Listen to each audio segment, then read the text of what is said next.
All right, we're live. How are you? I'm good. This is really great. It's good to be live. Again? Yeah. It's been too long, right? Well, very long. Yeah. I go through day to day, apparently not being live. So this is like such a different experience. I appreciate you coming. I'm Well- super excited to have you here. Well, that you asked is, such a pleasure. Because like I said, I haven't done this for years. You know, Greg Chilton was the last one. Tempest and I think Vimana was our guitarist for Harsh Reality. We did That's right. his That's show. Right. I remember that group. And that was, to say it was so much fun doesn't really do it justice, because there's such a sense of connection and camaraderie with so many different musicians and people like that know the life. Yeah.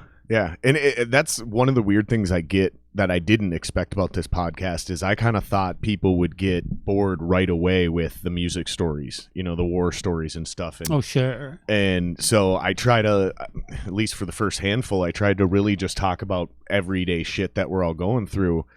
And people were like, man, I kind of wish you would have talked more about music stuff, like non-musicians. Okay. And so quickly I got a quick 180 perspective on that, and I was like, oh, people actually enjoy hearing about that shit.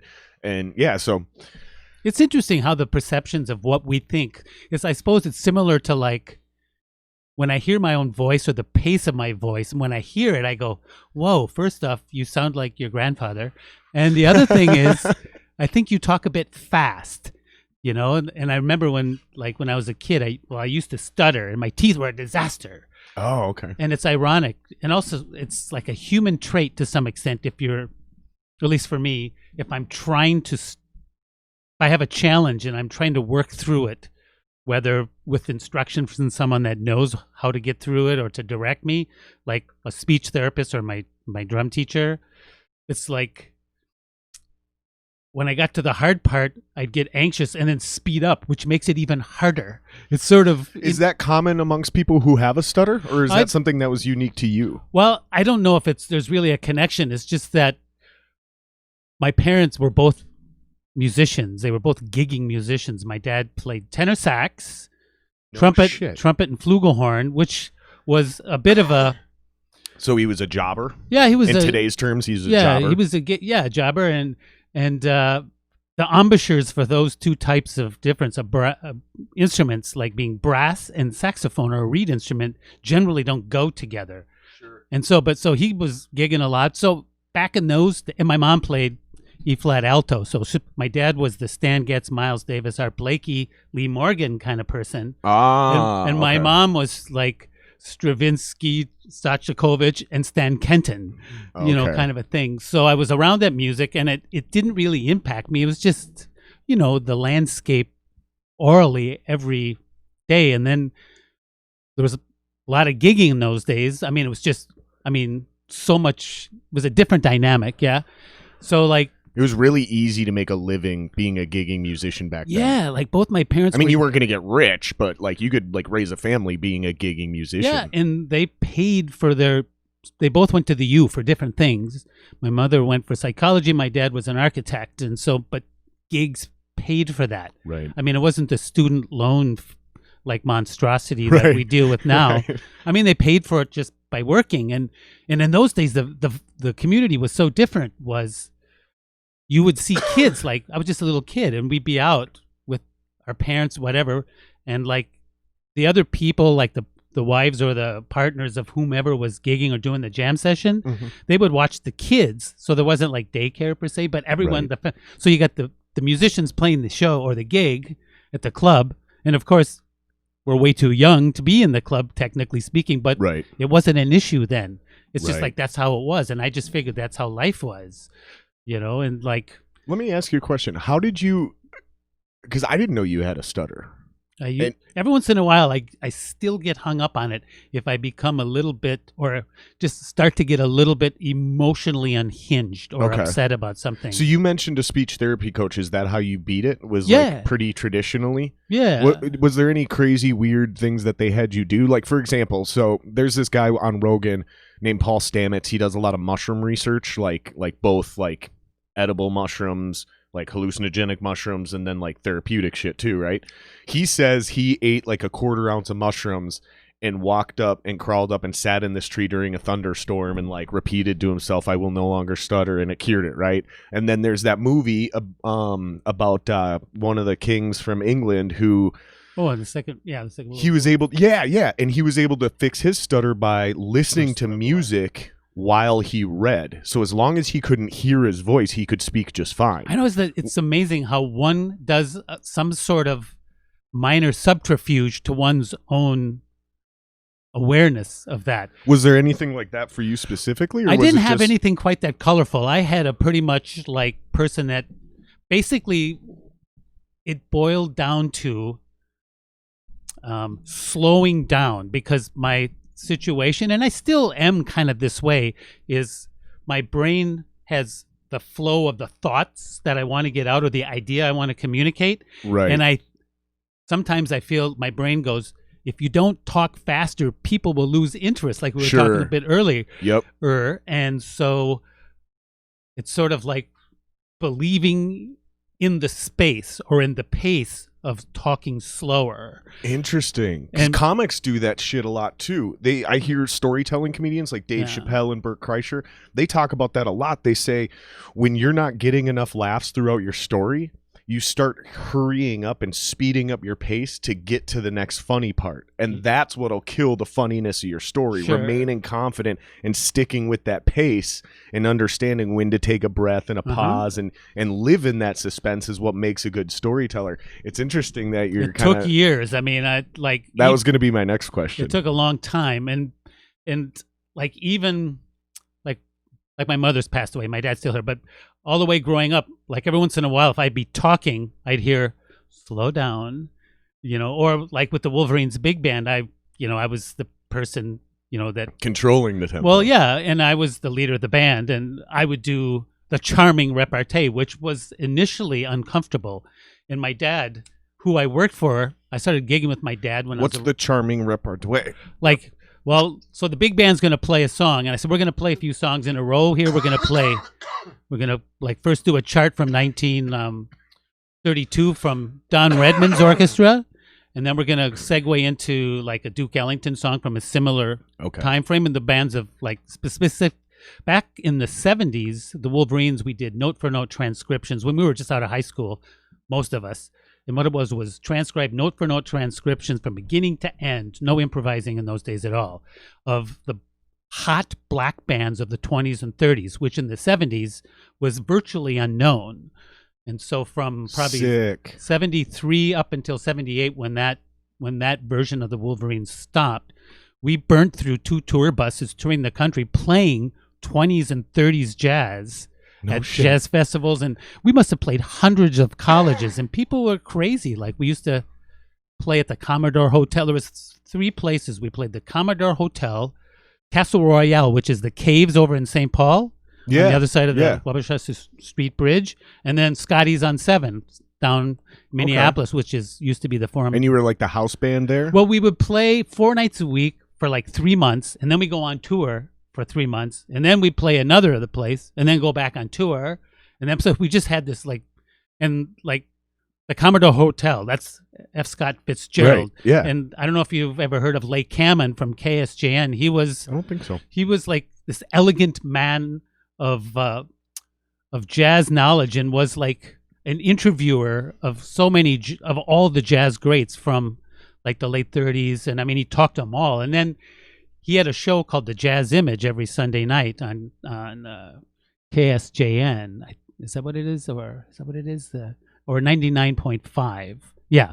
Okay. And the classical station. And so it was, he would bring in people, like they were coming to town, like Earl Hines, that was playing at the Longhorn, and he'd have them in the studio, or he'd go out and do a remote. Right. Because like so many people, when the big bands were playing in the 30s and 40s and 20s, there'd be people on the radio on location going, now we're going to hear the Casa Loma Orchestra play their big hit. You know? I hear old recordings from that era, and that's exactly what they fucking did. And the energy was great. And he would do that once in a while. He'd come down to wherever we were playing and set up, and he'd go, here we're live with the Wolverines Classic Jazz Orchestra, and now we're going to hear so cool. Fletcher Henderson's, like Shanghai Shuffle from 1934. That's amazing. All right, so listen, for people that don't know you, real quick, explain just kind of briefly who you are and what you do. Obviously, we've already kind of talked about the fact that you're a drummer. Sure. They can see on the screen your name's Jendeen Forberg, but other than that, for a lot of people that are watching, you're gonna be a little bit of a mystery. Don't get me wrong, there are a few industry folks that are gonna see it and go, "Oh shit, play," because they already know and they're just gonna be excited to see on the podcast. But most of my people aren't from the industry. They don't know, and they're fascinated by this stuff. So just kind of give them a quick rundown of who you are. You don't have to tell your whole life story. No, just basically, I started my life probably drumming when I was 8. I didn't care about music at all until, even though I was surrounded by all that music, I wasn't disdainful, but the Beatles broke in America, totally on fire. Sure. And since my parents said, wow, our kid is so sullen, never says anything, because whenever I would talk, people would make fun of me. So I just said, don't talk. Because of the stutter? Yeah, exactly. Okay. And so they said, well, since I'm going to have braces to fix my face or my teeth, it's piano or drums. And I thought, well, piano seems kind of hard. And if you hit a drum, you go, bam, success. I never thought about it that way, but wow, you're totally right. So right away it was a win. So that's amazing. So since my dad was so connected and my mom were so connected to the scene back then, there's a teacher and a drummer, Elliot Fine, who's really well known on a global basis, who's no longer with us. But I started a 3-month trial with him it was set up for 3 months, and if I practiced enough and shown effort, my parents would say, well, just keep on doing it for a while. Well, I started for 3 months because I wanted to play like Ringo, and that 3 months, not that my parents paid for the whole thing, but that turned into like 22 years, pretty much on a weekly basis, learning From the same guy? From the same guy. Wow. And his gig as he got older, he was the hot shot sort of Gene Krupa, Buddy Rich guy. He was the house drummer for the band at the Flame Ballroom. Okay. Back in the day, yeah. And he would never had a disparaging word about any of the music because he grew up through the big band era and knew all the jazz cats. And my first hero was Ringo. And then, of course, the bands I saw live, I saw, Bonzo, I saw, Keith Moon, I saw Ginger Baker, I saw Mitch Mitchell, Hendrix, Cream, The Who, Les Mountain, and all that stuff. So anyway, drums just became my obsession. And what I found is I started in the 4th grade, and when I got to 7th grade, when you audition in band, I thought, whoa, I have no idea how I'm going to, stack up or how I'm going to compare it to all these other players. Oh, I suppose, yeah, because you don't know what you're walking into. This isn't a short story, is it? No, this is great. Keep going. We got plenty of time. Okay, and so the teacher, Don Stoicky at Southwest High School, he said, well, play this, and it was nothing. And then he put another chart in front of me, play this, also nothing. And then he just gave me this thing, and it was like what the seniors would play in their band. And I go, nothing. And he goes, wow, you can play anything. And I that was a discovery for me. And so I didn't even know you were good yet. Well, I didn't know I was that efficient, but Elliot, his mate, You're so humble about it too. You say efficient. You're a beast, and you're a fucking beast apparently by 7th grade. I'll brag for you. Don't worry. Thank you. What do they say? That's what a publicist is. They say, what is it? Something about you tell people you're good, and then like a manager or fans tell you you're good, but a publicist tells everyone else that you're good. Oh, so sure. I'm your publicist right now. I'm telling everyone else. You're my first one. But it was interesting because I thought, wow, it was like an epiphany. And then one of the older drummers, his name was something Larry Bodine, and he was a big dude. And he came up to me and he said, quit showing me up or I'm going to pound the shit out of you. That's hilarious. And I go, God dang it. And just when for a minute there, I was completely not crushed. I was going, God, I was hoping, I'd have friends with drums. I'm so good and I'm getting shit for it. Well, the thing is, all the other drummers that were there was about 12 of them, and about 6 of them took from my teacher. And so they all know who Elliot was. And so immediately, and they said, well, who's your teacher? how do you know how to read? And I said, Elliot. And they go, oh, Elliot, yeah. So they told the guy, and John Norstead, also super tall, a senior, went over to Bodine and says, just shut up, leave him alone. Otherwise, we're gonna beat the fuck out of you. Sure. And I'm going, wow, I've got friends again. From like from being like ostracized to whoa, I got friends. And that guy didn't really stay because his reading skills were like there was none. Gotcha. So anyway, so that was like an epiphany, and so drums were my focus, and then from day one. Then, so your parents didn't force the instruments on you. No, you were drawn towards music. Well, I was once the Beatles initiated my own personal like verve and desire to like pursue something. Gotcha. Okay. And I would ask my teacher Elliot because I mowed people's yards for like 50 cents or something. I got enough money. I went out and bought A Hard Day's Night, the first album. Nice. That I owned by the Beatles. And I just was playing the title song, Is that the first album you ever bought? Yeah. That one? I still have it. It's just a disaster, but I still have it. And it's monaural. On vinyl? Yeah. On vinyl. Yeah. But I was listening to it and I'm going, how is Ringo playing the drums?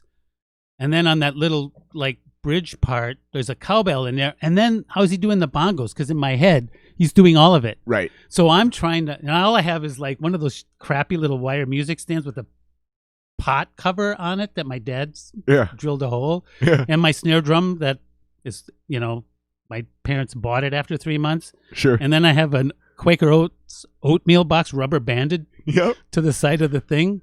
And I didn't have a bass drum, but I had one of those old brass cymbal hi-hats. When I was a teenager, Yeah. I took 6 pieces of cardboard and duct tape them on top of an upside down frying pan so I could simulate a snare sound. I know. Well, it's amazing how ingenious we can be. Yeah, resourceful. Yep. Yeah. Yep. I want to play drums, man. There's so many of us that set up those bullshit drum sets in our living room or bedroom. No, that's amazing. But anyway, so I mean, it's just between my mother and my father and my teacher Elliot. That's the trifecta that really gave me direction, and sure. And also just jumping forward. I mean, I through my teacher and also just I never really followed a style of music that I like. I followed drummers that interested me. Sure. And of course Ringo, and then of course you go from Ringo for me anyway, then to John Bonham. It's like, whoa, there's some stuff that my teacher's showing me from this book over here. It's just like, not that he copied it, but there's so much that is in the mix. I mean, Bonham's flat out said that Fool in the Rain beat, that's in my practice repertoire. Okay, yeah. I've been working on that for 5 years, and I mean, it sounds pretty tight. Sounds pretty good. Well, most people are like, holy shit, it sounds amazing, but I can tell it's still not right. Like, there's just little subtleties. And I heard him in an interview flat out admit he stole that. He's like, that is the Purdy Shuffle. Oh, of course, yeah. If you go back and listen, Purdy is connected to a lot of our heroes. Yeah. And Purdy himself, I mean, I had the luxury of meeting him a little bit. No shit. Several years ago when Mick Sterling put together this drum thing where he had 3 drummers all out in this field by the paddle wheel boats in St. Paul by the river. I forget what that park is called.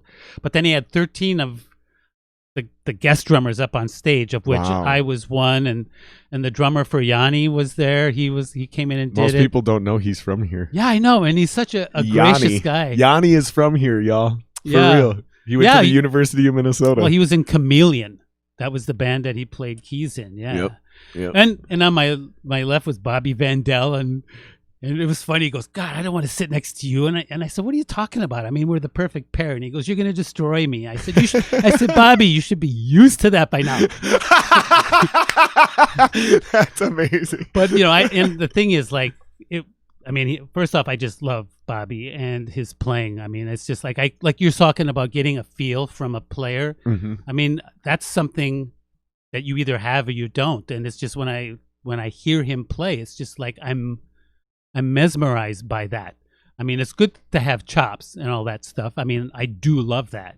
But I mean, the reason I learned this after decades of just learning and pursuing things is that the reason that those of us that do like the quotes book learning way of learning an instrument is so I can play like the ones that just do it naturally. Right. Because I don't feel that I naturally have it. And there's people like a friend of mine, Brad Grapp from high school, couldn't read a note, but I mean, we were mates in high school, and And he just, when he would play, like, it was so smooth. And he would say, of course, God, I wish I could do, I said, Brad, I traded all in for your feel, man, just like that. That reminds me of a snippet from a Def Leppard documentary, mockumentary. It was like they basically dramatized and remade their thing, and one of the guitar players was like classically trained, prolific, everything was perfect, and the other guy got really jealous because he was getting all the props, and he's like, I wish I could play like you, blah blah blah blah blah. And he's like, listen, man, I may have all of this,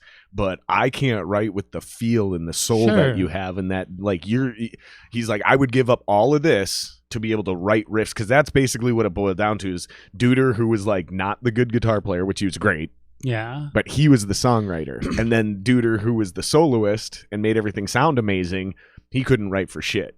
And we always seem to have that, because I definitely understand that dynamic and separate the difference between a great songwriter and a great player.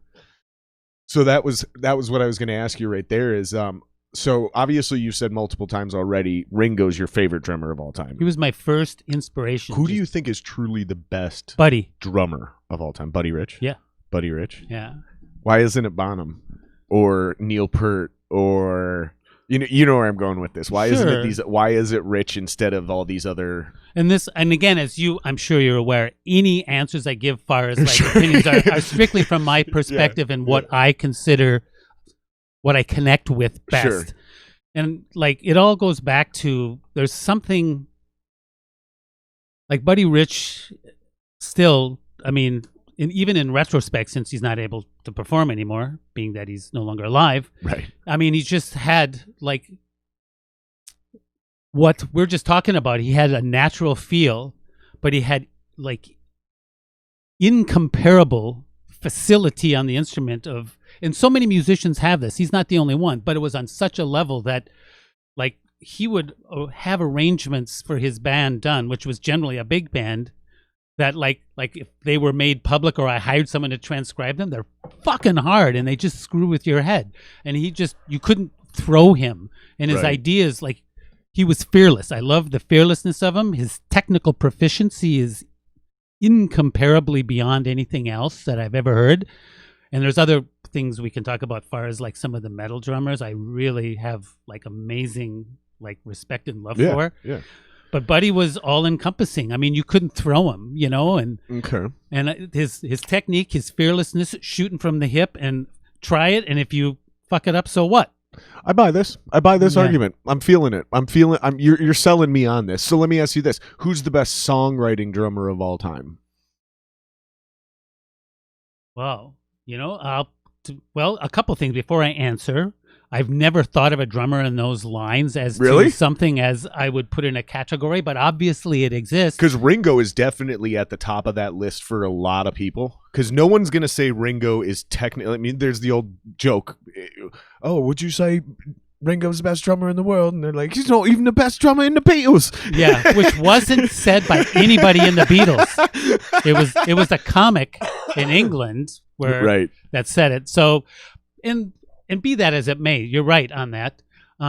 He was a phenomenal songwriter. He knew what to write to the song. And most drummers nowadays, especially, and we'll get into this in the metal industry, have no fucking idea how to write music to the song. They want to write, oh, you're doing a diddly diddly diddly. I'm going to go do do do do do do do do on my fill. All right, now this changes things. Okay, when you say write, are you talking about coming up with their parts for a song? Or writing the actual compositions or the music itself? Writing your own instrument as part of a group, a collaboration, like in a typical band setting. So, like, here's a great example. Lars Ulrich. Yeah. Back in the day, was not only a great drummer. Justice for All, speaking of.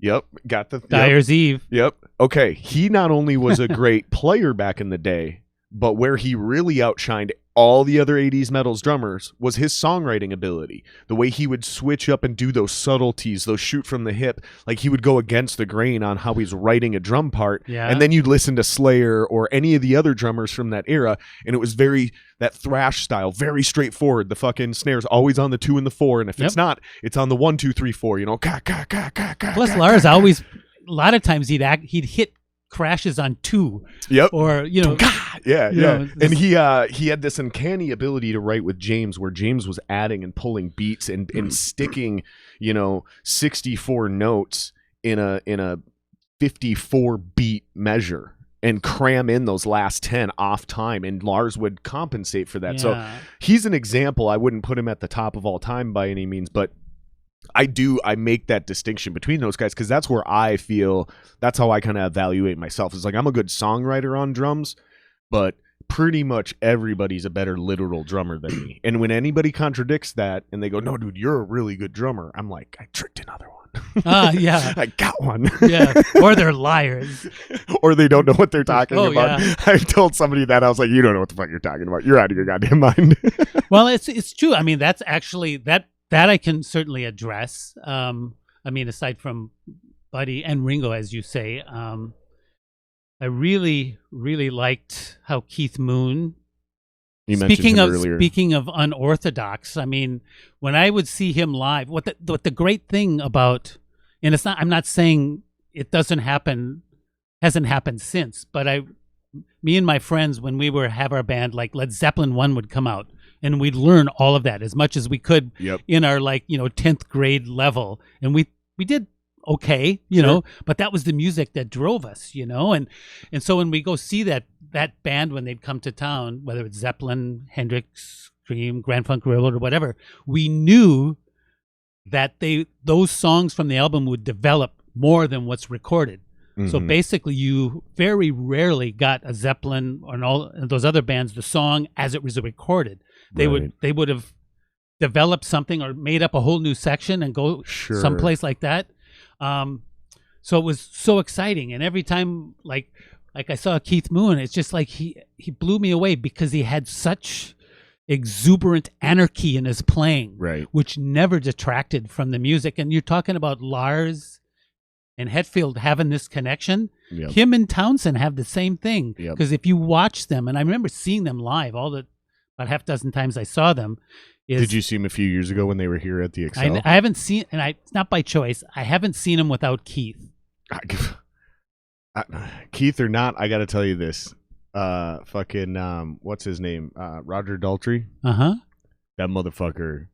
How old is he? 80 now? He's in his 70s, I think. He as soon as they started their set, and I know we're talking about drummers, so I'm diverging here for a moment, but everybody raves about how the Who used to be like the loudest band in the world. Sure, yeah. Well, technology has come a long way, and there's a lot of loud metal bands, so I was not impressed by that. That didn't even stand out to me whatsoever. Nothing about that band stood out to me, impressed me, except for Roger's 70-something-year-old ass walks out on stage, they start their set, and he does the... And I was like, that's the original metal vocalist of all time. Like right then and there, I went, that's why that band got big. Because the volume, the drumming, the guitar playing, all that's cool. But it was that dude's voice, because I can immediately go, when did they come out? Like 63, 64, something like that? A little bit after the Beatles, yeah. I can just immediately transcend myself back to that time period, and people, that was their equivalent of going, what the fuck is that? I need more. Because of that voice, and for him to still be able to pull that off at 70-something, I was blown away. It's uncanny, really. I can't comment on Keith because he wasn't there. You know what I mean? So it's like... And the people that have, come in after him, I forget the person right after, who was really straight ahead, but really good drummer. Then Simon Phillips played for a long time. And then, of course, Ringo's son, Zach Starkey, does a really good job. But speaking of the loudest whatever, and back then I just remember them saying, and I was going, so what? It's such a non-issue for me. And when me and my friends, Christopher Parker, who was one of my really, really close friends in high school and also a drummer and took from Elliot, we went to see them at the Met Center, and we were just back maybe 50 feet. And back in those days, once the doors open, you just go in and get your chunk of cement on the floor. And that's, you stand with your legs feet apart a little bit. Otherwise, if it's too close, you have nowhere to sit down. But I remember when they started up with Pinball Wizard, they did the guitar. And then when John Entwistle went boom, it was so physically intense that I literally thought I was feeling my organs change positions in my chest, and it was so such an extreme experience physically. It wasn't painful or anything. It was like unbelievably amazing, and I just thought, wow. I mean, that's. And then when, like you said, and then when the band came in, and then Roger started singing, and he had back then he used to always wear this vest with this fringe. And he's just ripped, and he's just doing this thing, and with Roger Daltrey it happened, and when Hendrix came out, the same thing. It's like for from my generation and my age period at that time, and my exuberance for all this excitement going on, they seemed like gods on earth. Right. Like they'd come out and they just, not that I was like agog in the sense like I wasn't using my intellect because I was there for the music and I was a massive fan, but they just seemed beyond. I know what you mean. There's an aura, and there was something, especially when you're younger. It still happens now as an adult for a lot of people, but there was something different, because I know what you're talking about. Like James Hetfield would walk out on stage, and it was just like the temperature in the room changed, like the vibrations, the frequencies felt like they literally changed as soon as he walked out. Like it was just in half the time it's dark, you can't see him walk out, but if you're close enough you can still see him. And it was like, again, like the lights aren't even on, so whatever I'm feeling right now is like, it's just crazy. It's wild. It's an insane thing. So I think that's the best way. It seems like they're almost gods. They definitely seem like they don't seem like mortal men or women, whatever. You know what I mean? Like, because Beyonce's got that same vibe. Sure. Like there's certain artists that have that vibe. We just happen to be talking about random dudes from the 70s and 80s. You know what I mean? Yeah. But like, we're talking about mostly drummers and metal people. But bottom line is, like, this shit is universal for all music. I mean, I'm sure Britney Spears actually had it, believe it or not, because she was a prolific entertainer. She may not be a great singer or a great fucking songwriter or any of that. Depends on the mission. I mean, people find a place, and if they're fortunate enough to have things fall into place or be constructed in a way that suits them to have some sort of success, whatever that looks like. I mean, most of it's just being kind and having an incredible work ethic. That's what I found. I would say being the human piece is really the most credible piece to have intact, and it can't be subterfuge. It has to be not a construct of posing as a decent person. You'll get away with that in Hollywood as an actor, but not in the music industry. There's too much downtime hanging out. Well, I know, and it's like, whoa, you're just really quite a vacuous thing, aren't you? But in Hollywood with actors, they go in for an audition. That's what their life is. Their whole life is auditions and interviews. Ours is like, we play for a few hours, but a lot of it's hanging out, especially if you're in a band. You're hanging out behind stage before or after your show. If you're in the studio, like, one of us is only tracking at a time, unless you're doing it old school and you're doing a live recording, which is rare nowadays. So there's a lot of downtime and just chit-chatting. And if you're a piece of shit, that it gets figured out real quick. Quick. There's really nowhere to like find any sort of separation from your true nature. I'm not going to name names. I'll tell you off the podcast, but there was a band that you and I know very well. Very well. Okay. And one of their old members, I don't even want to say what instrument it was, because I feel like it'll give it away too much. We were all hanging out, and dude was going through his CDs, and we seen he had like a whole section of bands that were like white supremacists, fucking Aryan Nation and shit like that. And immediately everyone was like, like, do we even want to like have this dude in the band anymore? It was the immediate like, holy shit. So you can't hide it being in a band, is what I'm getting at. At some point in time, it's going to get figured out. Like, you can't hide it and pretend to be anything. Did he ever talk about any of those bands, what they meant to him? I don't think so. But it definitely put some things in context to where you were like, oh, some of those weird offhanded remarks may not have just been you making bad jokes. Maybe they weren't you just like trying to be funny and it landed wrong. Maybe you were being genuine. You know, it'd be like that's kind of a disappointing discovery. It was. And the person's not in the scene anymore. The band's not even in the scene anymore. But I still just for anonymity. I don't want to, today Well, it's that's so easy to gracious be, of you, and it's I too easy to be appreciate guilty that. by association, Oh like, my oh, God. you were in a band with that piece of shit, you're canceled. Like, Yeah. you weren't, don't worry, it wasn't one of your band members, but you know what I mean. I'm going to grab a beer, keep talking. Oh, keep talking. Sure. What else do you have to drink? I'll just have one of these. You want a Hams? Yeah, I'm breaking with tradition of years. I'm having a Hams, but since it's from the land of sky blue waters, and I remember the bear in the commercial when I was a kid at my grandparents' for Christmas and stuff. This is sort of like drinking part of a legacy. I'm not going to lie. I did not buy these.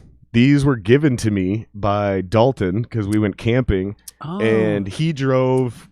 Kevin paid for the actual campground, and then I bought beer and food. So we all kind of threw in together, and I forgot all my beer in his car. So I was like, dude, unemployment ran out. I'm broke this week. Hook me up. Let me get that beer back, bro. And I went over there, and I swear there was 8 cans total that I left behind. And he gave me like 16 beers. He gave me like a 12-pack of Hams and like a bunch of random shit. And I'm like, I'm pretty sure this is double what I left behind. They're like, we need the fridge room. Just take it. Take it. No, I love that guy. You know Dalton. He's from -3. We were talking about him before the podcast. Yeah. Not the biggest fan of the Hams, but there's something special about cheap, shitty beer. Well, PBR. I will say years ago, it was my job to get the beer for some friends that I was in a band with, a jazz thing. We're going camping up north, and I really don't drink, not because I'm against it. It just isn't my thing. Right. But every once in a while, I do enjoy a Beam and Coke. So, okay. I do like to, but I definitely need enough space around me where I'm not driving. I'm not going to be playing. Right. I'm done with whatever I need to be done. I'm at a place where I can actually. So no drinking at all before you go on stage. No, Not even a sip. Nah. Because I can't drink and get drunk, but I have to go on stage with 3 beverages. It's the weirdest thing ever. Nobody ever has Mountain Dew, so every bar it's a Coke. Sure. A beer, usually an IPA, and a giant ice water. Okay. And then I drink all 3 of those in completion during the show. Well, it's good you have your sort of protocols down. I need the sugar, I need the beer, and I need the hydration. That's what it is. And that I've definitely somewhat similar to you is I would get like that spigot Coke and then a pitcher of ice water. Yep. And then it's just ice water. I don't know. I'm graciously arrogant about whatever skill sets that I'm supposedly known for. Sure. And if I'm a bit off my game because I drank a little, then I'm thinking, wow, Jendeen, she's kind of crap. Right. I've heard that all this good stuff, and it's not really true. And not to say that doesn't happen. And you don't want to anyway. be able to blame that on something. You want to be able to take ownership for that and be like, that's because I dropped the ball on X, Y, Z. It wasn't the booze. Well, there, like years before that, I was playing in a bar band back when you played 6 nights a week, and the band was a lot older than me, and they said, "Why don't you have a drink with us?" I said, "Well, I don't drink. I'm kind of too young." But they said, "We'll get you something." So they got what is it, cream something and like a white Russian or something. You hear that? Yeah. Sirens? They can't hear it. Oh. There's sirens going on. They seem loud and close. You usually can't hear anything down here except for the dogs because they're right above us. Okay. So usually when we're down here, it's like being in a bank vault. Oh, nice. No, it feels quite secure. For the listeners, Jen and I are sitting here, and all of a sudden I just hear... Yeah. In the background, kind of tripped me out for a second. Yeah, is it real? Did my wife start a fire upstairs? Anyway, no, I don't drink really before I play. But I'll remember that every once in a while if I come, because how many times have we run into each other? Man, a lot. I mean, I was going to say that's more than just a few where I could remember the specific It's places. Weird. Yeah. It's weird. Yeah. Like you and I have crossed paths in public so often. It is the weirdest shit. Like walking across and it's Jendeen. Yeah. I remember one time I was in Uptown, and for some godforsaken reason I was living there, but for some godforsaken reason I was driving around in an area by my house, which I normally would never do. You would walk around. Mm-hmm. And since I was driving, I had to take this other street because it's a one-way all over the place down there. And so I ended up getting shot onto this, I think it was like a block off of Lindale or Hennepin or something. And I'm driving down, and all of a sudden I go to stop at the fucking stop sign, and here you come walking across the street.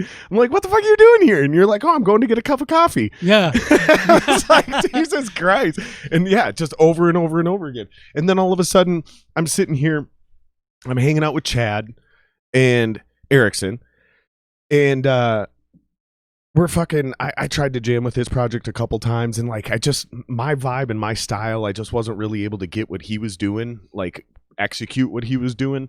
And then all of a sudden I'm sitting here, and all of a sudden I get a fucking picture, and he's like, dude, I finally found my drummer. And it's a fucking picture of you. I'm like, holy shit. I mean, that makes sense. I was like, yep, that's a good pick right there. Oh, good. How did that happen, by the way? How did you guys end up? Because that's one thing I wanted to ask you about, because that I would have never seen that coming. I didn't even know you two knew each other. Well, we didn't. And basically, I was contacted, if I remember right, because sometimes in retrospect, the results of the cognitive level of my senior citizen brain sometimes leaves a bit to lacking. But yeah, so I was basically asked to sub because the drummer he had, who was really good, and I'm feeling embarrassed. The name just flew the coop, but a real good player. But he has things like familial things that came up that were making him less able to be available. Yeah. And so Chad asked me to fill I think it was a gig at the Turf, actually. I think that was my first. No, maybe was it the Turf? Yeah, I think so. So like I showed you earlier, he just gave me his music and I transcribed my parts. Wrote out the charts. So there's a video that the keyboard player at the time, Chris Ryan, took of me playing my solo, and you can see I've got my glasses on, and right next on my left on my hi-hat side is my Manhasset stand with my little stand light, which I have tons of because of the Wolverines. You have to have music stand lights for all the charts. And so on the solo, I'm not reading it, of course, but so just that night I was just reading through the thing, and then he asked if I wanted to kind of continue, just to see how it goes. And Chad would, and like original music generally doesn't pay, like I suppose some would use the word well or at all. Right. And he offered to keep paying me, and I just said, well, I feel a little uncomfortable with doing that. So I think we just agreed, like, if I'm just part of the roster, part of the group, then you don't run the risk. I appreciate that. Right. But I think I don't know if it would have. I just didn't want to have people feel that the ones that have been there the longest putting in the effort, then you got a ringer quote coming in and getting whatever money they get for the night. That's super generous of you, because him and I talked about that, and I'm actually one of the people that advised him, like, maybe you should hire somebody, like hire a real pro, because getting a guy like me, or any of our other drummer friends to like give up what they got and go play it, because this is Chad's vision. This is your deal, bro. Like, this is not a normal band where we all write our own parts and we write all the songs together and it's a true democracy. That ain't what happened in here. Like, you're doing your deal, and you need people to help you realize that vision. Maybe pay someone. Sure. And sure as shit, within 6 months, he called me a couple times, and he's like, hey, because I kept hitting him up, and I'm like, dude, I'm down to come try. Like, I'm probably not the right fit long term, but I'll at least help you keep gigging, And yeah, all of a sudden he found you. And so, like, that's super generous that you would do that. But also, I kind of still have that in my business plan as well. So, like, my guys, they're not going to get paid well at first, but they get paid a percentage right out of the gate. Sure. I got to figure out a way if I'm going to try to pay them, because I want them to feel like, even when the company, that's how I refer to it, right? I try to run it like a business. So, like, the band is the company or the entity, whatever you want to call it, is separate from the music, and that's got to stay profitable, because otherwise people grow broke and they quit, right? So you got to make sure people are making money, period, one way or another. So at the beginning, if we're only getting paid like $200, well, then at least these guys can get $20 each. Sure. To pay for gas. Like, I at least don't want them it to cost money for them to come to a gig, right? I got to figure out if I can work out some sort of budget thing for practice. But all that shit, like not paying for rehearsal space rent, that the band should pay for that, not the people in the band. The band should pay for that. Sure. That should come out of gigging. Like run it like a fucking business. You know, do you pay rent? Do you pay a fee to go to work? The only people that do that are hairdressers.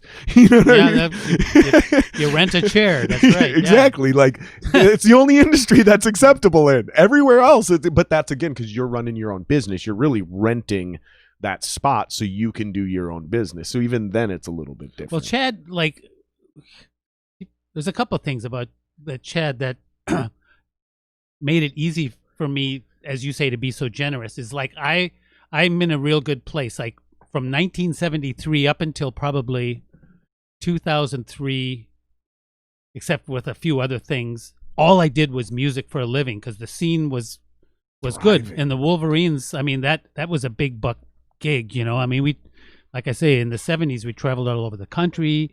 And then we had a good reputation, and the band went from playing just 20s and 30s transcriptions.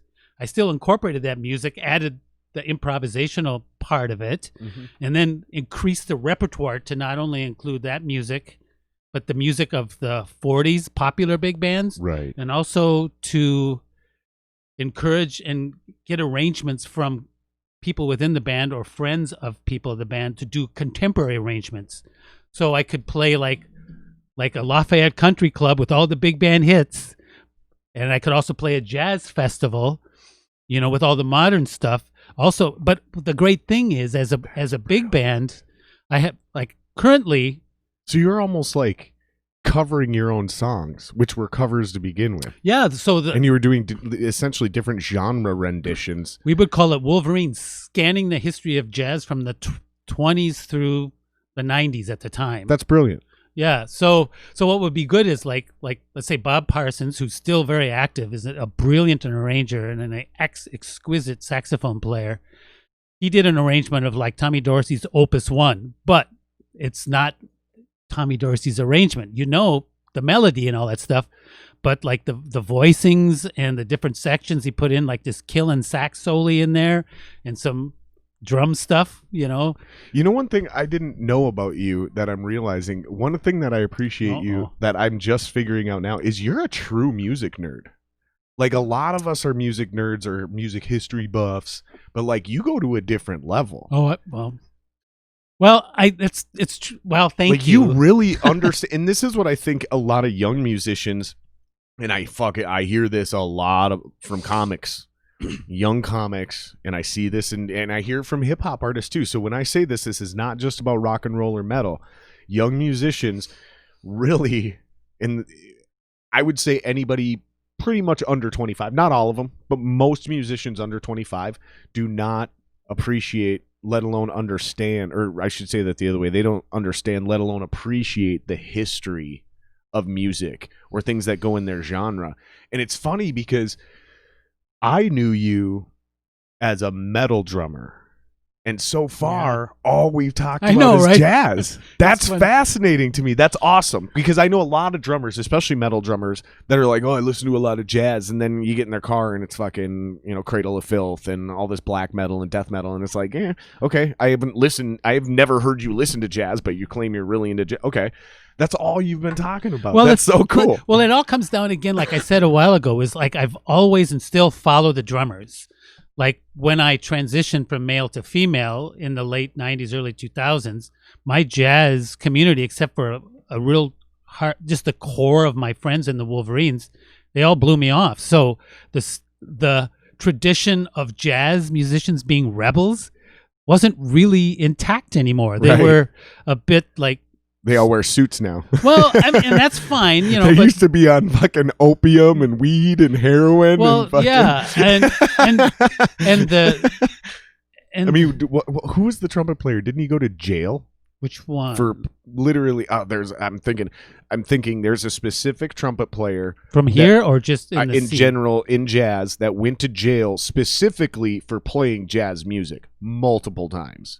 He went to jail for playing jazz. I believe so. I believe this is it's a famous person. I think it's a famous trumpet player. I don't have any idea. From the jazz scene. Fuck. He went, wait a minute, he's a jazz player, but went to jail for playing jazz. Correct. So I mean, where was he? He was at the, like, Sounds like I think, Footloose or something. yeah, and I think he came out of like Louisiana, that New Orleans scene, and I believe he was at the forefront. He was like inventing jazz, or he was part of that group that was inventing jazz, like the forefathers. It might have been of it. Louis Armstrong, maybe. If you're talking about It could have been 30s. Louis. It could have been Louis. I mean, himself. there's a guy named Bunk Johnson who was like sort of the and after they Bix. didn't like it. They didn't like jazz music because it was black music. I was just gonna say, I bet the ethnicity played a large. It was part of that. 100%. It was because it was black music. It wasn't because it was the devil's music, like the Satanic Panic in the 80s, right? No, it was like a secret way to just, like, they didn't like jazz music. They didn't like black people, and I swear to God, I'm not. Well, maybe I'm making this up. Well, I would say in this context, I don't doubt that whomever that is wasn't the only one, right, because of the color of their skin. I mean, we know about that shit happening. I mean, fucking James Brown.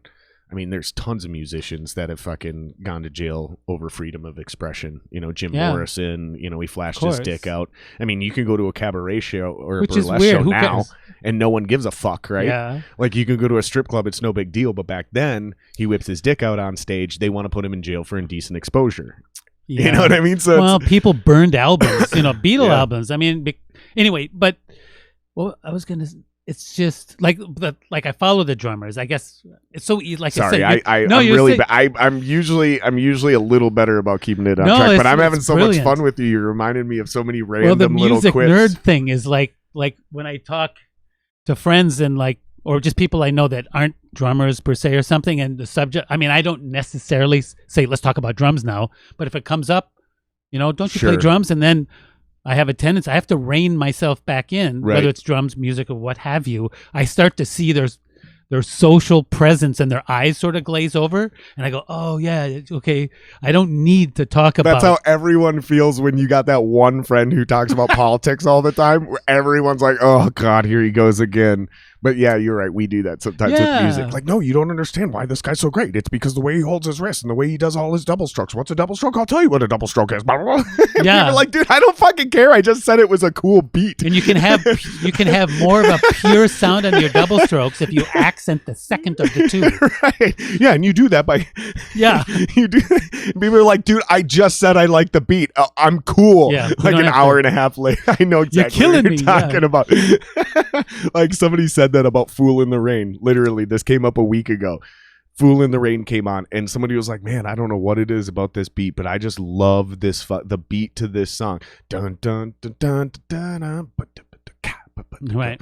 And I'm like, oh, well, let me tell you. So the reason this actually happened, it's like someone opened that door for you. I'm like, oh, well, let me tell you. Like, it sounds easy, but it's actually one of the most difficult drum beats to play in fucking history of music. It's called, it's based on this thing called the Purdy Shuffle, and I could just see them.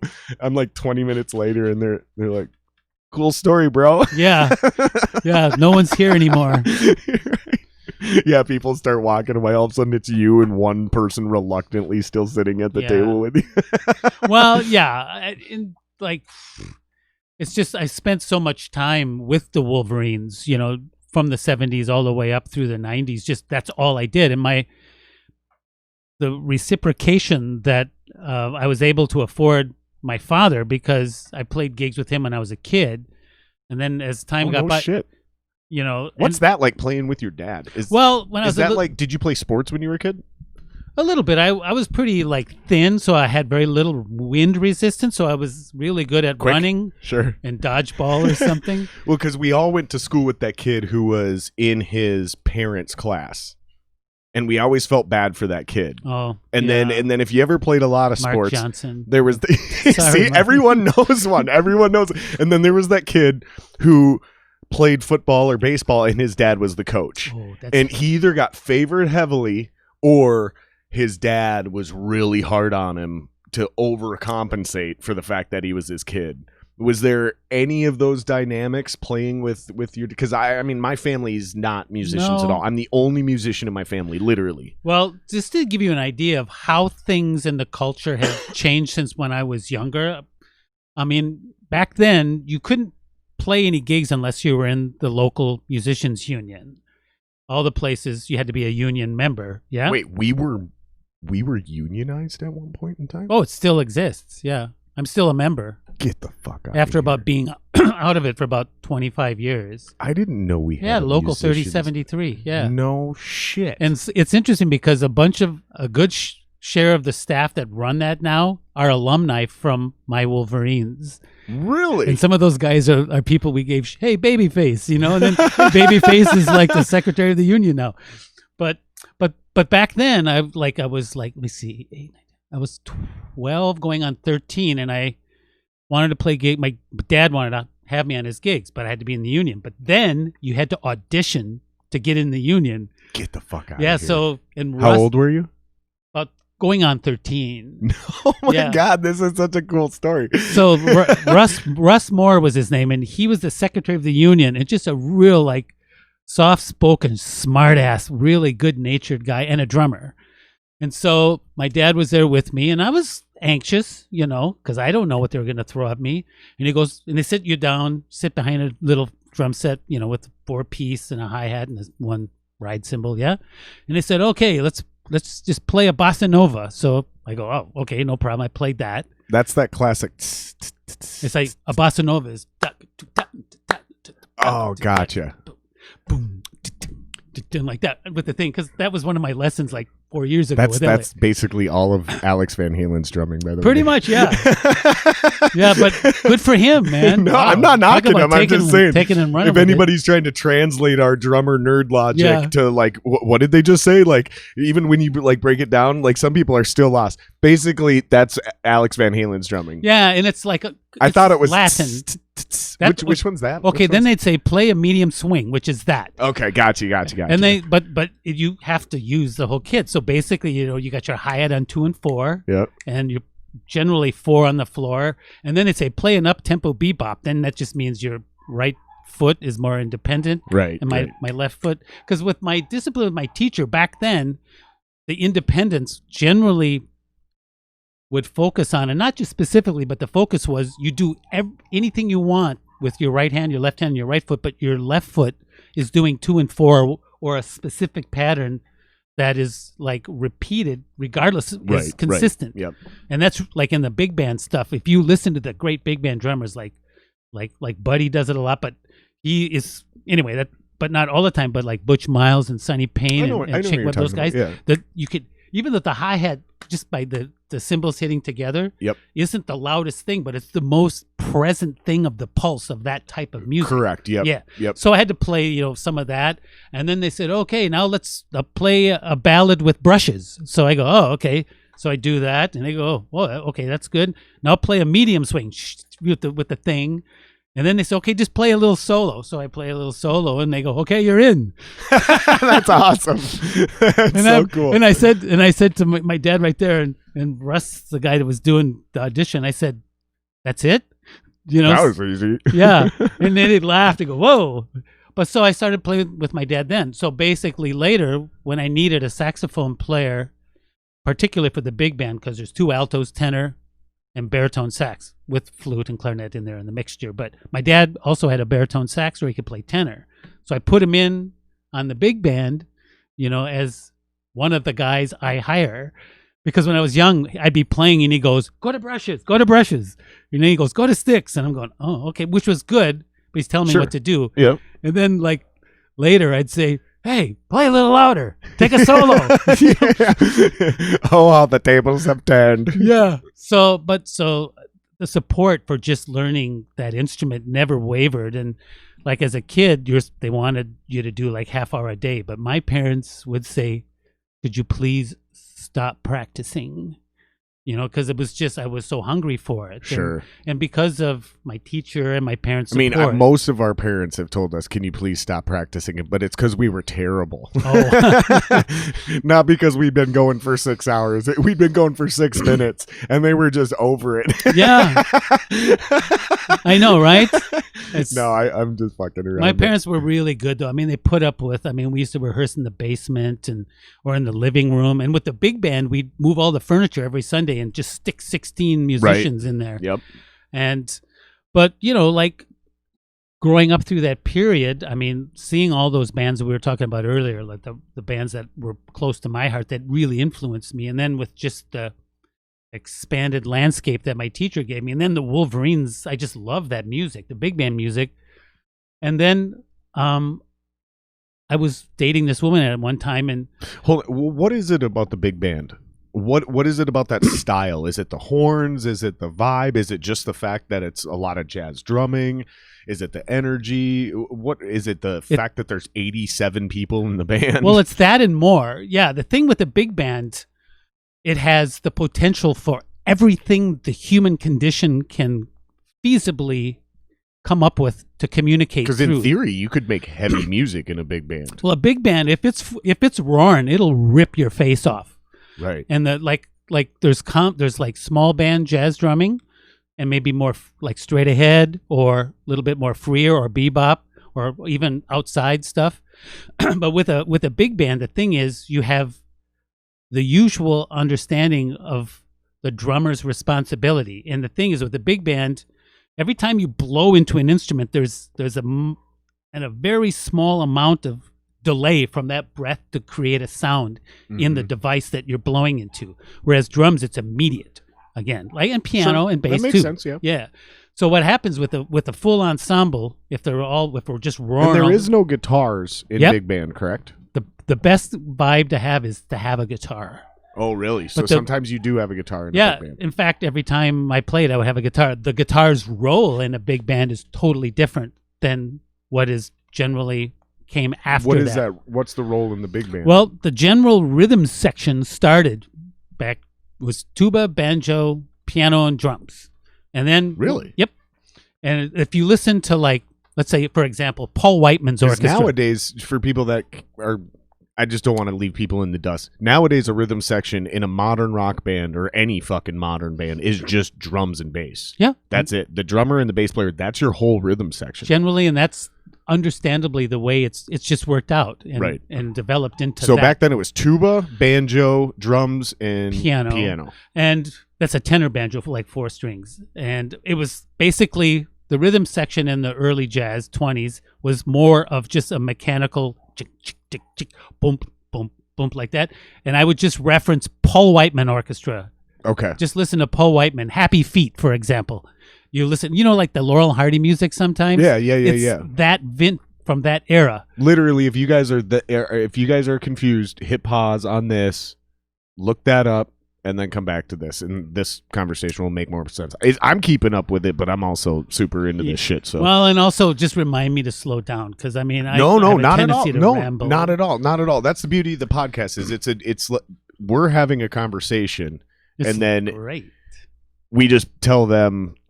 I would pull it up normally, but I'm told you about the issue earlier. I overcorrected from Alex's podcast because we got flagged. We got a copyright claim for two of them within moments of me putting the video up. Before it even debuted, they had already made copyright claims. I'm disputing him because it's his music, but that's why I'm not trying to pull it up on this one. So you guys can go look that shit up yourselves and then come back to this because it also helps us stay in the flow of conversation as well. And as you and any other musician or artist of whatever pursuit that they have, if they have any sort of reference of a sense of history to whatever it is, whatever is current right now came from somewhere. Right. And the thing is, things understandably change. So like you said, the rhythm section back then is totally different now, and the genre is totally different, but that genre came from these other things. It really did. It's like, Humans from the Apes, Because jazz is just such a weird genre of music to begin with. Like, I took a few music lessons, and I was really into the history of music and music genres and music theory. I wasn't very good at actually understanding it all. It got really complex really fast for me. I learn by ear. I write by ear. I write by heart and soul. Like, I still don't truly know how to read real music. Used to when it comes to like violin, cello, bass, and orchestra class in 6th grade. Right, I was pretty badass at it, but I was so into guitar. I was like, fuck this pussy shit. And I was so into Metallica, I just went that route hard in the paint. But fuck, I forgot my train of thought. Jazz being yeah. So like classical music is based on the diatonic scale, which is the 8 most pleasing notes according to the Greeks.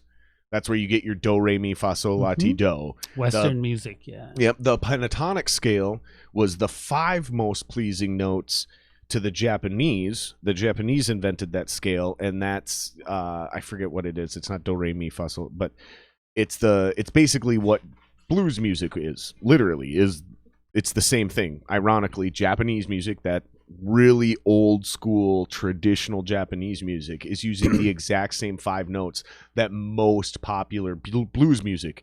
And then heavy metal was literally taking those 2 scales and those 2 styles, classical music and blues rock and roll, and putting them together. And that's how you got heavy metal.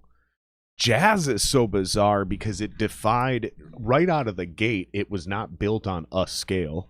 It was completely built antithetical to any of those theories, which are like 7 most pleasing notes, 12. Fuck, all the notes are pleasing. We'll do like, and so it was like they were rewriting a language on the fly almost. Would you agree with that? I think it was. I don't think I disagree with that, because I think American, or jazz being initially an American creation or result, came from black musicians playing the blues from either from the southern part of the country down in the South, because they had a lot of stuff to be pissed and bummed about, and then also on the East Coast. And then from those things, like if you take metal music, like let's say the harmony or some chords you might use in it, like from Motorhead, Sure. I mean, and I'm like a massive Motorhead fan, especially Mickey D. Right on. You know, and then you take a band, not that it's really a fair comparison, but like that puritanical misanthropic something from Dimmu Borgir. Oh yeah. That black metal stuff. I mean, They say, their harmonic structure. Their name clearly says Dimmu Borgir, and they say Dimi Borger. Like, Dimi that's Borger. what they call their own band. And it's like, y'all don't know how to speak English, man. Yeah, you got to learn your own name. Yeah. Well, and I should know because, there's a story I'll tell you a little bit about them a bit later. But things just naturally, which is the human condition, is you learn something, and if it's something that you're prone to do, you want to learn more what else you can do. So let's say you have a triad, like a CEG, you say, well, that's nice, what can we do? Maybe there's something else we can do. So you can add like the 7th major or dominant, flat it. You can add like a flat 3rd. Oh, there's a minor, sharp the 9th of the scale, which makes it, I'm not trying to sound hoity-toity, but jazz, I think it's a little bit of a reputation of having all the genres of jazz, as you would have all the genres of rock music. Right.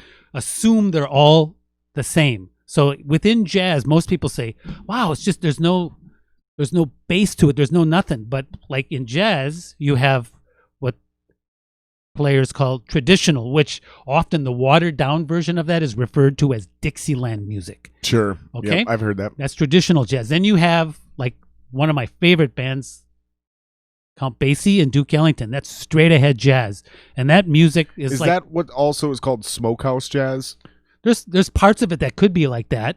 Because I've heard smokehouse jazz, and whenever I heard that, I assumed that's straightforward original jazz. And when they said smokehouse jazz, it was because they were sitting in those underground clubs. It might probably even illegal clubs, because it was during Prohibition, and the room was literally filled with smoke. Sure, that was more like in the late 20s, early 30s when that. But I've only really heard happening. smokehouse jazz from a couple people. It's not something I've heard as like a. That's a term that suits that particular situation. So it does. Okay, so that is. So I wasn't being bullshitted in that. No, okay. That's right. And then, but like, let's say Count Basie, Duke Ellington, and bands like that, they did it for dancers. It was for dancing. But that wasn't to say, not that it always means that way, the music was still really, it was a range for a big band.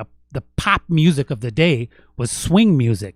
So if you listen to just like a straight ahead Count Basie tune, like Basie Straight Ahead, or you listen to one of their flag wavers, like it's called Whirlybird. If you go on YouTube, look for Google Whirlybird Butch Miles, because Butch Miles is one of my heroes and he's a friend of mine, and he played with the Basie band. He turned the fucking world upside down. You listen to that solo, and that's the quintessential type of drumming in that genre that I absolutely have strived for my whole life. Really? Yeah, and he's a bit older than me, and Wow. we've done a couple gigs together. Really? Yeah, and so anyway, but that said, then there's like bebop, which is like more like Charlie Parker and Yep. Dizzy Gillespie. Well, they're taking like there was like Louis Armstrong, and this is such a distilled thing. Louis Armstrong from the early 30s came out, like a Bunk Johnson and Louis Armstrong. And then you got Roy Eldridge, who was the hotshot player in Gene Krupa's orchestra. And then you had like Dizzy Gillespie taking what he did, which was more straight ahead, but more of that 40s war era stuff. Mhm. If I shouldn't go on about that too long, but in that genre of music, that is so accessible because like the Wolverines, that's kind of where we go. Well, and that's why I didn't stop you on that, because it's crucial to the development of not only jazz music but also this conversation, and kind of where it's naturally going is the evolution of music and the evolution of your career and the evolution Sure. of your influences. So it makes perfect sense. I see what you're saying. So if someone that has never heard big band music like that and they're listening to it, they'll probably be surprised when they notice they're tapping their foot. Yeah, and here's the crazy thing is big band has always been one of my secret pleasures. They're not truly big band, but there's a I think they're actually based out of here, or originally were. Have you ever heard of Wolfpack? I have not. They're fucking amazing. Okay. Now, actually, you know what? Now that I think about it, their name might not even be Wolfpack. Their album might have been called Wolfpack. Oh, okay. I'll find it and I'll play it for you after the podcast Okay, that on your sounds way good. out. You're gonna fucking love it. Based on our conversation so far, you're gonna fucking love it. But where I was going with this is like, it's always been a secret pleasure of mine, because whether it was ska music, right? Remember ska Oh, yeah. in the late 90s, right? Or modern day Coheed and Cambria has a lot Sure. of horns. Yeah. Or just dynamic, loud, emotional music that can swing the gamut of emotions. Big band will resonate with anybody who likes huge music. So if you're a metal Yeah. fan, you'll probably dig some big band jazz. As long as you can find the right bands, Yeah, there's some the right artists. Yeah, I mean there was so many of them, and they all, for a while, that was just the law of the land, musically speaking. Not law necessarily, but I know what you're saying. yeah, but I mean, you asked me The like unwritten rule. Sure. what do I like about a big band is like you can with the drums you get to exercise every spectrum of what that instrument can do, from playing to you can barely be heard to like playing like as hard as probably on occasion as some other Yeah. rock drummers just naturally do all the time. And also the thing is too is like the dynamic and suddenness and ferocity of things coming out of nowhere and then going back to nothing again. I mean, like there's a couple songs, bassy too. It's a thing. It's called All of Me. If you listen to that chart, Yeah. it's just a little piano. If you know bassy, it's just the bass is going dun, dun, dun, dun, dun. And then all of a sudden, like just before it goes to the end of the second A section, out of nowhere, the whole band comes in, like just screaming as loud as they can play, and then bam, it's gone. Then the band is up a little. But when we would play that live, especially at a country club gig, we just start off, or at the times when the big band would play, we do that. People go, "Wah!" And they'd, they'd spill their drinks, their plates would go flying, and we just go, "Yeah, I got you, bitches." Versus like the that's hilarious, because I don't know why, but when I'm thinking of that scenario, I'm thinking of Psycho Susie's upstairs room. Have you seen that smooth jazz band up there? Mm-hmm. They're top notch, but they are not doing that. They are just playing their deal, staying at one volume, and just exercising every talent in the book, but staying within the pocket as well. Sure. You're talking full on. I mean, basically, yeah, like almost like Queen. Like that would be the closest rock version of what jazz can do dynamically. Music has so much to offer, and it doesn't mean it's superior, but for me, if a band, whatever it plays, has some sort of sense that employs dynamics, boy, I mean, I that just puts them, at least I appreciate that just a bit more. I think the best current rock I don't know if that band, means that's right, but I think I know what you're saying though, and I think honestly, I think that's why I've been having a harder and harder time finding new music that I'm super into. I think the closest thing I could think of to a modern rock band, some of my friends are like, I already know what he's going to say. God damn it, Jared. Oh, fucking A. Here we go again. Coheed and Cambria. I think they're the closest thing in modern day music that's actually doing everything they can do to exercise the full sweeping scale of not only what they're doing on their instruments, but with their production quality, with the emotion, with the dynamics, all of that kind of shit. Yeah. And there's huge horn sections that they put in their band, play to a backing track so it shows up live. And yeah, I think they're the only band doing anything like what we're trying to talk about right now. Like really like to where you can barely be heard. You know, and they're even like they adapted that philosophy, that way of thinking that jazz did. They've adopted that to the technology at hand too, almost like certain bands tried to do in the 80s where they would bring in electronic drums and shit. Only they're yeah, everyone, right? But they're doing it at a different level. They're doing it in a way that's like impressive. That's exciting. I mean, just experimentation to do new things that experimentation. Do you listen to a lot of Coheed? Have you ever listened to? No one listens to this band. I think they're the fucking greatest rock band on earth right now. I don't listen to a lot, but they're definitely on. I mean, if I come home, sometimes the person I live with, Tempest, who's a bass player, Harsh Reality, like a motherfucker on bass. Yeah, she's a fucking beast. Yeah, she puts on all. I'll come home and she discovers these bands. There's one that she just put on. It's just like straight ahead rock called Power Circus. Oh yeah, yeah. And you just look at the people and you say they're just doing their thing. They don't care if people like them, which right away. I mean, I just love that anyway. That the spirit of like, I'm just doing my thing because it means something to me and my fellow, members or friends or whatever. Yeah. And I think that's the biggest key. And I don't want to go too deep into it because I've talked about this on almost every podcast. But whether you're listening to the prolific directors, musicians, writers, artists, somebody inevitably asks them, why'd you do this? Why do you make this style music? And I always reference Lars from Metallica. They're the reason I started music, specifically James Hetfield. I happen to be wearing a Metallica shirt right now. Coincidentally, I have 2 Metallica shirts. Out of all the shirts I have, I only have 2. Coincidence that I have the one that's got that on it and Justice for All on it. I have a funny story about that scrim or whatever the fuck it's called, but George Lucas, Star Wars. Sure. Why'd you make Star Wars? It doesn't matter. All of these guys say the same fucking thing. Well, I made a movie that I wanted to watch. We write music that we want to listen to. I had Rich on the podcast, Skywind. Same thing. He kind of said the exact same vibe. And Rich is one of my close friends, and we've had hundreds of conversations, but I've never actually heard him say it that way out loud. And I don't know if he does watch the podcast, but he's not a biter, so I can't imagine he was like, yeah, that's what I want to say when he asked me that question. I don't think, because I didn't even ask him the question straightforward, but he said that. He goes, we kind of did it selfishly. We wrote music that we were into, and we were just kind of lucky that we found other people that also enjoyed it. And that's honestly exactly what I'm trying to do on the podcast. Is I'm doing the podcast I want to watch. Now, granted, I don't actually watch my own podcast because I do the podcast, right? But that's the point, is like, I have the people I want on. I have the conversations that I want to have. A couple buddies have called me and they're like, hey man, you shouldn't do that again. This is a little, and I'm like, listen, fuck off, dude. Like, I get it. I appreciate the constructive criticism, but unless it actually is like ruining the show, right? Like, hey, you should probably stop drinking because it makes your drumming sloppy. That's constructive criticism.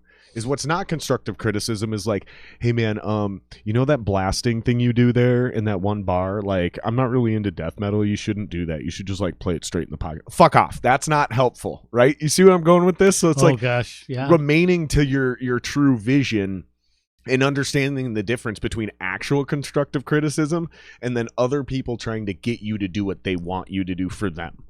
Because as soon as you start doing that, well, if you're making music or making a movie or a TV show or hosting a podcast and you're thinking, well, what do people want? You've already failed. This is my personal opinion, and I believe it holds true in any creative form. That's like pretending you're cool. Right, exactly. Like, and we see it a lot today. We see it a lot in our world right now with virtue signaling.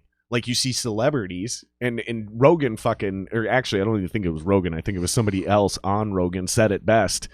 They were like, yeah, these fucking celebrities that are putting out all these wild videos apologizing for shit. It's like they're clearly starving for attention. Like they're not acting. They're not, because of COVID's got everything shut down and they're like, I'll do anything to get a few likes on Facebook. Sure. And so they just look for the next trend, the next thing they can say. And the whole point is like, what do we think people want to hear? What do we think people want to see? What do we think people want to watch? And where I'm going with this is, fans and consumers, however you want to put them, see through that shit and they're not interested because it's disingenuous. People want to see things that are authentic. That's why most reality TV doesn't work, right? Like most reality TV bombs because it's clearly not reality. You're posing this, trying to push what you want me to believe. And that's what I think is really beautiful about music and kind of special. And I think comedy would be the only one truly synonymous with this, which is like there really isn't a trend you have to follow. We do it a lot as young musicians. I started a new metal band because that's what was popular, and I was like, I want to be popular because you're young and you're dumb and you don't know any better, right? And then I got into a hardcore band that was like sort of metalcore-ish because that's what was now popular. And it was like a few years later where I finally started, and I'm already in my early 20s by this point, where I started developing my own sound. And I started getting really exhausted and bored with all of the music that was coming out because it was like one band does something prolific because they wanted to, and it meant something to them. And then 30 bands followed behind them. And that's what's popular now. So unless you sound exactly like this band, you're going to have a hard time making it unless you go the complete opposite direction. Or you write something that's like true to you. You develop your own sound. And that's why these artists just kind of like randomly pop up from out of nowhere. It seems like, at least. So like a Van Halen, you had the 70s stoner rock coming out of the 60s, right? In the hippie movement and free love. And then all of a sudden cocaine gets introduced. And you got Van fucking Halen, baby. You know what I mean? And then within just a year, 2 years, Metallica decides to form their band, right? And so that's like 79. Their first record drops in like 83. And in that 4, 5, 6, 7 years between when Van Halen 1 came out and when Metallica Kill 'Em All came out. Oh, yeah. I mean, that whole attitude shifted and switched.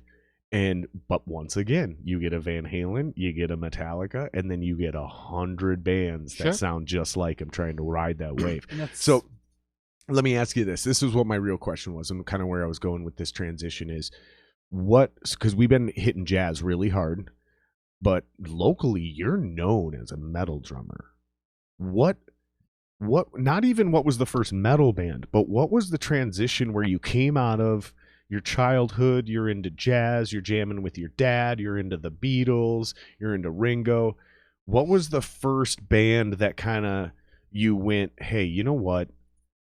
All this other shit's cool, but there's something to this rock and roll or heavy metal or something that got you down that road to where when I fucking met you, you were in All the Pretty Horses, and we'll get to that in a little bit. But then, yeah, I fucking hang out with you and you're jamming in like metal bands.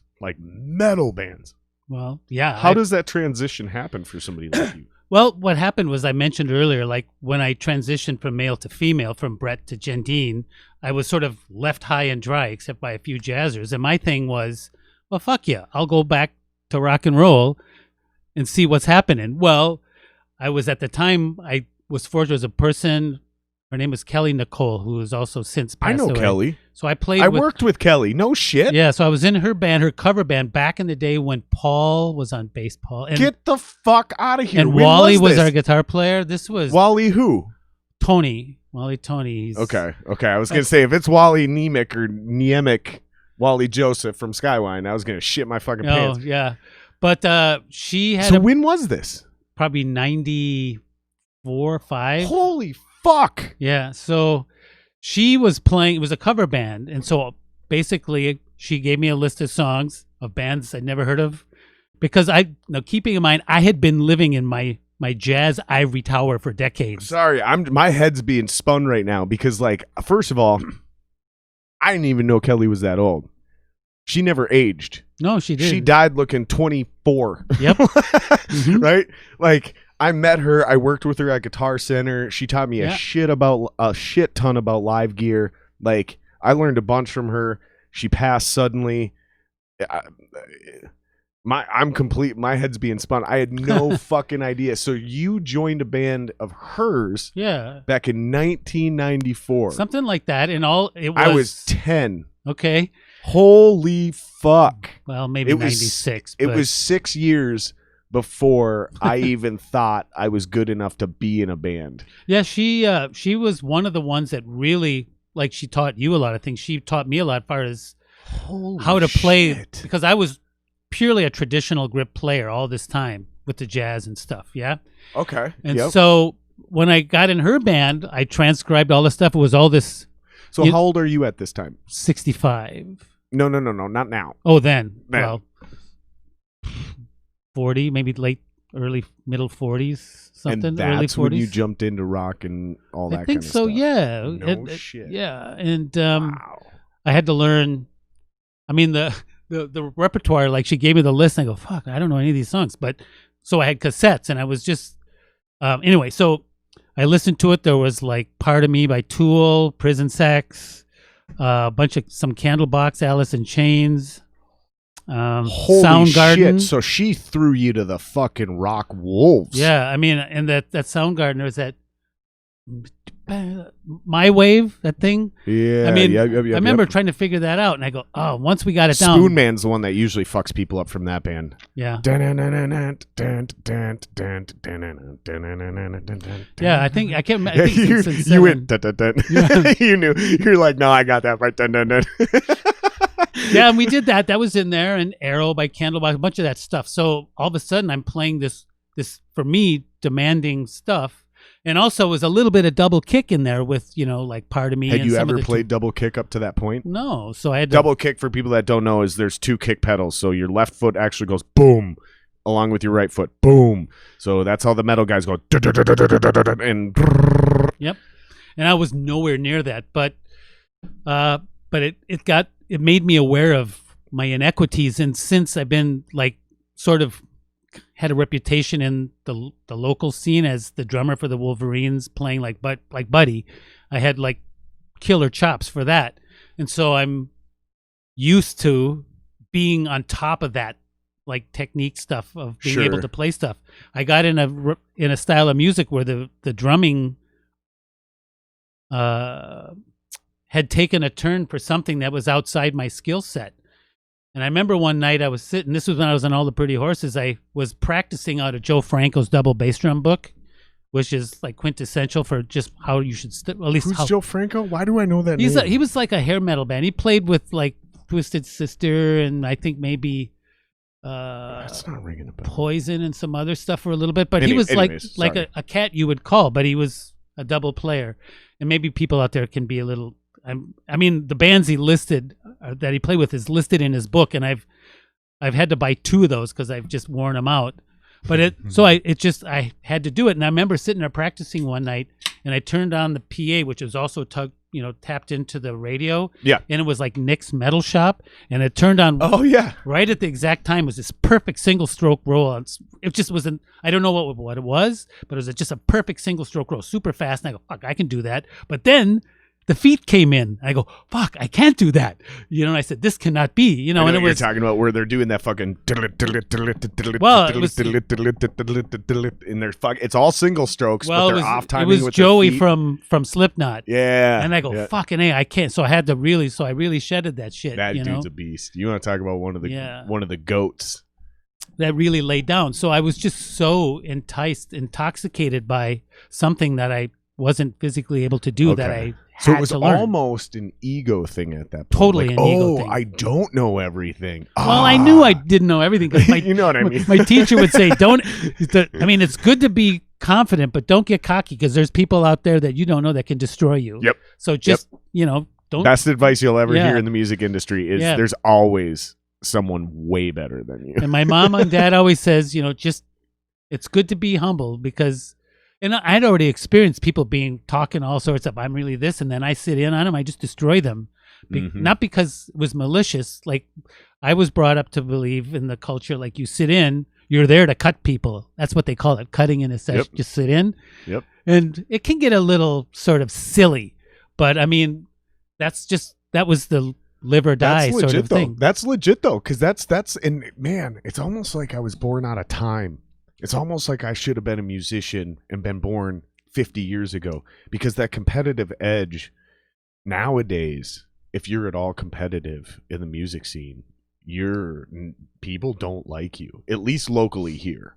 Like, so I kind of always used to have that vibe. Like, literally, I'd show up specifically on drums. I have like a different mindset and personality almost for each instrument, right?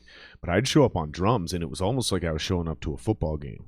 And I'd literally like, as I'm walking in that room and setting up my drums, I'd be like, I'm gonna fuck someone up tonight. Yeah. Like, somebody's gonna walk out of here like, what the fuck did I just see? That dude's a beast. Like, I had to put myself in this mantra. And then, like, sometimes I'd even be walking by. I'm not even bullshitting. I'd be walking by, and I'd hear somebody say something as they walk by. They'd like be whispering something, and like, I knew they probably weren't talking about me, but I pretend they were. Oh, okay. Right? And I'd be like, oh, these motherfuckers want to doubt me? I'm like, all right. They want, or it'd be about our band. Like, oh, one time I even said some shit to my band members. I was like, hey, listen, man, I heard these guys, because this was real. This really did happen. I was like, listen, man, I heard these motherfuckers talking shit backstage. They listened to our demos online. They were making fun of us because we called ourselves a crack rock band, because we're like rock music, but, you know, like on crack. And I was like, let's go fuck these dudes up. And my boys in the band, they were like, they knew what I meant. We weren't going to go fight. They were like, all right. So like, everyone just took one extra deep breath right before we walked on stage. One of the best shows we've ever had. Like, cool. Everything went top to bottom. But it was that secret little added motivation, that little bit of ego driven, that fucking like, yeah, I get it. There's always somebody better out there, but I still have something to prove. You know, in football, they say, oh, dude's got a chip on his shoulder. That's a great thing to have in football. Like, you want somebody who's got a little bit of a bruised ego, and they've got something to prove. Nobody knows why. Like, why are you so pissed off, dude? Harness that. You can do that in football. In music, it's not very welcomed at all. There's definitely a different reception or perception of that. Yeah. No, but it's unavoidable, I guess. You know, yeah. And with Kelly, I mean, she taught me so much, because both her and Paul would say, you know, you got to hit the backbeat harder. And I come from that like the jazz thing where that wasn't really a thing. It was in the mix. And so I couldn't get the power I wanted. So I went to matched, which my technique for matched was crap compared to what I've been playing my whole life. So what she means by that is matched is what you see most people do. They play drums like this. Boom, bop, boom, bop, boom, bop. Where she used to do, yeah, like that. That's traditional, yeah, or jazz style. Yeah. And then matched is when both hands are holding them to the front, like that. Yep. Yeah. That's that, just for people that are confused. And it took me a while to do it. And then finally, you know, I was playing. I can't play this way. I don't know what it is. I can't do it. I can't do it at all. You don't need to. It's one of those things, like, match grip is truly a superior grip, because the traditional, of course, came from the necessity of being on a battlefield with a drum strapped across your leg. And shit. And because if you ever see any pictures or a movie, I mean, that makes sense where it came from. But I heard this old jazz musician that made the best case I've ever heard. He was a jazz drummer, and he said, here's why still to this day traditional is superior, because when you go for that final stroke on your tom, I only have to move my left hand over to my right leg, and I can hit that tom right here on the floor. In matched, I have to move it all the way past my right leg to hit my left hand on that tom. So it's an efficiency of movement thing. And I was like, man, I wish I could do that, because he is totally right. No, I mean, the laws of physics don't play favorites. Right. You know, and the thing is, like, Buddy even says, why do you play traditional? It's exactly, there's a little video of him talking about that same thing. But it might have even been Buddy Rich. You know, maybe. I might have even seen Buddy Rich. Could have been, yeah. But I just didn't know who he was at the time. but they had to get it from somewhere. And if you see like a military drummer, the drummer, especially in like Civil War stuff or Napoleonic, whatever, the drums are hanging at a rakish angle, or like you see a movie on the ship, they You're beat right, to yeah. arms, and the drum is like that. So you can't do matched. You have to do this because of the angle of the drum.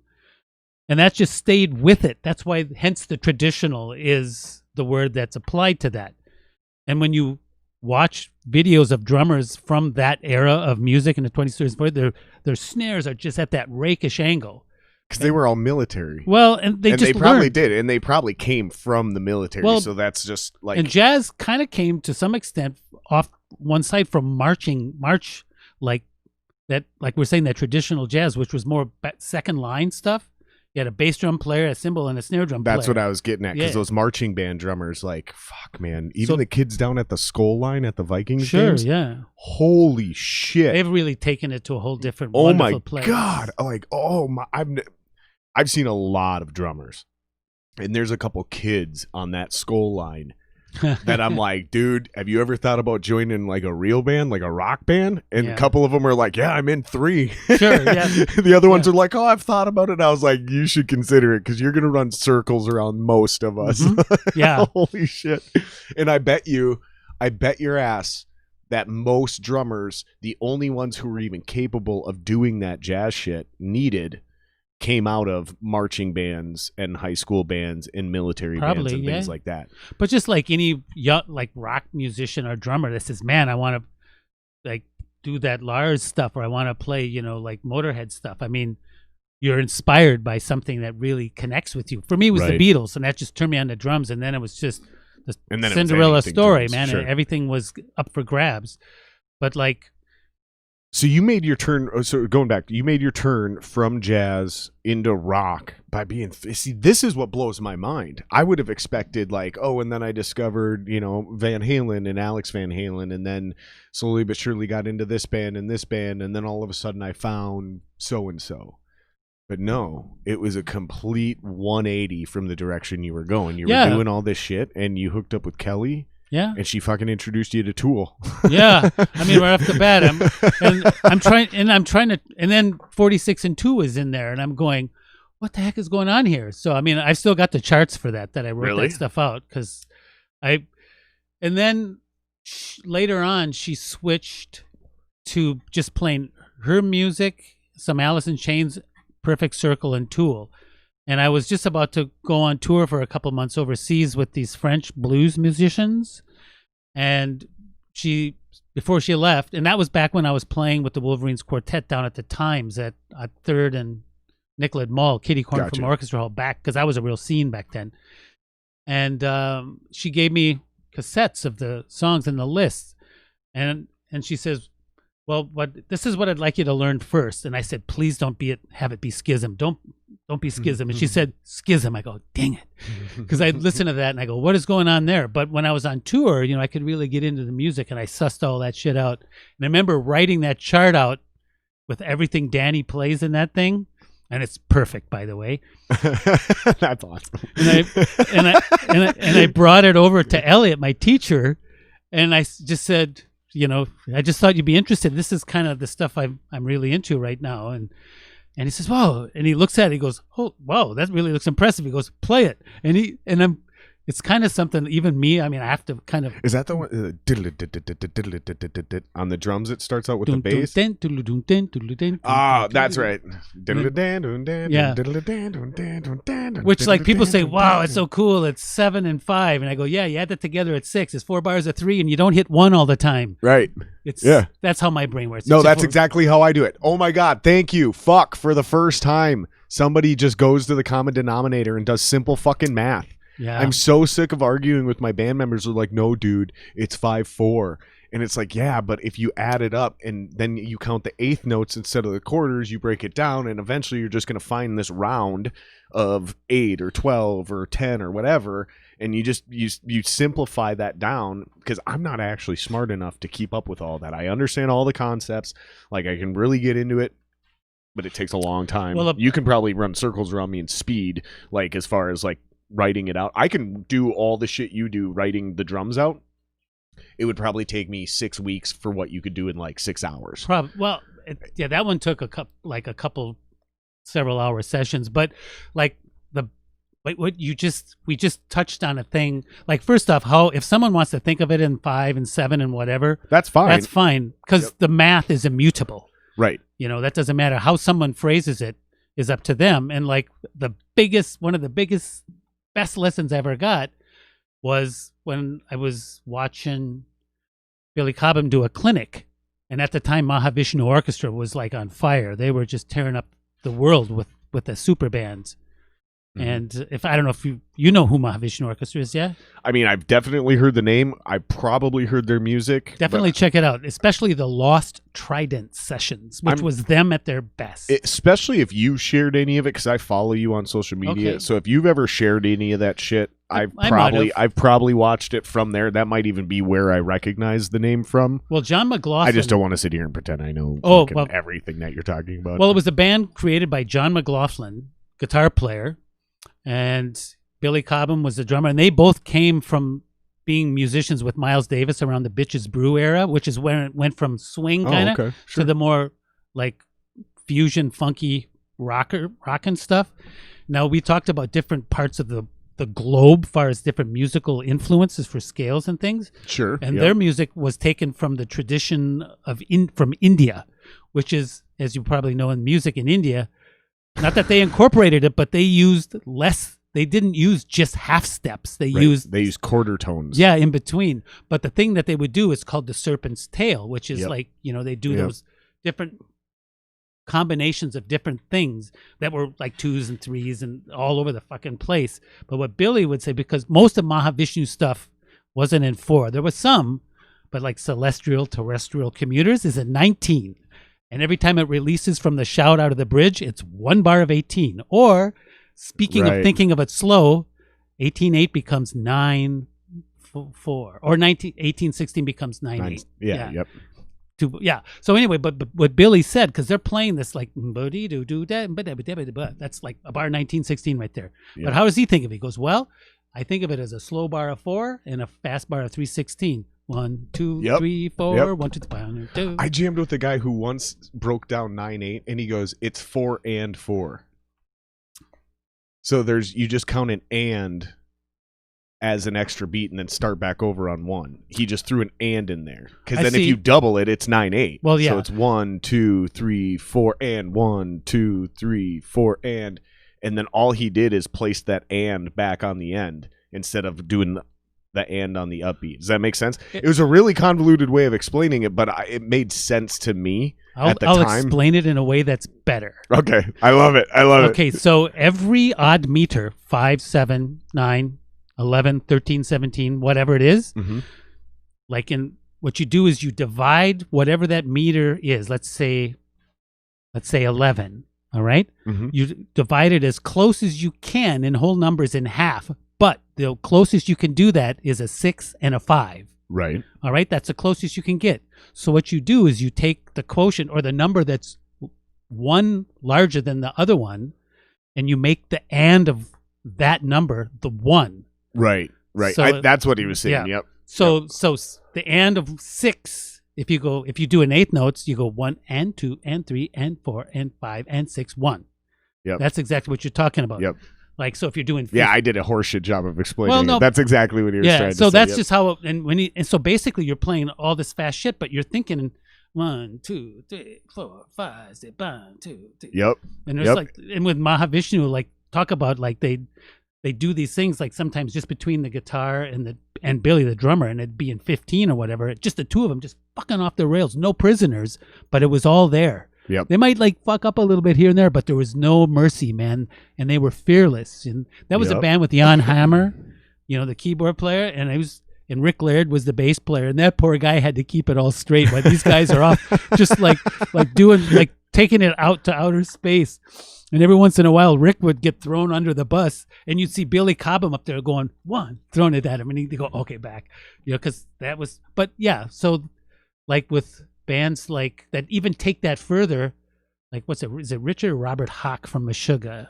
Oh fuck, I don't know those guys' names. Anyway, I know who you're talking about though. The like, straight up polyrhythms. Yeah, fucking. I mean that's like it's with the odd meters and stuff. That's I think I read a transcription from Meshuggah. They had one section, but it was a huge section that was in 3332.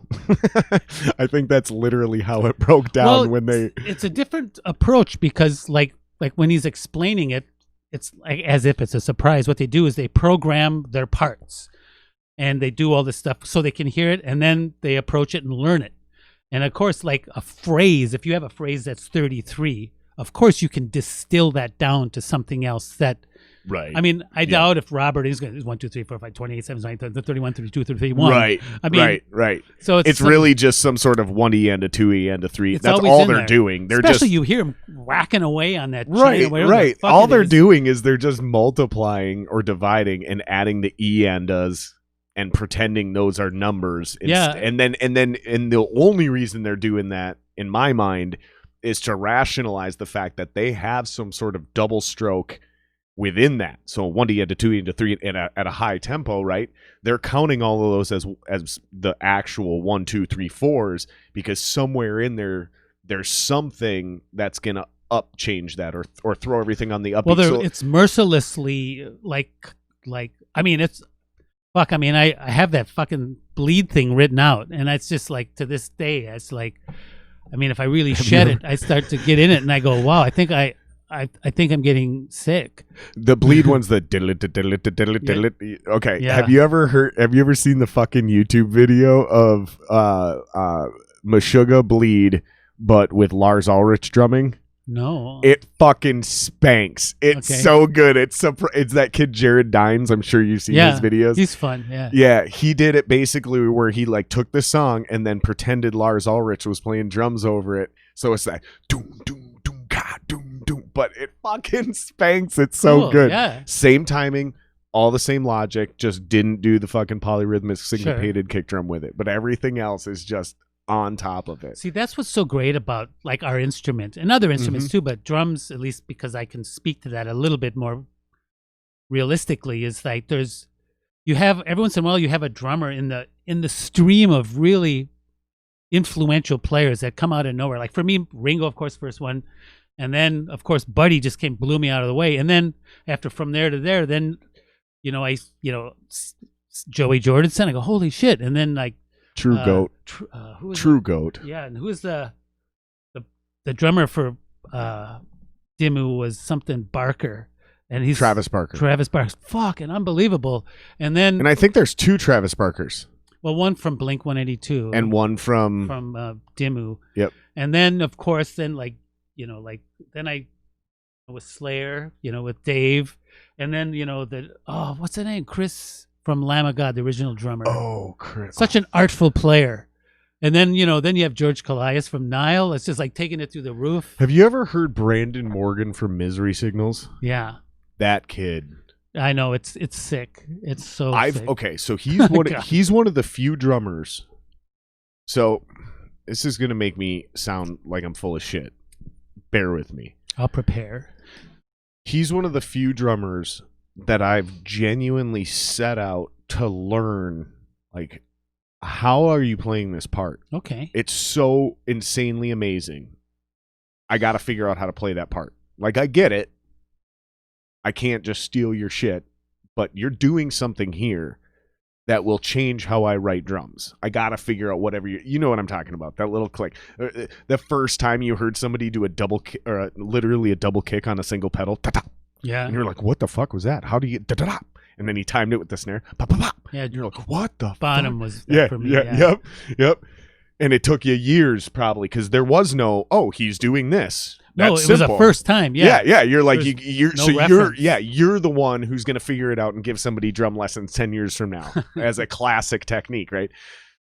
It has taken me 10 years with that controller record, and there's entire sections of that record I just stop playing and wait for it to get done because I can't even approach it. Like, I can't even break it down as to where the fuck, and it's gotta be something so simple, because it's not, when I say so simple, I mean he's got to just simply like switch hands on his count. So, because I remember talking to you a long time ago about this, you're like, the biggest thing I'm working on right now is figuring out how to start my fills on my left hand so I can end and start the next bar on 1 with my right hand.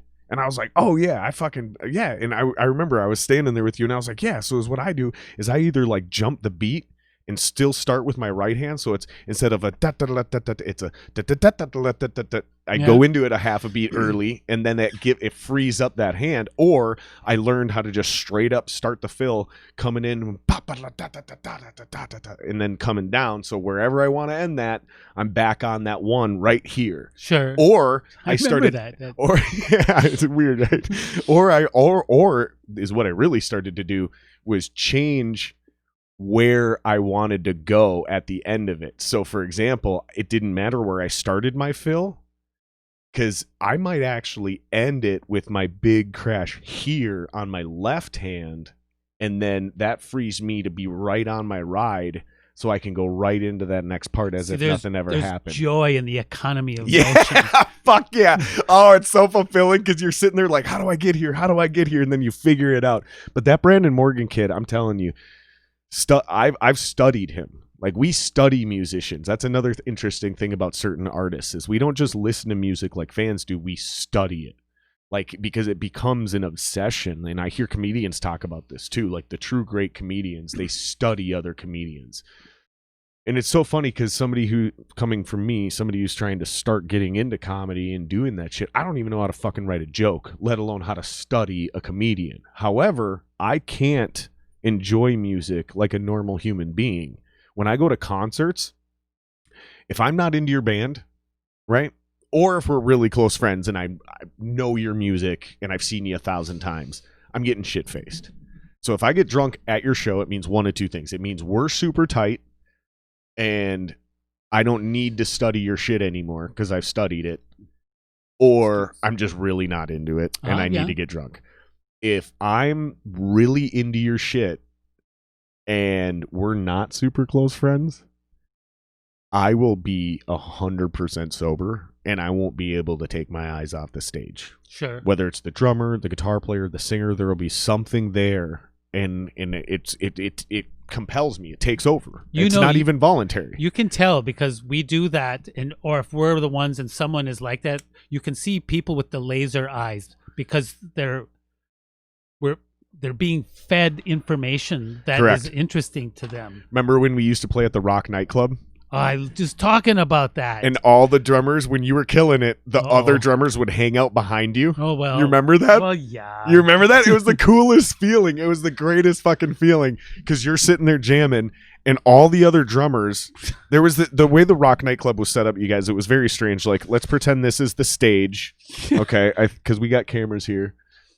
For listeners, when I go to all audio, I apologize. So you have your regular stage, the crowd's out here, and then how you got backstage, which was way over here, you would literally walk directly behind the stage, but there was just a small little wall here on the incline. And so people would hang out right here, right behind the drummer, and just lean over the wall, and you would just watch the drummer. Yeah. And if you were really good, other drummers would stand there and nobody was talking. Everyone was watching you. And like they'd like lean over when you're doing something. They'd be like, especially if they knew your music, they'd be like, okay, he's going to do that kick part thing. And you'd see all the guys lean over like this.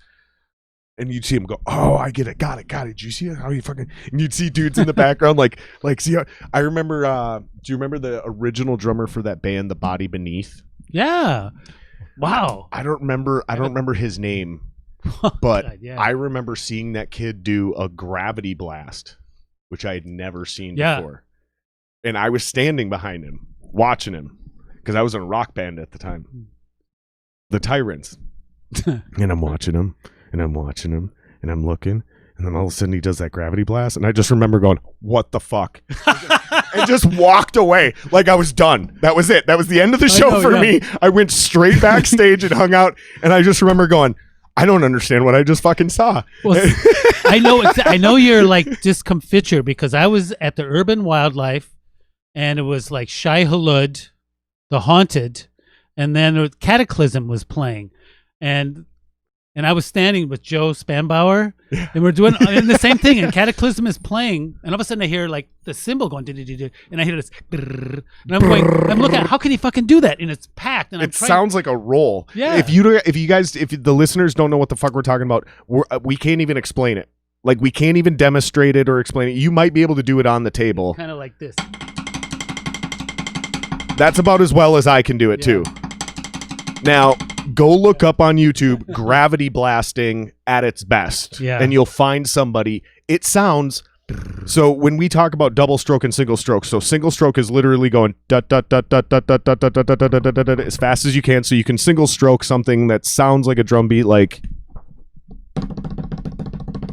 That's not a real drum roll, right? And then there's a double stroke where you hit it once, but the stick bounces. So it's as you go fast. Gravity blasting, these dudes are doing it with one stick off the side of their snare. And it sounds like they're doing a double or a triple stroke drum roll extended on a stair for a long period of time, not just a second, for like a full... I don't even know how many bars. Too many bars, probably. For as long as they would do it. Yeah.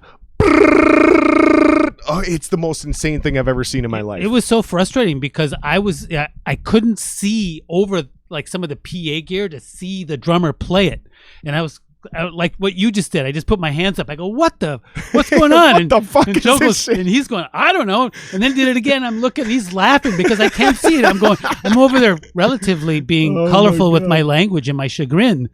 And then, it wasn't until later because I'm asking, what the heck is going on there? But, you're talking about like what really excited me about the metal drumming thing was and how you got into it, how you made that transition. I was playing with All the Pretty Horses at the main event then, and the band that was also there, I can't remember who played first, was Epicurean, and John Gensmer was a drummer in that. Yeah, he's a good buddy of mine. I'm trying to get him on the podcast. Oh, you have to. He's a world class. I've known him for years. Person and drummer, but absolutely one of the best dudes I know. So in All the Pretty Horses, we did our thing, and then his band went up and played, and like him, he was like off to the side of the stage there, as like at how it is. And then he was playing, was just mesmerized. And then what happened is he got off of his drum set, and I went up to him, and we both said at the same time, "Do you give lessons?" That's amazing. Yeah. So because what was the answer? He was like very graciously, "Well, I'm not you." You don't want to take lessons from me. I want to take lessons from you. And I said, no, man, you're what I want. And then there's another drummer named Josh Fetzik who used to be in Satanic Ballerinas and Nailed Shut. Yeah? I remember Nailed Shut.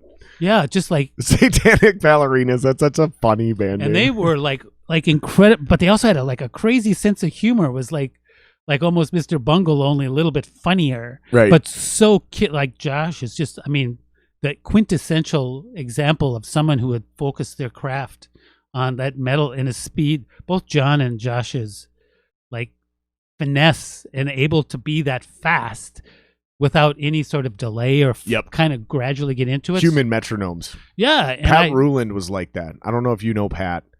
Pat's at John's level, and John might even tell you that Pat's above John, like as far as sheer skill. But Pat, I had Pat on the original version of the podcast. I'm sure I'll have him on this one. In fact, I'm kind of embarrassed. Sorry, Pat, if you're watching this. I haven't even reached out to him to ask him. I've been so busy scheduling so many people. But Pat's big struggle is slowing down and getting the groove, like not being a metal drummer. Also a human metronome. Sure. But John and Pat were like that. They were just perfect. They could play everything. It was like you were listening to a drum machine. There was no lag in tempo. There was no added weirdness. It was like listening to somebody play whatever on record. We're so and you obviously are part of it, but the scene here as far as drummers going back for some time, regardless of the genre and the time frame, there's so many has been so many amazing players. So it's such a fertile thing. And so I was just like, when John and Josh, they would like I said, Josh, how do you do that thing? And so he sat down and went, grrr, and I go, that doesn't help me at all. What I'd like you to show me is like the first day before you even were able to do anything that remotely came to that, what did you start with? Right. And he goes, oh, well, and then it was like kind of what I thought is something simple, because as you develop whatever your technique is, you can't incorporate the muscles that you have at their level right Right. off the bat. I mean, Right. all the stuff has to go from one group of muscles, like the larger, the grosser ones, to the more subtle, smaller flex muscle groups or whatever. Correct. Yep. Yeah, and of course that the whole art of that has even exponentially extended itself. Right. You know, there's that drummer Seamus. Yeah, that sounds right. Yeah, Yeah, he's yeah. he's just so like casually like goofy and brilliant. He's just Right. so brilliant, and I mean, and I don't even come close to. I mean, my metal chops have atrophied probably just because with Harsh. I used to play with Harsh, All the Pretty Horses, of course, and then Harsh Reality. Would you consider All the Pretty? Because I want to get to All the Pretty Horses, because that's really my introduction to you and that band and a lot of things, really. But would you consider All the Pretty Horses a metal band? Well, Because I would almost say more like gothic rock. all right. So Like what? hard gothic rock. It was definitely metal-ish, but I feel like that genre got stolen. So like even if you are metal, if you're not doing certain things, you're not metal anymore, right? Well, the thing with All the Pretty Horses was, well, on a couple of things. It's like for me, that was just when I was kind of coming out of my shell into what would become Jendeen at that point. So I was vacillating really? between like presenting still as male and then once in a while going out as dressed as a female. And I remember seeing Venus at the Gay 90s. I had no idea who she was. And I went up and introduced myself. And Venus was the singer, correct? Yeah, singer and the creator, the guitar player. Because let's just composer. break this down for people. Everyone needs to press pause on this podcast right now and go watch, because there's plenty of shit out there on All the Pretty Horses. For me, this was a mind-blowing band.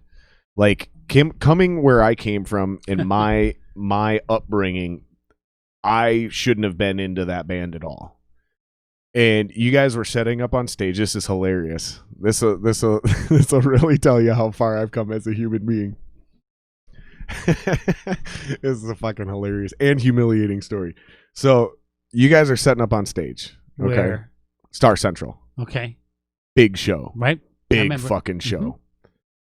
And I walk up and I'm like, so who the fuck are these guys? And they're like, it's a band called All the Pretty Horses. You definitely want to stay for this. And I was like, yeah. And they were like, they're awesome. You're gonna like it. And I go, oh, well, that's cool. I don't know about all that, but whoever's setting that gear up on stage, she's got a really nice ass. and I did not know that it was, yes, a woman. However, used to be a guy until someone said it. They were like, that's a dude. And this is where we were. This is 20 years ago. You guys got to understand, this is not today, right? So there was no social cues. There was no script to like nowadays where it's like assuming gender. And they were like, dude, that's a guy. And I was like, really? And they were like, yeah. And I was like, okay. Yeah. Still a nice ass. Yeah. Exactly. That's exactly what I thought. I was like, well, okay, apparently dudes can have really nice fucking asses. I never would have seen that through somebody's fucking butch ass Wranglers and a flannel shirt with work boots on a work site. Sure. You know, you look at dude, I'm not gay, but I had looked at all my friends' asses, and my buddy Kevin one time was walking through Guitar Center and we worked together, and he had a baggy shirt on and he had somewhat skinny jeans, but he's an Irish dude with a super flat ass, and his jeans did like they came out from his butt and then like went in towards his legs. Oh, funny. Yeah. He was like working hard all day. We were sweating, so his jeans were kind of all raggled and shit. And his ass looked so gross and just so flat ass white boy. I just was walking behind him into the warehouse and I just go, Kevin, I just got to tell you, man, your body is banging. Oh, good for you. He stops dead in his tracks and turns around and he goes, dude, what the fuck is wrong with you? This is my best friend. He was my best man at my wedding. But even him, he's like, dude, what the fuck is wrong with you? And I was like, you look really bad in those pants, dude. But yeah, I mean, it was just one of those things where I just was completely taken back. And then someone's like, yeah, dude, they're all back then it was still okay to say fucking, I don't even remember what we said, but it was not what I think we said. What Well, it was she-males. No. It wasn't anything derogatory. It was a term that now, like, for example, oh my God. So way back in the day, like, black people even referred to themselves as Negroes. Now that is completely not cool to say. It was like that. I can't remember. Like transvestite or something? Yeah, I think that is what it was. Yep. Because now it's like, no, that's not the right word anymore. And now you can like really offend people. But yeah, they were like, yeah, which is the whole band is transvestites. And I was like, really? Okay, cool. I was just like more intrigued by this whole thing because it was like, this is, again, I was raised as like a country kid and then a suburban kid and then as a late teenager moved to the city, right? So I was being thrown to all kinds of cultural wolves. Sure. But I'm into music. I'm pretty liberal about my shit. So I'm like, let's see how crazy this gets. When you guys fucking went on, you had the goddamn cage dancers, those two fucking crazy bitches on the side. Like, and there was so much fucking crazy like theatrics and sexual energy and sexual tension. But at the same time, the music was amazing. All of you were fucking amazing at your instruments. And it was like everything got thrown out the window for me and nothing else mattered. It was like, that band's awesome. Yeah. No, I thank you for letting me relive that gig because that was really something that we never have forgotten. Really? Just collectively and individually. I mean, when you talk about like metal, like when I went with a friend of mine who I met years ago in the scene, Janice Area, and we went to see. I think it was Janice. I believe it is, and we went to see. No, it was someone else, but that just shows you my memory. But we went to see Dimmu at the Quest, right? And then we went. After the show, we went to the Urban to have a couple of drinks or just hang out, because that's where all the kind of the scene is anyway. And all of a sudden, Dimmu walks in the band, and she apparently knew them. And she goes, "Hey, everybody! This is my friend Jendeen Forberg.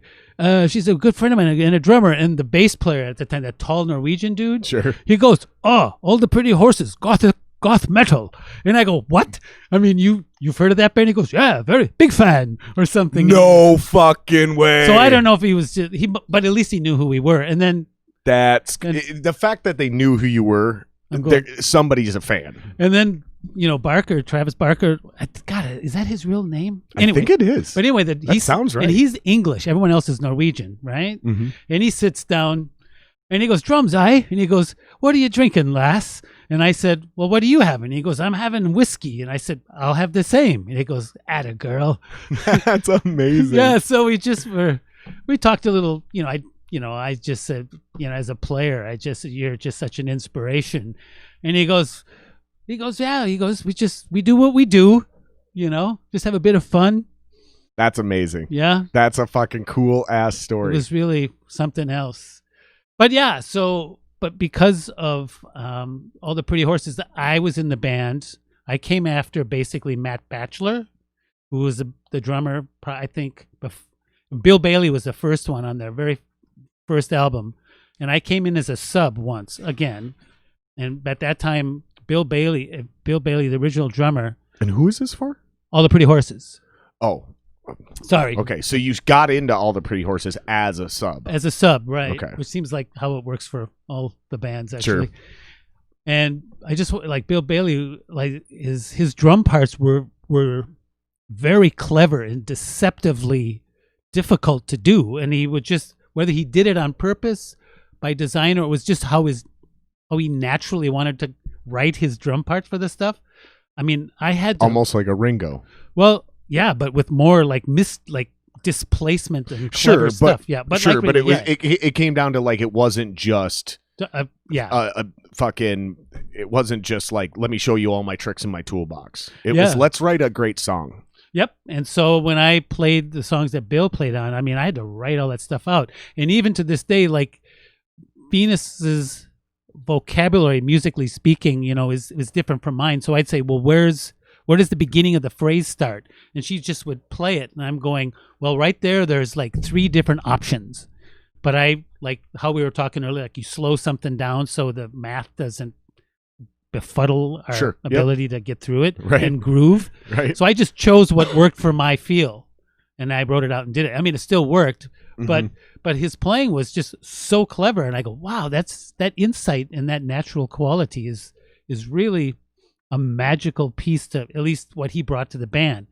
And Matt Batchelor, after when the band morphed a little bit different, he was very theatrical and like he would throw his sticks up and set stuff on fire on his. That's awesome. Yeah, and he sang, has a killer voice, and then so I came in, so I had to learn the first album. There was another album, so I learned from Matt, and then it just worked out that I guess. So so the band clearly wasn't originally all trans people. No, it was just Venus's All the Pretty Horses, and she is like a David Bowie sort of, Sisters of Mercy. Okay. Kind of in a punk, more of comes from that tradition. So when I came in, like with other bands, I come in, I replicate what's come before, just so everything can get.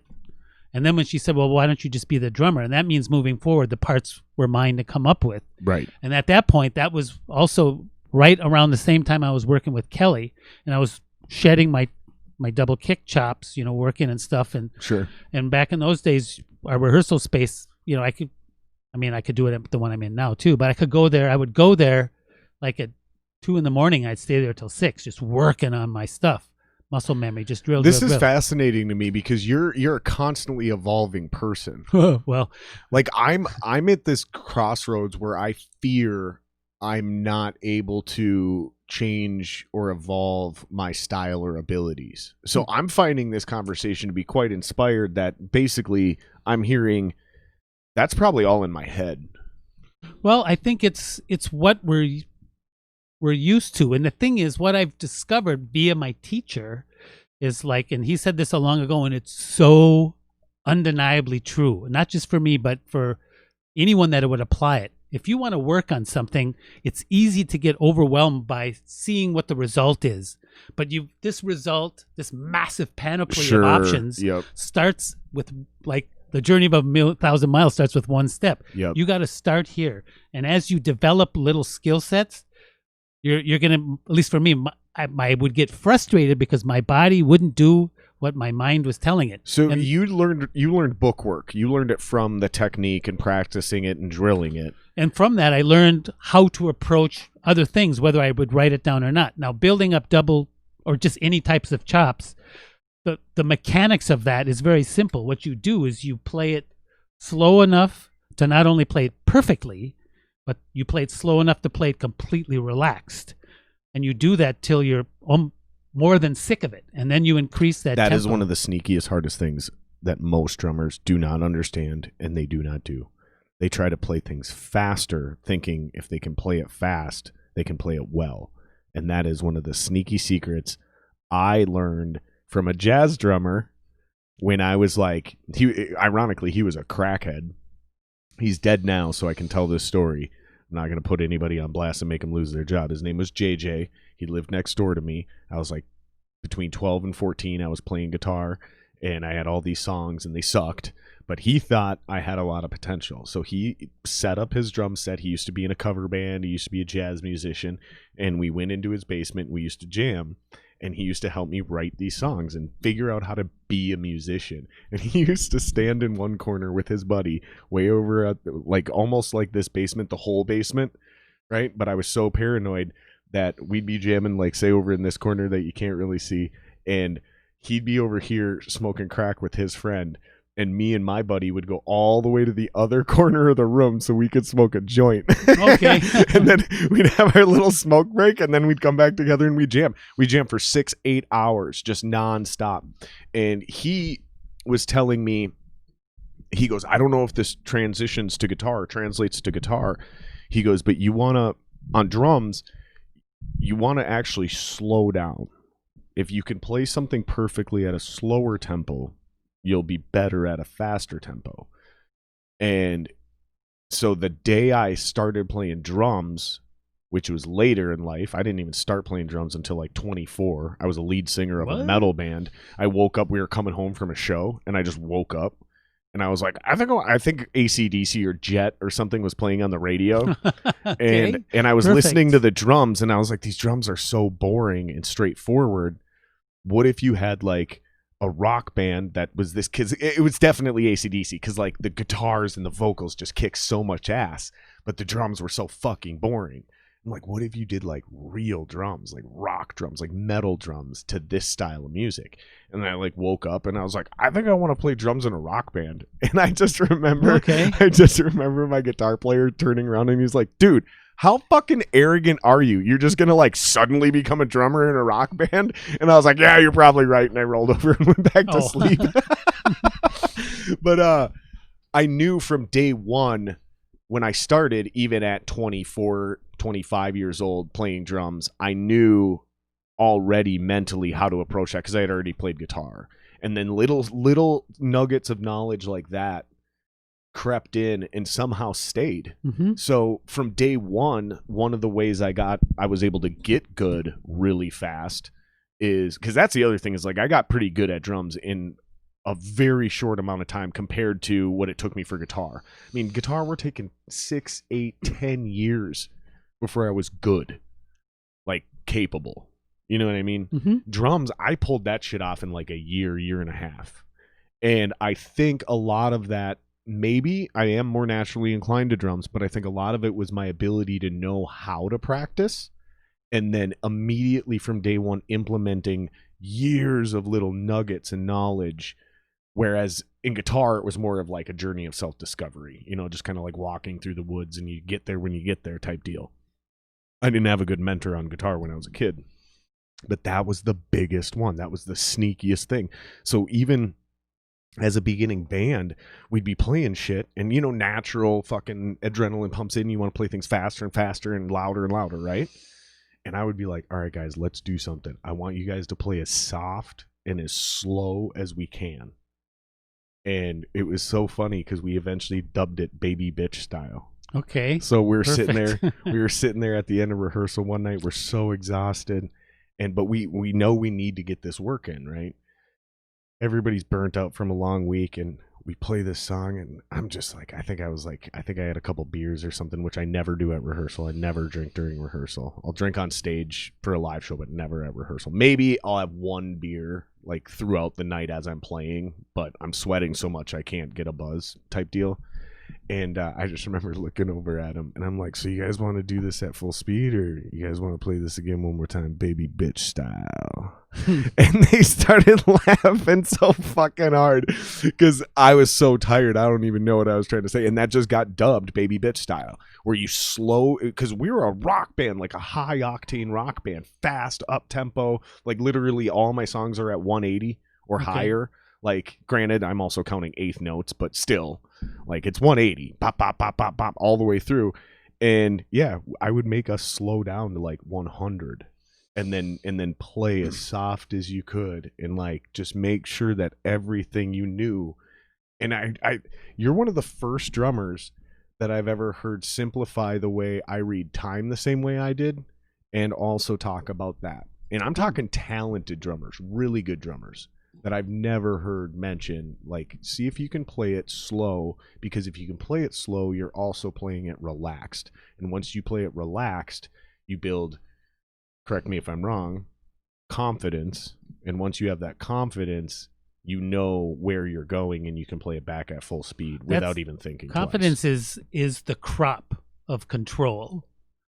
And like what we're talking about now is like my teacher, Danny Carey, any drummer that at least that I've dedicated some research into, has always said that control, you have to have it. Otherwise, you don't have a foundation to build on.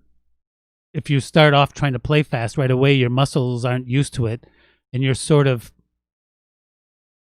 hoping for the best. Whereas if you start slow with something, like these drummers like Josh and John and just so many others around here, Tom Croxton too, like when it's confidence. If you playing a lick, you're working on it, and you line and all the limbs are lining up perfect, then you increase it. So by the time you have increased it to a point where now it's a viable thing that I can start using in the music itself as writing parts or whatever. And then as you get faster, because you've retained that consistency of perspective and approach, confidence is going to go with it because you're in control from working on it for those 1,000 hours.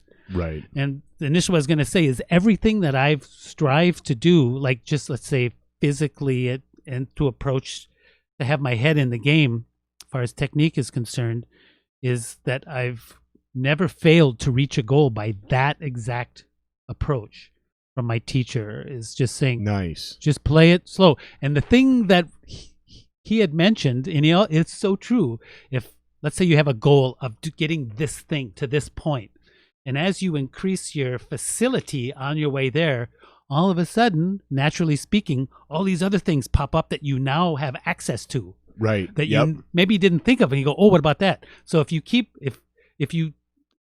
going after all this other stuff, this is never going to happen. Right. So, I mean, that stuff isn't going anywhere. Right. And so it's kind of a bit of a challenge. Yeah, it you still can climb is. that ladder, get your goal, and you can always climb back down the ladder and follow one of those side by doing chains that. those This ideas. doesn't Those go are away. always Then there. Right. You've got but that. if you get distracted doing all this other shit, you'll never make it to the top of your of your ladder goal, so to speak. And that's kind of what that's fascinating. I agree with that 100%. Well, it just works. It just worked for me, But this works in sports too. This works in building a business. This works in literally like how I've battled depression in the past. Sure. It's like, oh my God, I don't know how I'm going to make it through this day.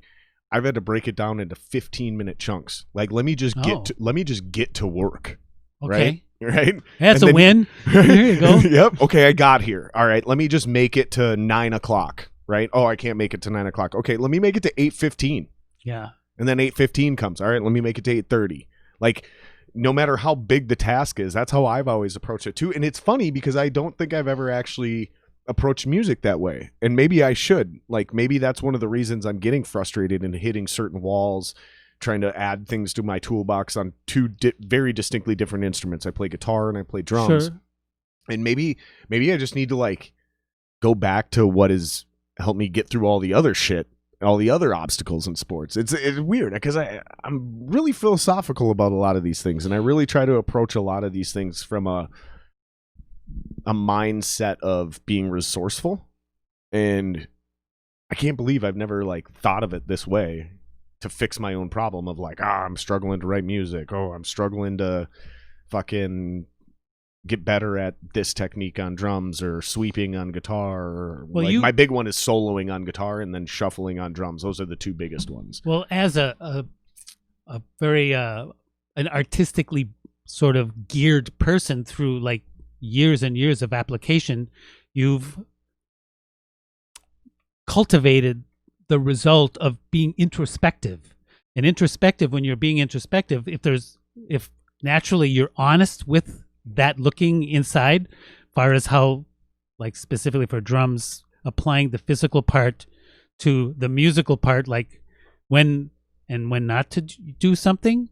Because I mean I've done it thousands of times, man. I've played shit in certain places that was so cool, but totally didn't fit. Didn't work for the song at the moment, right? You know, but that's something we have the good fortune of, is those of us that have something that draws us to look within, for whether it's to get to work or to apply some sort of approach experimentally, whether it's just, well, I have a wild hair, I'm going to try this. I mean, that's the adventure of going into places and doing things unknown. And that is what my teacher really gave to me, is like, he'd give me something written out and he goes, there's 3 different ways you can approach this thing. You can play it, that is, and that's cool.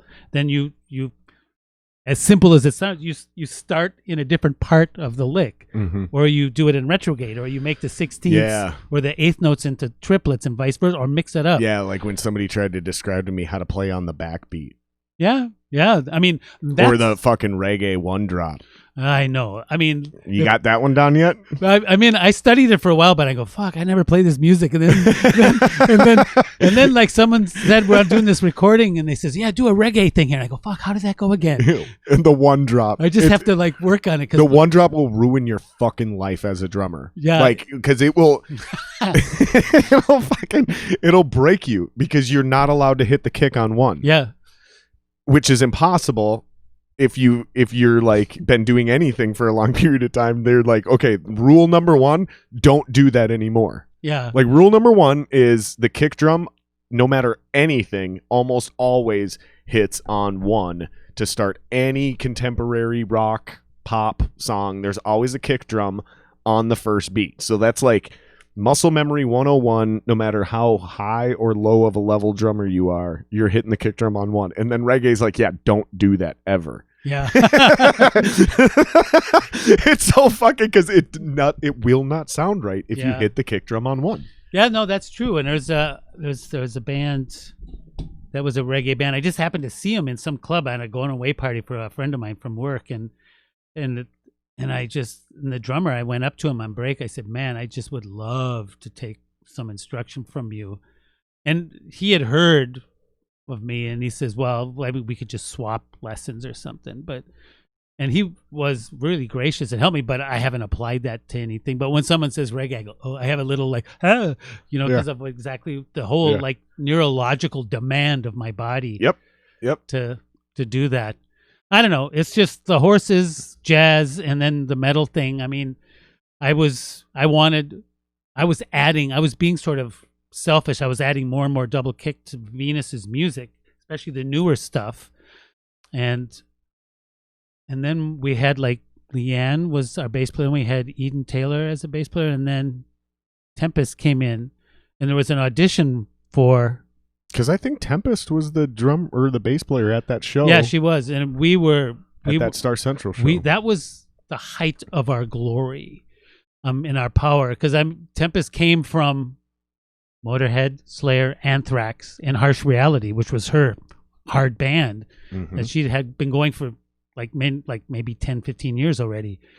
So we had several people audition for the band, and most of them were very lacking. In fact, all but 2 were lacking, and one of the ones that lacking skill, not prepared, and like they didn't Did you send them music?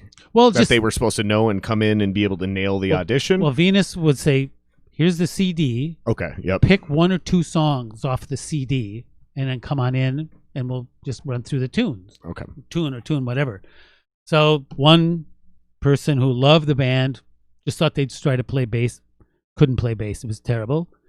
And then another person, good friend, just didn't learn the parts. Another person did learn it, but said, "Oh, I can't really do it because, I got other stuff to do." And then Tempest wasn't Tempest yet, but the Tempest came in, and Venus and we're in the rehearsal space, and I'm kind of like, and Venus says, "Well, what song would you want to play? Which one did you learn?" And she goes, "All of them." And we go, "What?" "I learned all of them." I go, "Really?" She goes, "I just don't know the names so well. So like once we get started, but I know I learned the whole CD." And whoa, fuck. And so we played it, and it's like, fuck, she was made for it.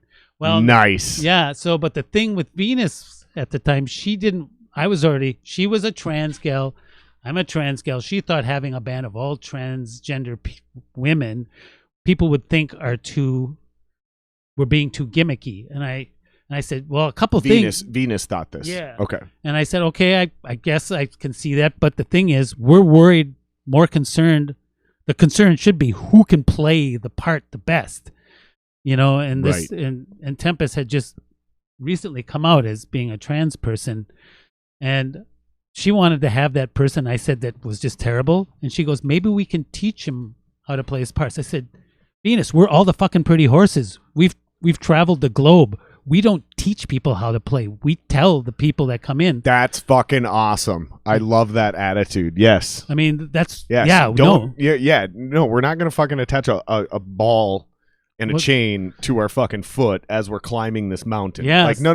Let's get somebody who can like be there by our side or even help us get there faster. And Tempest was like pure coincidence. By far the best choice. And the thing is, she brought like a whole level of power to the band, because just being a 3-piece really instrumentally, and she knew the parts, man, and she looked killer on stage. She was fearless, but she had also been a massive fan of the band, saying, "I have to get in this band. I have to get in this band." So when she heard we were looking for someone, she learned every song. And the day, just on the way to the audition, this is such a great story. She sliced one of her eyeballs at just before the audition. She cut one of her eyes. So she couldn't even see out of one of her eyes, and she still fucking nailed this shit. And that was shades of things to come, because there's stories about her persevering through like amazing physical dilemmas and coming out and treating herself like by jabbing a needle and a tube in her knee to drain it of all the shit so she could walk from injuring her knee like on tour. Jesus Christ. And she's hardcore, man. That's some Ronnie Lott NFL level shit where he broke his finger in the middle of an NFC championship game, and they were like, you can't go back out on the field. And he was like, cut it off. And they were like, and he was like, cut it off. And he's missing a pinky finger because he wouldn't come out of the game. Right on. That's some fucking. This is some top level shit. I remember, Rich, we talked about it on the podcast. I had an experience like at Star Central.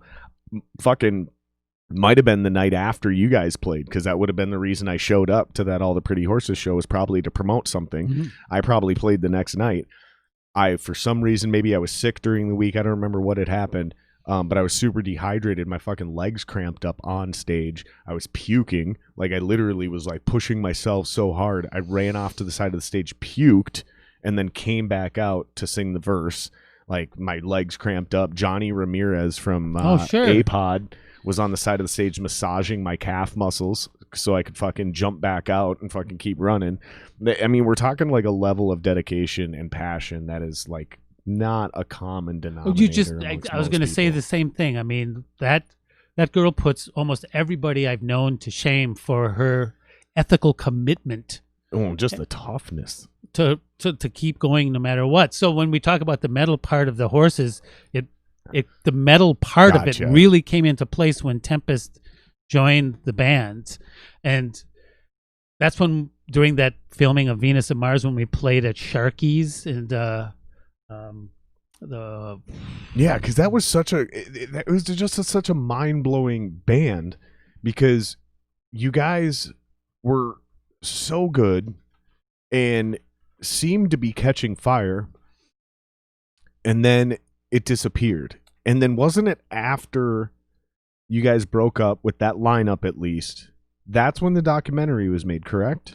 The documentary was made just before Tempest joined the band. In case people are interested, because you should check this out. Where can people find the documentary? Do you know? Maybe online. I know that and what's it called Records, again? For called people? Venus of Mars. Venus of Mars. Yep. And and it's definitely worth seeing. I haven't seen it for a long time, but I'm like, in that movie, I'm the funny Beatle. But like when Tempest was in there, wow, we just escalated, because Venus was used to playing like mostly GLBT friendly events and pride stuff and friendly environments, and then my thing was, well, you can continue to play the safer places, the places that you have a welcome and an acceptance, but if you want to make some change, like you're purporting that you want to do, I'm not calling her out on anything necessarily, but I know what you mean. My perspective is, let's go to places where we never would be expected to play, like, which is at that time places like Ryan's and across all over where we would tour, like overseas in the UK and Spain and. How were you received initially in all these places? Well, here's a story that kind of gives it. It seems like you were accepted with open arms in the local music scene here, more or less, because this was our home.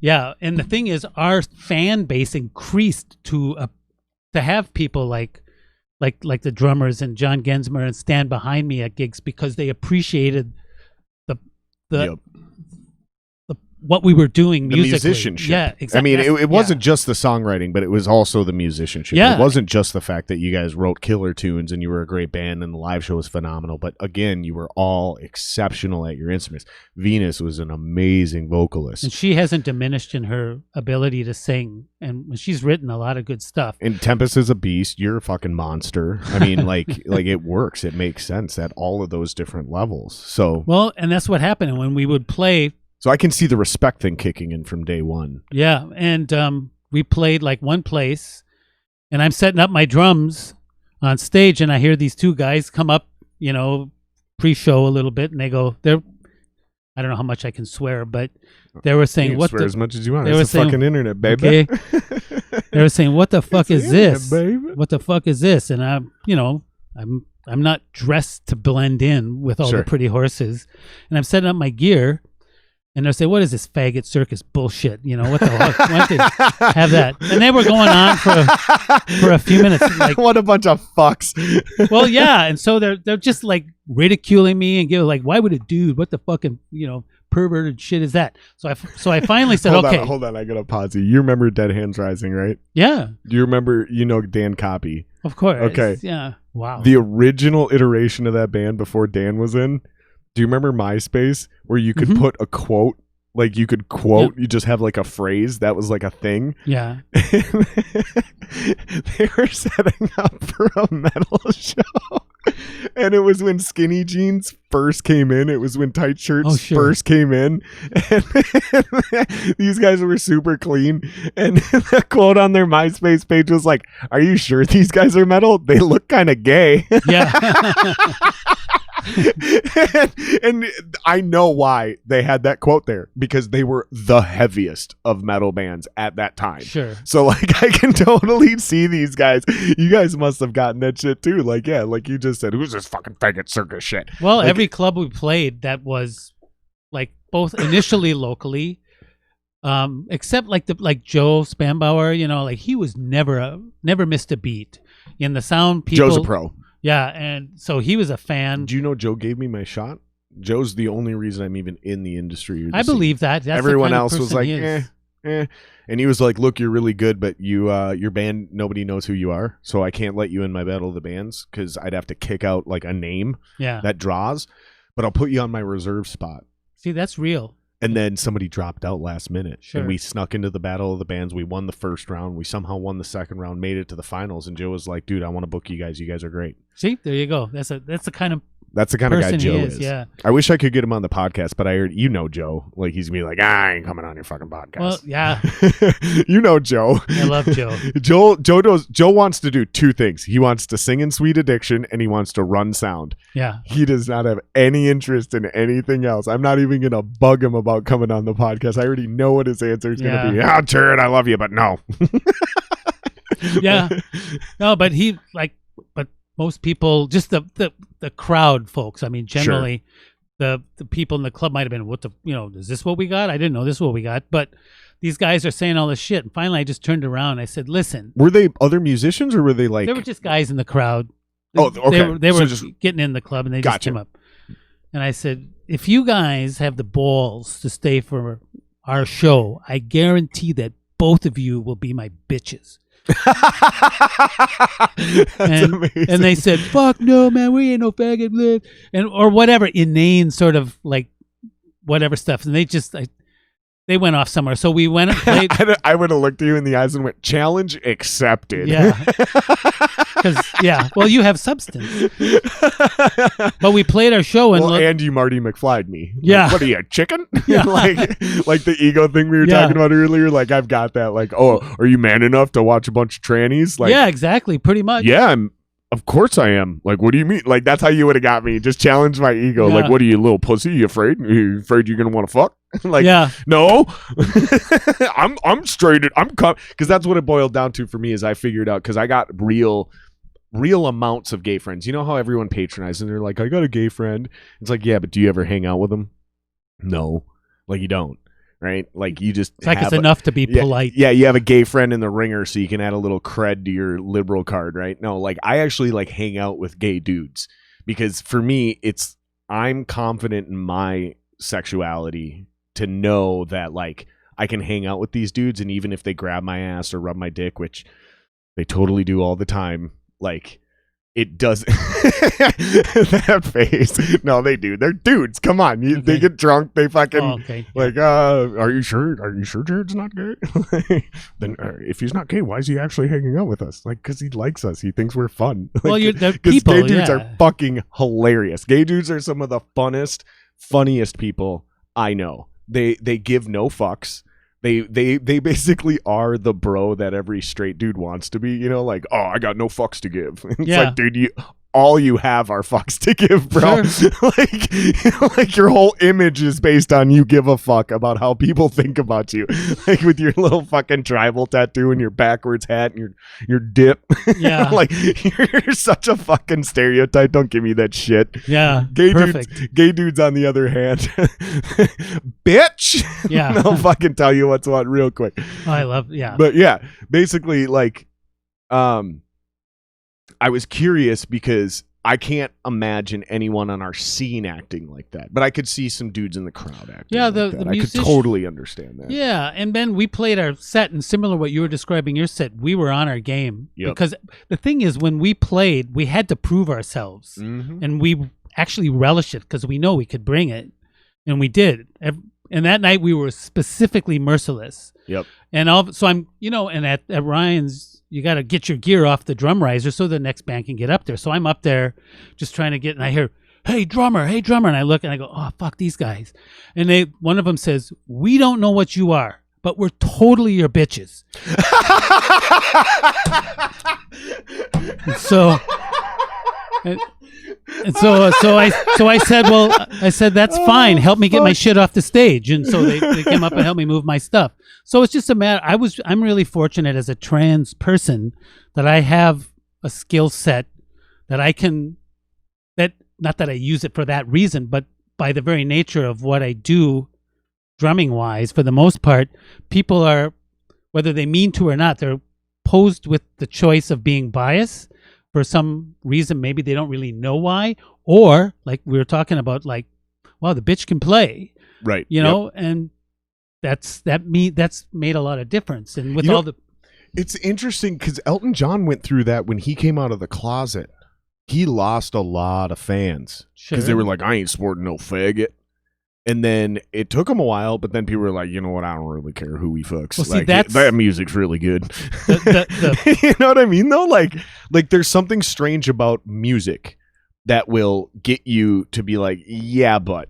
So no matter how hard you are in your belief, like, you know how many fucking racist people I've met in my life that like hip hop? And they're like, yeah, I don't like black people, but. And it's like, what is it? There's something magical about music where somebody could be transphobic or homophobic.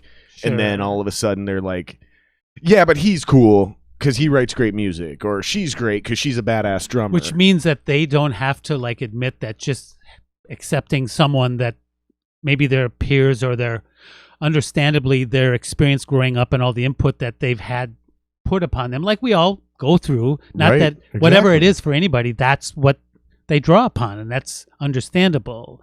I mean, for me, it's like I don't get up at all ever in my life and wonder, what transgender stuff do I have to do today? I mean, I have to get up, I got to get ready, I have a job, I have a gig, I need to get to practice, I have to be able to play my instrument, balance social things, do something fun, just like everybody else.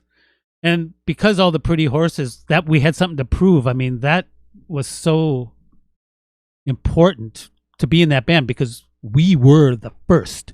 Like, sure. There's other bands. I mean, that's how change happens. Right. And I think to some extent we were out to prove a point that we even turned up our visual perspective to 11 a bit, Sure. Like, yeah, you got the cage dancers, you guys had small pyros and shit. Like, and like what happened is like that band our fan base increased, like playing places like, Star Central and things like that.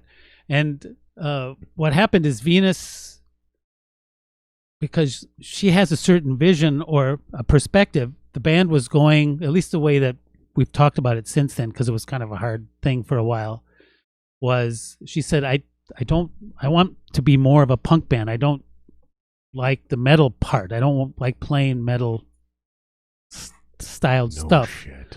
And that's nothing bad. It's just but this reminds me of Mild Singer John from the Tyrants. Yeah. Like what we created was something very magical and special and original, and he wanted to bring it back to what his original idea started as. Which was like to Tempest, me, and everyone else, the dancers too, Shannon and Emily, like it was anathema of the momentum we had. And even though like our last show at the Triple Rock, like what word did you just use? Anthema? Anathema. Anathema. What does that mean? That means beyond being able to understand. It's so far afield from anything you would consider anathema. Anathema. It's like that's impossible to even think of doing is what wow. that meant. Okay, cool. I just want to make sure I understood. Yeah. So when the band broke up, we still had a gig in Spain. So we went out. We still had to go to Spain and play a gig, and we were again pros honoring the contract. Well, yeah. Plus, I wanted to play, and I thought maybe, but it didn't work out. And then, like Matt, I did the same thing with the Tyrants. I held on hope for so long that things would work out because people would just enjoy the magic that we had together so much, and it just wasn't enough. And ironically, as big of an issue as I have with my old singer John, I've talked about it openly in the podcast because I've said all this to his face. There's nothing weird happening here. There's no backdoor, like, let's talk shit about old band members. Like, I'm sure same thing. Anything you're saying on the podcast, you've said to Venus directly. Like, we're not getting weird here. No. But it wasn't even, our band didn't even really break up because of the problems I actually had with John. It was the problems John had with me and the problems my bass player had with John. So it was like this weird, like, Kevin to John and then John to me. But John to this day, if you ask him, it's still Jared to John. And it's like, dude, I was over all my problems with you. You had issues with me and Kevin had issues with you that you wouldn't even look at or address. And I held a hope, just like you said, like, oh, well, let's play one more gig. I kept booking one more show. Like, maybe we'll work it out. Maybe they'll figure it out. Nope. Well, like, once it was done, it was done. I mean, in retrospect, Venus and I have talked, and Tempest and I, we were hit really hard. But it's another example of, like, how many bands have we been in, or bands that we know people that the bands they were magical. They had it going on, and it just stopped. And because everybody has... Why did it break up? Can I ask? Did you guys just fight a lot? No, it wasn't that. It was simply... She wasn't happy with the sound? She just didn't want... She wasn't happy with that direction. And to her credit, she let Tempest and I run amok with our parts. And I was really... She just grew discontent. Well, time. Yeah, and the thing is, when she went back, that sucks too. Like she must have felt some semblance of like her baby had been taken from her. Well, it wasn't. Yeah, and I didn't. And the thing that was telling is Matt Batchelor, ironically enough, who I came in after for All the Pretty Horses, came in after I did, and Matt Batchelor is a single pedal player, single kick player, but he said he works a lot. He said he did a lot of work between his floor tom and his bass drum to emulate some of the parts that I did. Sorry, go ahead. You look confounded. Yeah, this doesn't taste right. I'm trying to figure out what the fuck's going on here. Whoever made this, Black Stack Brewing in North St. Paul. I'm drinking your all caps double IPA. It's a low fill. There is only this much beer in this fucking can, and your shit's fucking flat, guys. Get your fucking lives together. There's your shout out, Black Stack. There's an endorsement for you. Well, maybe it's an errant can. Get your fucking lives together. Sorry, continue. No. I apologize. It just really threw me off. Like, that is, I opened a double IPA expecting to get punched in the mouth. And I had to take 2 sips, and my beer's like half gone. I'm already down here after 2 sips. It's probably not the general protocol when having one. No, I'm completely overwhelmed. There's barely any carbonation in it. It's the most ironic shit I've ever hopefully experienced. it's an anomaly. I fucking hope so too. Black Stack Brewery in St. Paul. So yes. All the Pretty Horses. I don't want to slow you down, and I don't want to interrupt you, but here's the thing is there's a lot of shit I wanted to get to. We're not getting to it all. And here's why. Because you probably aren't aware, because for the first time, this is why I think this is my favorite podcast I've done so far. This is the first time I've completely lost track of time. Okay. Normally I'm like, oh, I bet you we've done about an hour, and then I go, whoop. I look, and we're at like 57 minutes. Oh, okay. I felt like we were going for about a half hour, 45 minutes, maybe an hour, and I looked over and we were already at 2. 2 hours. Wow. I have no idea how long we've been going. I'm going to look right now. We've been going for 2 hours and 48 minutes. Wow, that's pretty cool. Holy fucking shit. Yeah. I feel like we're just getting started. Please, I'm not wrapping this up yet, but I know we're not going to get to everything because it's clearly going to take 10 hours to do. Please tell me that you'll come on and do this again. Well, of course. I mean, I've had so much fucking fun. I would with you. never consider saying no because I'm on the way over. I don't get, like, I used to be terrified of speaking or being in any social situation. Like my father said after I became Jendeen, like they were sort of talking, sitting around, hanging around the house going, I was talking about something and they said to each other, remember, like, our kid just like would never talk. And then my dad goes, yeah, but now the bitch just don't shut up. I love that story. Listen, that's actually, I'm glad you said that there, because that's one of the reasons I wanted to have you on, is because right now, when you came out, or transitioned, sorry, when you transitioned, that was a different world. And you came out as a baller ass musician in a scene with an already thriving gay community, Minneapolis, St. Paul, in the early 2000s, you said, if I heard you right. So this is something I'm fascinated by, because today the trans community is on everybody's mind. Whereas 20 years ago, we knew of it, you know, it to a lot of us, like where I said I was raised like in the country and then eventually in the suburbs, like the only thing we knew of the trans community was it seemed like it was like the drag community one step farther. So like the only thing we knew of was like Tu Wong Fu, Julie Newmar, that fucking silly movie, which is a great movie, by the way. If you guys haven't seen it, it's fucking great. Wesley Snipes, and that was a must see. Is it Wesley Snipes, Patrick Swayze, and John Leguizamo? Yeah, and they're all drag queens. It's a fucking fantastic movie. It was a must see back then. It killed back then. It holds up today, and I think it's more relevant today. Actually, funny how that is, right? Isn't that weird? That's how you know art is good, is when it's more relevant later in life. In its life than when it was originally invented. It literally, it's like it was ahead of its time, basically. They were kind of telling us the future. But I find it very interesting because now it seems almost like, from my perspective, it was easier for you to transition here back then than it is for a lot of people to transition anywhere now. Where you would think it would almost be the reverse. I had probably an easier time than probably the majority of people, because one, my parents they didn't disenfranchise. Were they pretty liberal? Well, they were confused. They go like this. I mean, principally, were they conservatives or were they liberal? They were jazz musicians. They were liberal. Yeah, they had to be. That's why I asked. They had to be. They were musicians. All musicians were liberal, or are liberal for the most part. And the thing maybe is, not anymore, but my parents they didn't see it coming. And my mother, just before she passed, she had breast cancer, and she was, at this time, the horses and I, we were in Tempest. We were going to go to New Zealand because we had some shows over there, and my mom was not doing well. She was given like about a year to live. Yeah.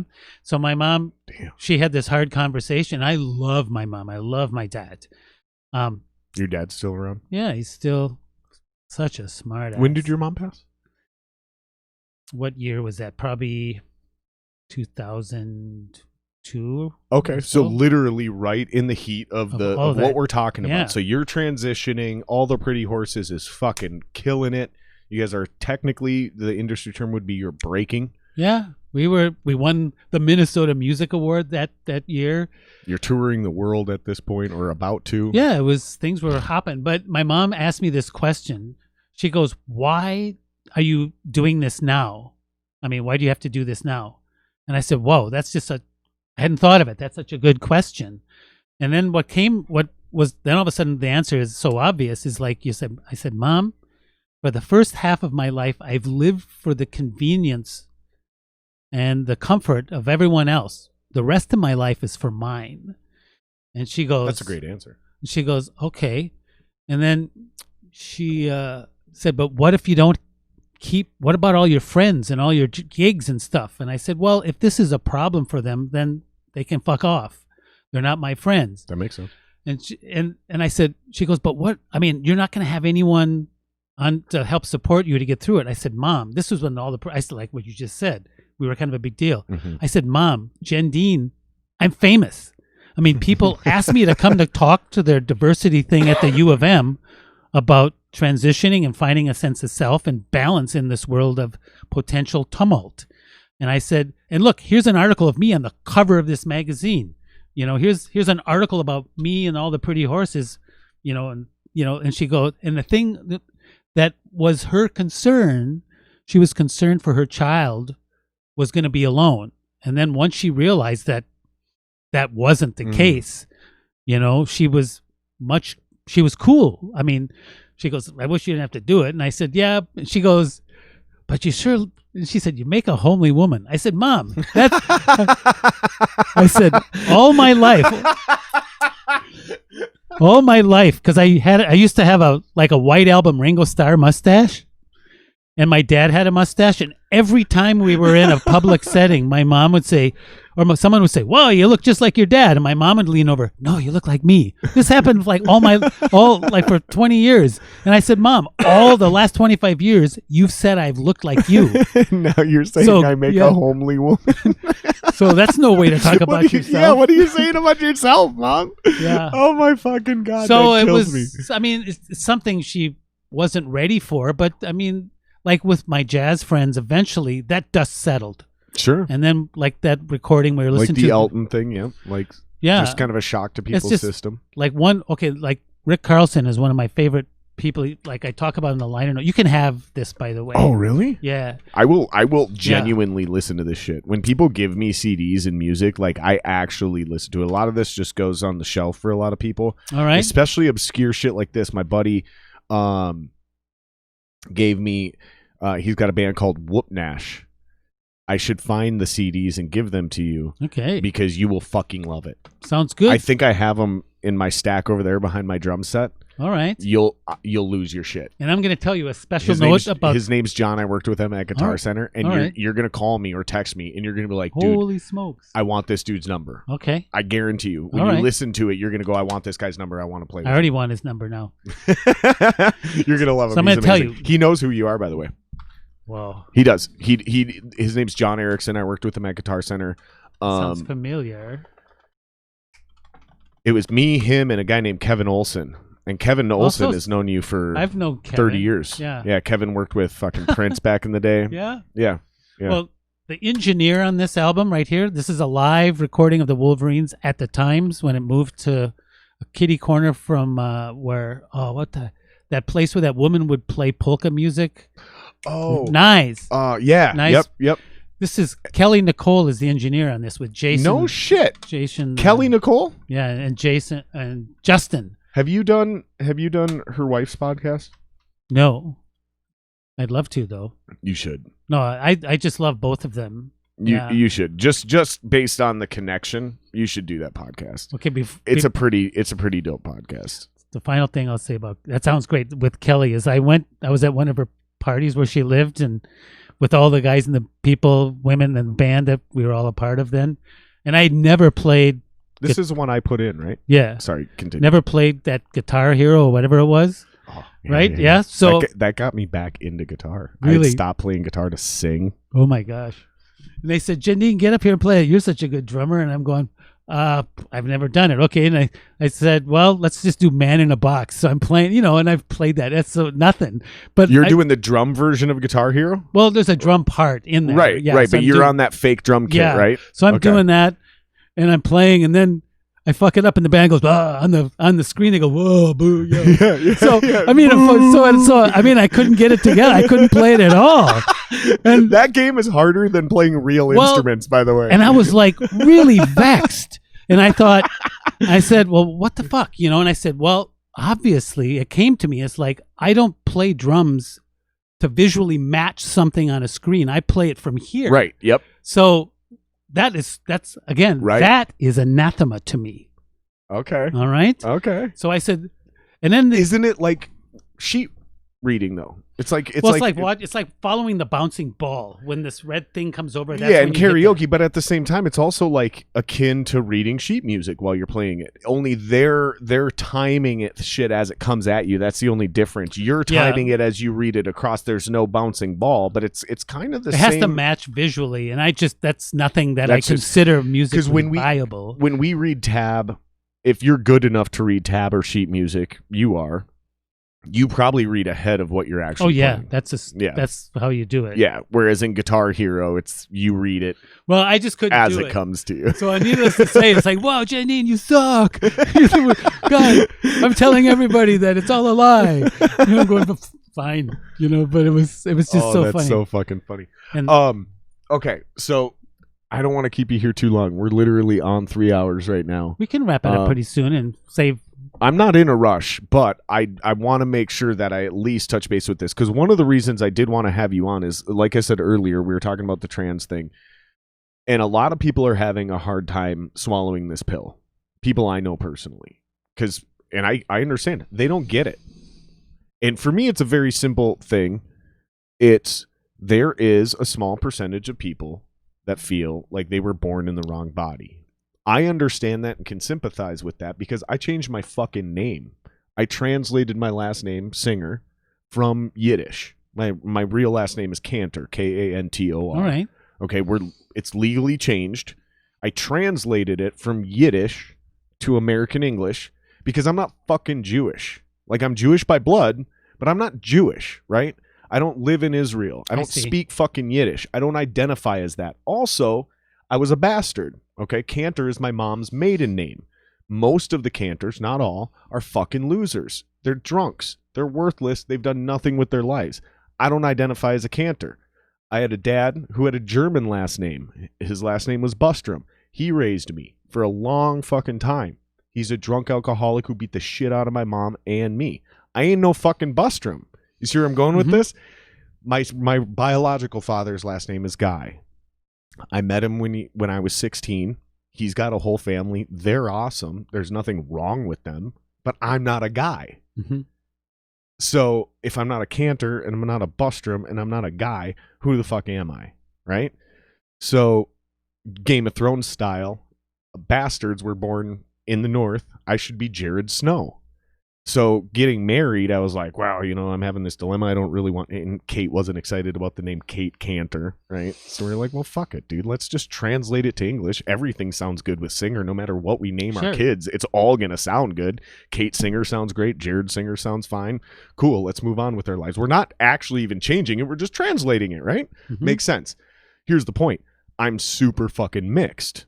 Okay, I'm Jewish, I'm Native American, and believe it or not, my great-grandfather was a fucking black guy. So I'm an eighth black, okay? I don't identify as white. So it pisses me off and makes me almost offended and uncomfortable when people are like, oh, fuck you, white boy, fuck you this, fuck you, white this, white that, white this, white. It's like, dude, I don't identify as that. Like, I look white, but I don't feel white. Like, I identify, ironically, more with the black culture than I do anybody else.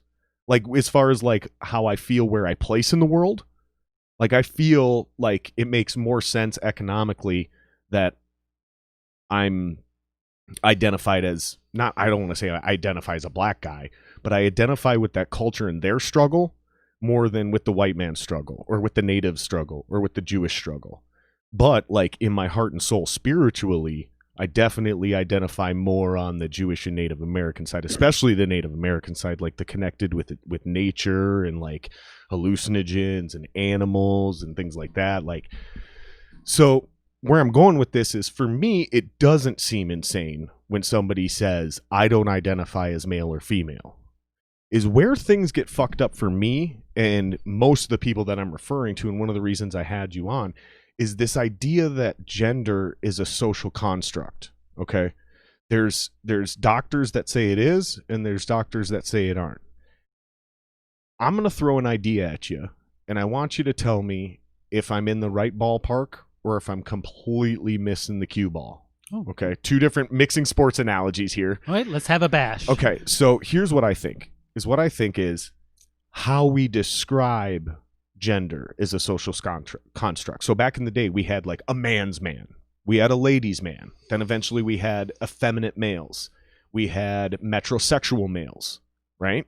You had your tomboys. You had butch lesbians. You had girly girls, right? You see where I'm going with this? To me, those are the social constructs that are expressions of these people's gender. Where I do give 100% validity to it is where I feel people like you are genuine. Okay, I don't know Venus. I don't know Tempest. I don't know a lot of trans people. You seem 100% genuine. So for me, in my mind, there's no challenge to that. There's no objection to that. Because when we've had conversations, you've always been incredibly reasonable, online specifically, when we talked about this shit. And you've expressed concerns, and I've counterpointed it, and you've said shit that made me feel good. You said shit like, dude, I never thought about it that way. I really appreciate you. You're always so eloquent with your words, which is hilarious because I'm rarely actually eloquent with my words. I'm a good speaker, but not necessarily in type form. So, because we've talked about some of these trans questions and trans issues, and like, I think a lot of the rhetoric that a lot of people are thinking is, well, no, I don't want, quote unquote, Jendeen to go into the bathroom because she might molest my kid. And then you hear that and you go, that's really unfair. And I come in and I go, all y'all are fucking insane. That's not even the real concern. The real concern is me identifying with facial hair, being a pedophile, going, no, I identify as female, and exploiting that loophole and then going in there and molesting that kid. I understand that sounds insane and it's rare, but it happened a few times. Then we talked about the prison issue, right? And it was like, oh, if you don't have the right surgeries, you can't go in with females. You're stuck with males, which makes you in this scenario a victim. And I was like, we got to figure that out. But that's not my concern. My concern is an actual, like, horrific, predatory dude going into an all-female prison because he does identify that, and then having complete free reign over anything he says and does. Because, again, where I come from as a dude, as somebody who's starting a family, and potentially going to have daughters, dudes are fucking nasty. And most of us are fucked up and should not be trusted. That's why we separate men and women for the most part, is because, like, dudes shouldn't be allowed most opportunities to exploit a loophole. Does that make sense? Mm-hmm. And then where I think most people are having a hard time swallowing this pill is the gender fluid shit, where people can transition between male and female on a daily basis. I could wrap my head around it if it's part of the journey. Like you said, when you first came out, you've already provided some clarity on this for me already. Like, it's not like I wake up one day and I'm a chick. Yeah. It's like a 2-year struggle, a 10-year struggle where you don't know. I get that. That makes sense. But I think where a lot of people are having the issue with this, including me, is when it comes to the idea of compelled speech. So if I misgender you, I can go to jail, because they actually want to pass that bill in Canada. It's been passed in a couple of European countries. And it's like, here's the thing is, as much as I respect my liberal beliefs that we should be able to do whatever we want with our bodies, like, free speech is still crucially important to our society. And then there's freedom of religion, right? So, like, I'm not really down with what the Muslim religion does with their women, and they make them wear robes and they can't leave the house alone. Like, I used to live next to him right in that White House. The shit I seen that dude do and say to his wife and his daughters, I'm just going to say his shit's anti-American. But I still respect his belief to have that religious view. Should he be required by law to call you by your preferred gender pronoun? And when the simple thing is him, her, just do it, be respectful. But it's when they get into all these other ones, like the zers, the zims. That shit is so fucking confusing. People can't even keep up with it anymore. I'm not even really familiar with that. Really? Yeah. Well, I'll tell you, I don't. Because I'm asking a genuine. That was a long question. Yeah. I threw a lot at you, but it's kind of a palate. You're not just like eating turkey. You're like having a turkey dinner, and there's sides that come with it. It's a whole meal that I'm understanding it more and more. And I've never really had an issue with it. It's just been like trying to figure it out and really explain it to people that don't get it all. Yeah, well, I mean, I certainly can give you my perspectives on some of that. Well, and I think it'd be helpful for a lot of these people to hear from somebody who's not a nutbag Because some of the voices on Twitter, like we hear this thing, we don't understand. Most people don't understand. The loudest voices represent the smallest group. Sure. So the Twitter crowd that you hear yelling about trans rights does not represent the majority of trans people. That's a misdirect. Same thing like the majority of people you hear yelling about gay rights on Twitter, they don't represent how most gay people feel. Listen to the majority of straight white men talking on Twitter. That's not how most of the straight white men in America feel. So I think it's just good because, again, some of my fans and friends have no fucking idea. They're country boys. They're suburban kids. They've never met a trans person, let alone one that's not potentially a caricature on Twitter. They only hear this extreme version.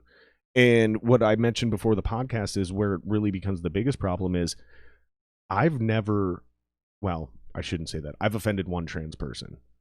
And it's because I don't think they were willing to have a discussion. I think they wanted to be pissed off from the beginning. But every other person I've ever offended was not a trans person being offended on behalf of other trans people.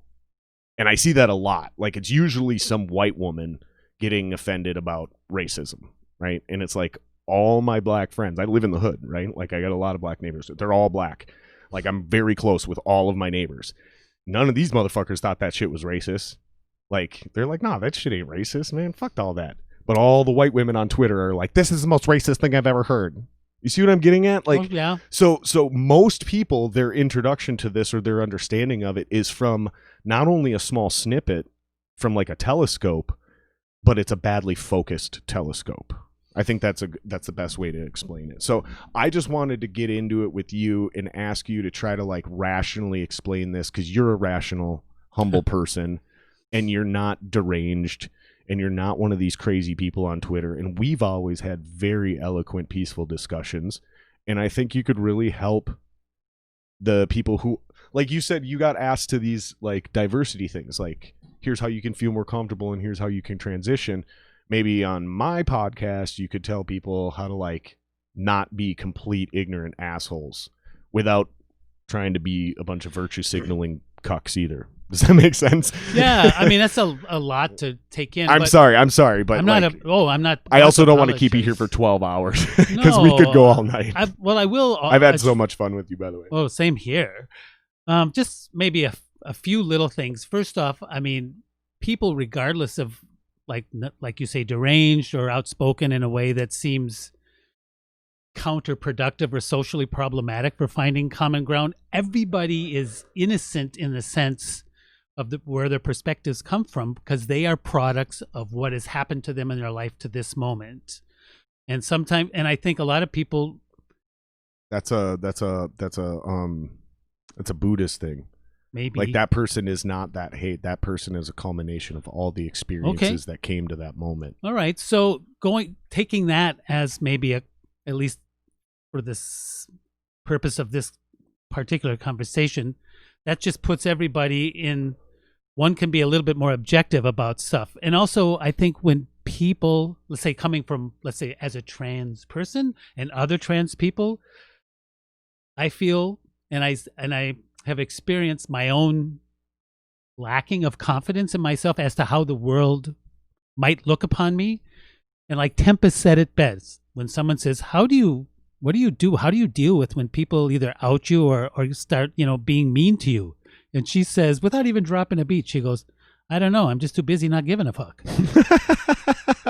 See, for me, I always confront it and admit it, or I get in front of it.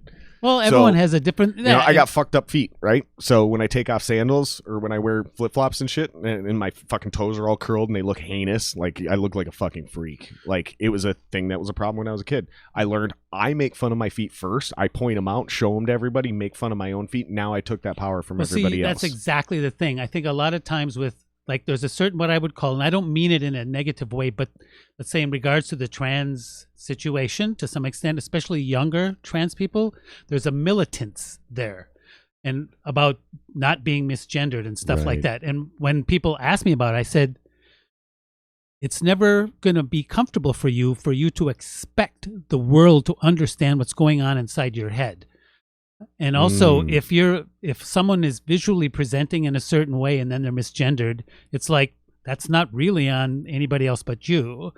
And that's like people aren't psychic. And even if people are trying to be considerate but maybe make a mistake in choosing a term, if the reaction from that person, the trans person in this case, is to lash out, when instead that's a perfect learning moment where you have the option to be gracious, and where the lashing comes out, whether it's from a trans person or someone feeling threatened, is a sense of their own lacking of their own sense of self or their own self-esteem. Like someone can say, Jendeen, you're just like a fucking aberration of nature. And I say, well, to some, right. And the thing is, or someone would say, Jared, you're a horrible drummer. And it's like, well, not all the time. Right. I've heard people say, Jared, I've never met anybody like you. And I go, well, that's funny because I feel like I'm just like everyone. Isn't that, well, that's I think a quality that has an inherent sense of self and humility built into it. I mean, I don't have the answers for stuff. I've lived long enough. Like when I was a kid, people gave me shit for talking funny or my teeth. So I already lived for all the bullshit of people trying to make me feel like crap, and they did. So, but the thing is, whoa, I survived it. You know, so when this came around, like there's everyone alive, whether you're trans or whatever, people in the world are going to find some reason to try to diminish you. Right. And so trans people or queer community or fluid or whatever, they're not the only ones dealing with this. I mean, human nature has this. I got blackballed locally because somebody said I was homophobic. That's all it took. Apparently something I said online at some point in time was construed as homophobic, and I got blackballed. And I'm not still fighting that hill to this day. Well, it depends. I even know exactly who the two people were, and I won't even tell you off the podcast because I'm keeping that shit to myself. Okay. Like, I know who did it. You two know who you are, too, if you're watching this right now. Well, I think... And you fucked up because you're wrong. Oh, well, there you go. But you've also ruined like 10 years of my career. No big deal, though. Oh, just one little remark. It's terrible. I'm sorry. I don't put stock. Well, here's my thing. When someone is being disrespectful, whether it's to me or to you or to someone else, what I do, it's just my little mantra. Consider the source. Mm-hmm. And for me, most people that lash out, like trans or pedophiles, they go, whoa, that didn't come from my brain. That came from yours. Yep. And it's like, well, if you're Catholic, you should know a lot about that. Rich was saying that the other day, too. He was saying on the podcast, he was like, the guys who are always talking about racism and racists, it's like, that's coming from your brain, and maybe you're the racist.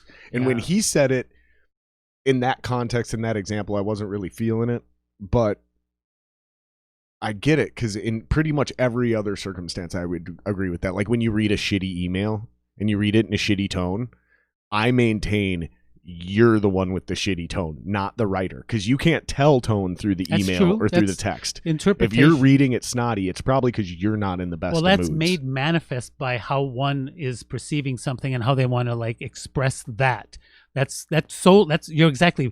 And people also have a lack, I think, generally speaking, for as long as I can remember, and especially more so today, it seems really prevalent, is a lack of accountability. I mean, if people can own when they fuck up. The new term is personal responsibility, but it's the same thing. Okay. Accountability. It's the same thing. And people what did you do in this scenario? What are you responsible for? What can you fix? Focus on that. Yeah, and I've made mistakes and lacking of judgments, but the thing is, I've tried to own all of them. And the thing that happens that most people are afraid of experiencing when you own your mistake, what happens? Whoa. Respect. Yep. People mostly. I mean, if people have a semblance of self and like maybe an understanding of their place in the world. Now, people that just have a knee-jerk reaction or a reaction to trans people as just being fuck, I don't get that. Well, you can't be blamed for that. Right. The thing is, like, what me as a trans person I've had the luxury of is having to look and see what's going on with me and what am I going to do about it.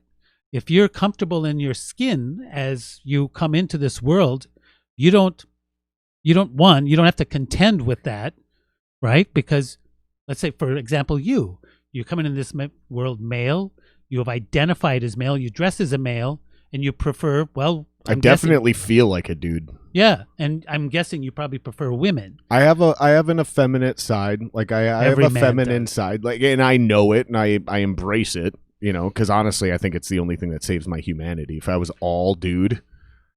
Well, DNA is a funny thing, and I know, right? You know what I mean? Like if I was all dude, oh my god. Well, I think that I would be a blight on this earth. Well, belligerence is a very common reaction to a person not embracing the other part of their humanity. Right. There's feminine and male in everybody, and to say I'm not that at all is doing that themselves a disservice, because there's nothing shameful about it, as far as I'm concerned anyway.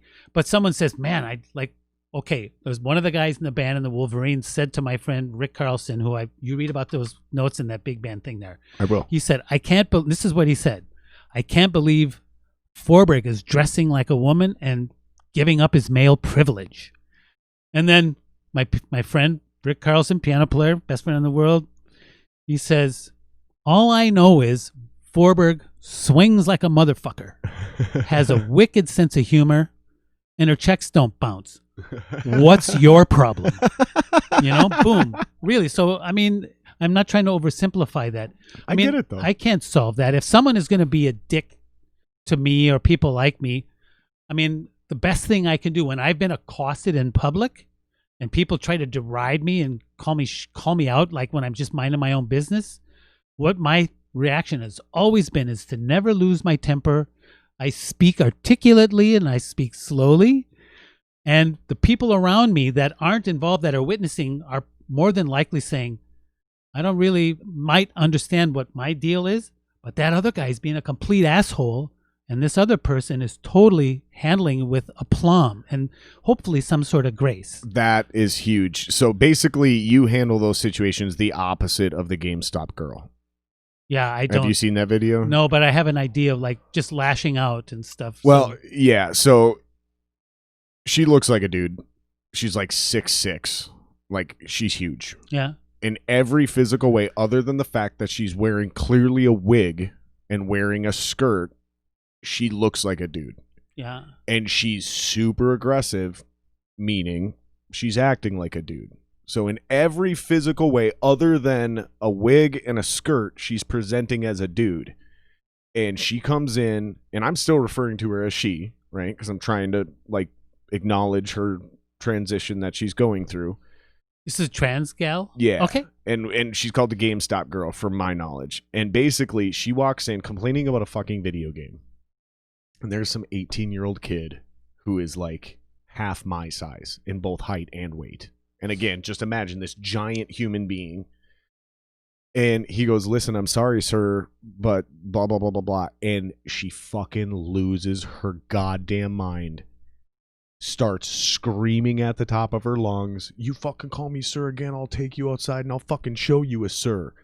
And the kid is so taken aback, he doesn't know how to respond with anything like, I'm sorry, sir. That's all he can keep saying. It's like, because that's the way he was raised. I'm sorry, ma'am. I'm sorry, sir. Like, he doesn't even have it in his lexicon to fucking make this quick snap of judgment. You've got this kid like deer in headlights, and you're literally saying the key is to do the exact opposite of that, which seems like common sense. But you're seeing the opposite of that actually play out in reality. You're seeing these high reaction, high emotion, high volatility. Well, that it's not helping. Her reaction is I don't know this person. I would play it for you, but I'll check it later. But it's pointless. But the thing is, what's more than likely going on here is you have a person that's transitioning that is very sensitive to how the world perceives them, and is also very insecure and worries about how the world sees them. Because he was 6'6", 240 pounds, like a fucking NFL linebacker, and now he wants to be perceived as I'm paraphrasing and making assumptions, but he wants to be seen as like a 5'8", super feminine, classy woman, and it's like, you're not there. Well, and that's you know what I mean? So you're right. Well, it's clearly an insecurity. Coming to grips with that is going to be very difficult. I mean, that's I had to come with grips the fact that I want to be fucking looked at and respected as a 6'4", 240 pound linebacker, and I had to eventually fucking accept the fact that people laugh at me when they think of me in a physical fight. I wear glasses. I smile a lot. I'm goofy as shit. I'm barely 6 feet tall. Like literally, if I was any shorter, I wouldn't be 6 feet. And I barely weigh 180 pounds. And no matter how much I work at it, I can't build my shoulders and my chest. Nobody respects me as like a man until they see me in a fight. And then I get that. So it's almost like you with the music thing. Like and that's kind of where I started with this originally when I jumped in, is like you said you had this luxury of all these things when you were transitioning, but you also had this luxury of having something else you could bring to the table of value that certain people respected and weren't willing to let go of. So if I'm just some random asshole in an office and all I'm good at is collecting bills, no one looks at that like, oh my God, like an Elton John, like a Jendeen, like let's say fucking Michael Jordan decided to come out and say, not only am I gay, I'm fucking transitioning to be a woman. Bruce Jenner into fucking Caitlyn Jenner. Sure. Perfect example. There's certain people that were like, I don't give a fuck. I watched that dude win the Olympics. Like, yeah, same here. I'm a fan, so if he's a she now, then I'm down with that. Like when Elton John came out, like, you know what? I don't care if he's gay. I'm such a big fan. You know what? I'm still an Elton John fan. I'm just a fan of a gay Elton John now. It doesn't matter to me, right? And then there's other people that don't. That's like saying I'm friend of a blonde Elton John now. In this day and age, it doesn't matter. It's immaterial. Exactly. But what if you don't have something like that to bring to the table? What if you don't have this other tangible or intangible thing, your leadership ability, your charisma, maybe your sense of humor, your ability to play drums or play piano or write songs? It's got to be a lot fucking harder for those people to try to balance all the things we talked about and then not have something else that's like a yeah but. Like, I get it, you're uncomfortable with me being a trans woman now, but I'm also a badass drummer and you want me in your band. And people are like, yeah, fucking, I'll just deal with it. And then 5 years later, they're like, I don't know why it was ever a thing to begin with. Sure. Well, I mean, does that make sense? It does. And the thing is, what made a difference about, to a large extent, about people coming to grips just with having, like dealing with gay rights, was that more and more people, because they were coming out, people that were against it, all of a sudden, one of their children is gay. Or dear friends of theirs if gay, or someone they served overseas and like survived like war horrors comes out as gay. And the thing is that, so they were put with like that thing, you're going to be my bitches kind of a deal. It doesn't mean that sometimes people feel, well, you've been lying to me. And it's like, no, actually I've been lying to myself for your comfort zone. But the thing is, that means, do I just like disenfranchise or cut someone out of my life that I shared a life and death thing, or that we have this history because of that? Right. And that forces the question, and that reaction is immediately indicates the quality of that person's outlook on life and where they, again, fit into it. I mean, if someone is mad at me for being this way because they don't fucking get it, I mean, first off, I understand that, but the thing is, that's not my problem. The thing, like, if you don't want to be a transsexual, don't be one. That's the proper term now, right? Is transsexual. It doesn't matter. Transvens, but transvestite, maybe not to you, but to a lot of people. Like, you'll get. Here's the thing. Like, here's the irony. I want you to understand in perspective. This is how fucked up it is right now. This podcast might get demonetized. Oh, because we're talking about trans stuff. Oh.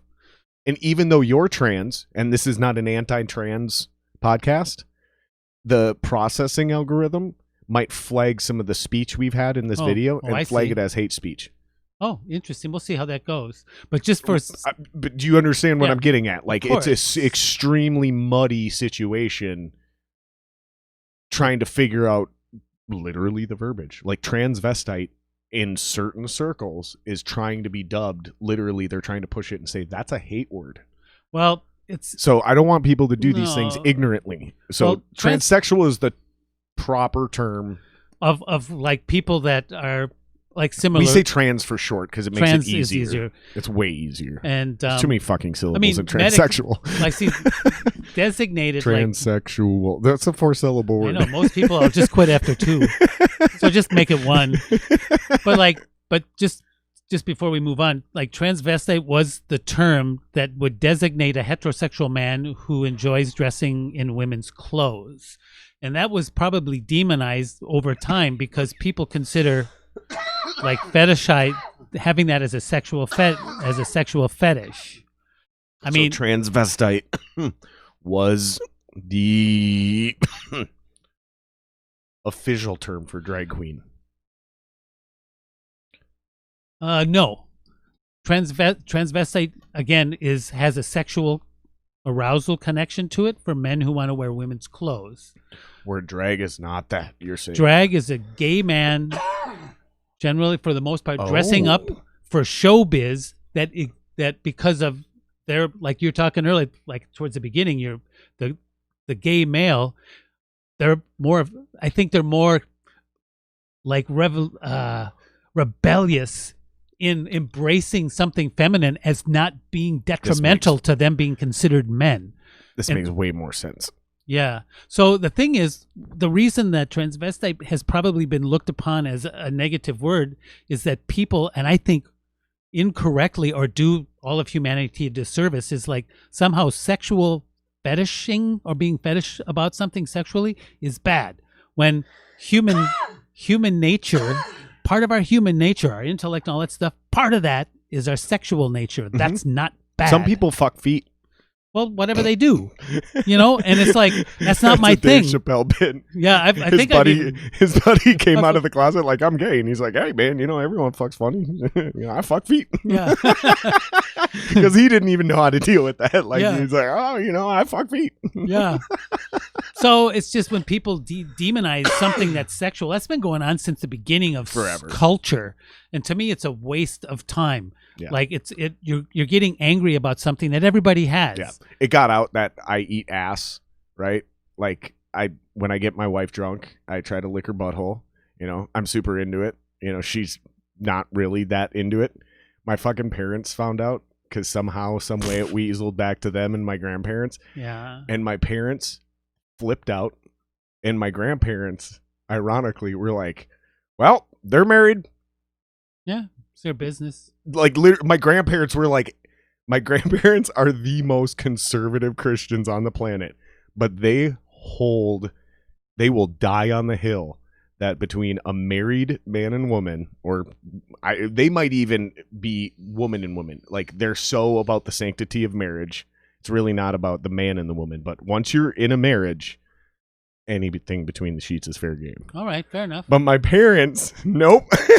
They were like, Jared, that's disgusting. You're definitely going to hell. I was like, I don't know about all that. Like, well, they eat ass in hell, maybe. I'm just saying, like, everyone fucks funny to someone, and I think you're right, because when we start sexually fetishizing everything, and that's what we start to demonize. And I think people just are just so society. It's gotten much worse. It's like, do what you want. I mean, I don't think it has gotten worse. I think it's the same thing as what my conservative friends and family members think, where this fucking trans shit, they're all fucking loony. They're all deranged. And it's like, no. That's a very, very small group of them that happen to be the voice of the trans community on Twitter. Don't listen to that. Yeah. This is what I'm saying. I think it's the same thing with the conservatives.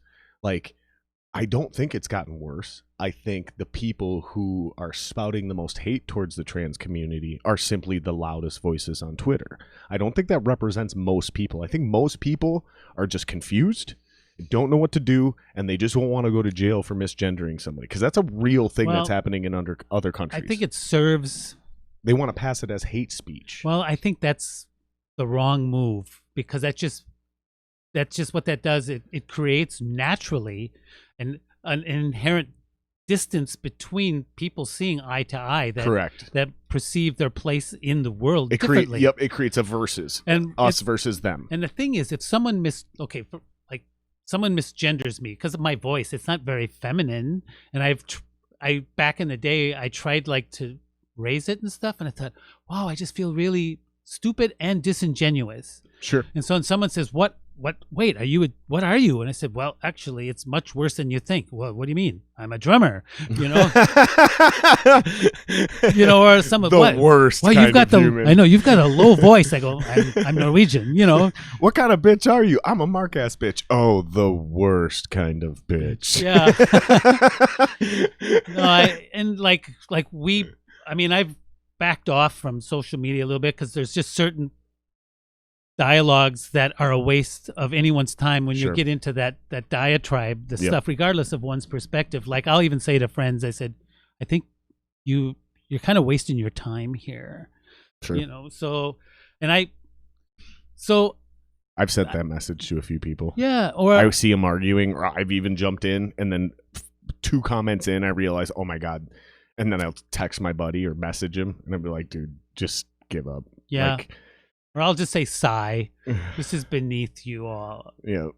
But just to sort of finish this thought is that trans people, not just trans people, but I think certain people, they get too sensitive about how people casually react to them. For example, misgendering them. And this person, it's understandable. Boom. I mean, that total makes sense. But that person is not mentally balanced in their world right now. Their journey, I think, is brand new to them.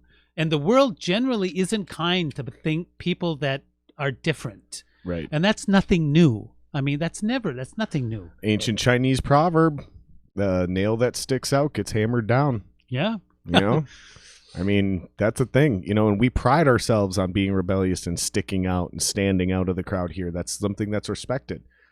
That is not how everyone thinks. A lot of people just want you to conform. I mean, how many times were we in school? Now we're in different generations, but we all had our cliques, right? In my school, it was the Gothic kids, right? Okay. So all the Gothic kids wanted to dress Gothic because they were like, I don't want to look like everyone else, all those fucking preps.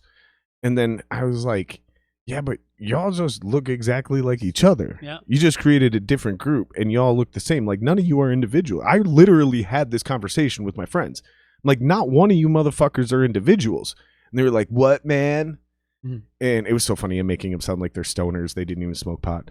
But yeah, what, man? And I'm like, seriously, look at all of you. You all look the same. You're all wearing fucking white face paint. You all dyed your hair black. You're all wearing all black. You all got fucking black lip liner on and black eyeliner. You're all wearing a uniform. Y'all actually look more alike than the preppies that you claim all look alike. Sure. Like, what are you saying and doing right now? Y'all are fucking idiots. And so I was the weird kid who didn't fit into any of those groups, but also hung out with all the groups. Like, I was on sports teams, so I was with the jocks. I was into metal, right? So I still wore Metallica shirts and shit like that, hanging out with those kids. Fucking hung out with the nerds and the D&D kids. Like, I hung out with all the groups, but I didn't fit in with any of them because I didn't dress like them or act like any of them. That's why I said, like, I feel like I can relate to everyone, and I am the same as everyone. But I keep hearing from people that are like, yeah, dude, I've heard this more and more in the last 6 months too. Like, I've never met anyone like you. Like, you're a seriously unique person. I'm like, yeah, I don't feel unique. I feel like an everyman, like a jack of all trades. Like same thing on the music side. Like, I can sit here and have a deep intellectual conversation with you about the inner workings of the drumming psychology, but I can go have the same conversation with a vocalist or a professional athlete or a guitar player or a comedian, because I feel like I can relate to all those things because I'm just sort of a basic bitch everyman. Like, I don't feel like I'm actually special or unique. And maybe that's what makes me unique. I don't know. It's kind of a weird thought. I think people that are just... I don't even know where I was going with that. Well, I think people are generally because of... I don't really know why. It's you can't even twiddle your thumbs off or your fingers off beat. No, it's impossible. Yeah. I'm just I heard like, the whole beat. But yeah, practicing paradiddles. Well, totally. I've been doing it with my feet the whole time. Actually, I had to stop myself because I realized I sit so far back you can actually see my legs. Oh, okay. And so there was a podcast. If you look at one of the first few, you can actually see me here the whole time going like this. Yeah. And when I was watching, because I watched the few, I watched the first few to like make sure the equipment worked, and I kind of critique myself. I don't watch them anymore, but I was like, dude, it looks like you're on meth. Oh, of course. Because I was sitting here the whole time, like, and if you look up there, That shit is so distracting. Yeah. It's like, okay, stop playing air drums while you're listening to people. It's not hard. Good. It's not good for remaining present. I mean, granted, we can totally do it. There's a weird part of our brains as drummers where we can literally have a full conversation and also be listening to music and playing a beat in the back of our head. We can be sitting there talking and having a conversation and be practicing our fucking ghost notes and shuffles on the fucking table. It's a wild thing being a drummer. I it's gotta be a drummer thing. Because it's definitely not something that's common with other musicians or other people. Well, I hear it with drummers all the time. And it doesn't mean it's superior, but what we have, I think, the luxury of doing is guitar playing, piano playing, every other instrument, but has its physical investment, whereas we have all our limbs. I was just going to say, going on, and the combinations and permutations and options are virtually infinite. Yep. And not only is that like glorious, it's also kind of frustrating. It's like saying, I'm going to read every book ever printed in this library. Well, I'll be dead long before that ever happens, but at least I'll enjoy what's so for the listeners that are a little confused by what you just said, because that hit me hard, but I know for a fact people are going to go, what the fuck did she just say? Oh, okay. Here's what. So piano, right? You have two instruments or two hands, two limbs. Technically, you use a foot, but dampening. they're all in unison with each other. Like even if you're doing slightly different things, complexly different things, but they're together. Guitar, same thing. You're doing things directly together. Whereas in drums, to really get good, there's something that new drummers always stumble upon, which is playing 4 independent beats. 4 independent times. So you have this limb doing this, you have your left leg doing something else, you have your right leg doing something else, and your left hand doing something else. So there's something in the psychology, the literal, I think what we're getting at is possibly the actual way our brain works as a drummer, where we can literally separate and multitask and make different parts of our brain and body think, count, and react and interact independently. You have to direct yourself. You have to hear yourself, which is sort of stepping outside of. I mean, that's like the same thing when you're reading a chart. You still have to listen to what's going on, even though you're sight reading something for the first time. Yep. You have to you can't not be a part of what's going on around you. Right. And I mean, that in and of itself is like, not drummers just don't do that, but I mean, aside from that, we do have full physical commitment because every part of our body is involved. Like, again, the physics, they don't play favorites. Yep. There's no slacking. No. And so, yeah, yeah, it's weird because on other instruments, you can kind of compensate for certain weaknesses. Drumming, you can only do that to a certain level. Like there's prolific, famous, and rich guitar players who can't play lead guitar to save their fucking life. You know what I'm getting at here? Mm-hmm. You can compensate and cover up and get away up to a certain, but this is why I'm not a truly pro drummer. This is why I've never been rich or famous off playing drums, because I can cover up my mistakes to a certain point and trick people into thinking I'm a good drummer. But in order as a drummer to take that next leap and do what you've done, like what Derek Abrams did, where he jumped into ministry, you got to have a full toolbox, a real toolbox. You have to be at your best fighting shape for that.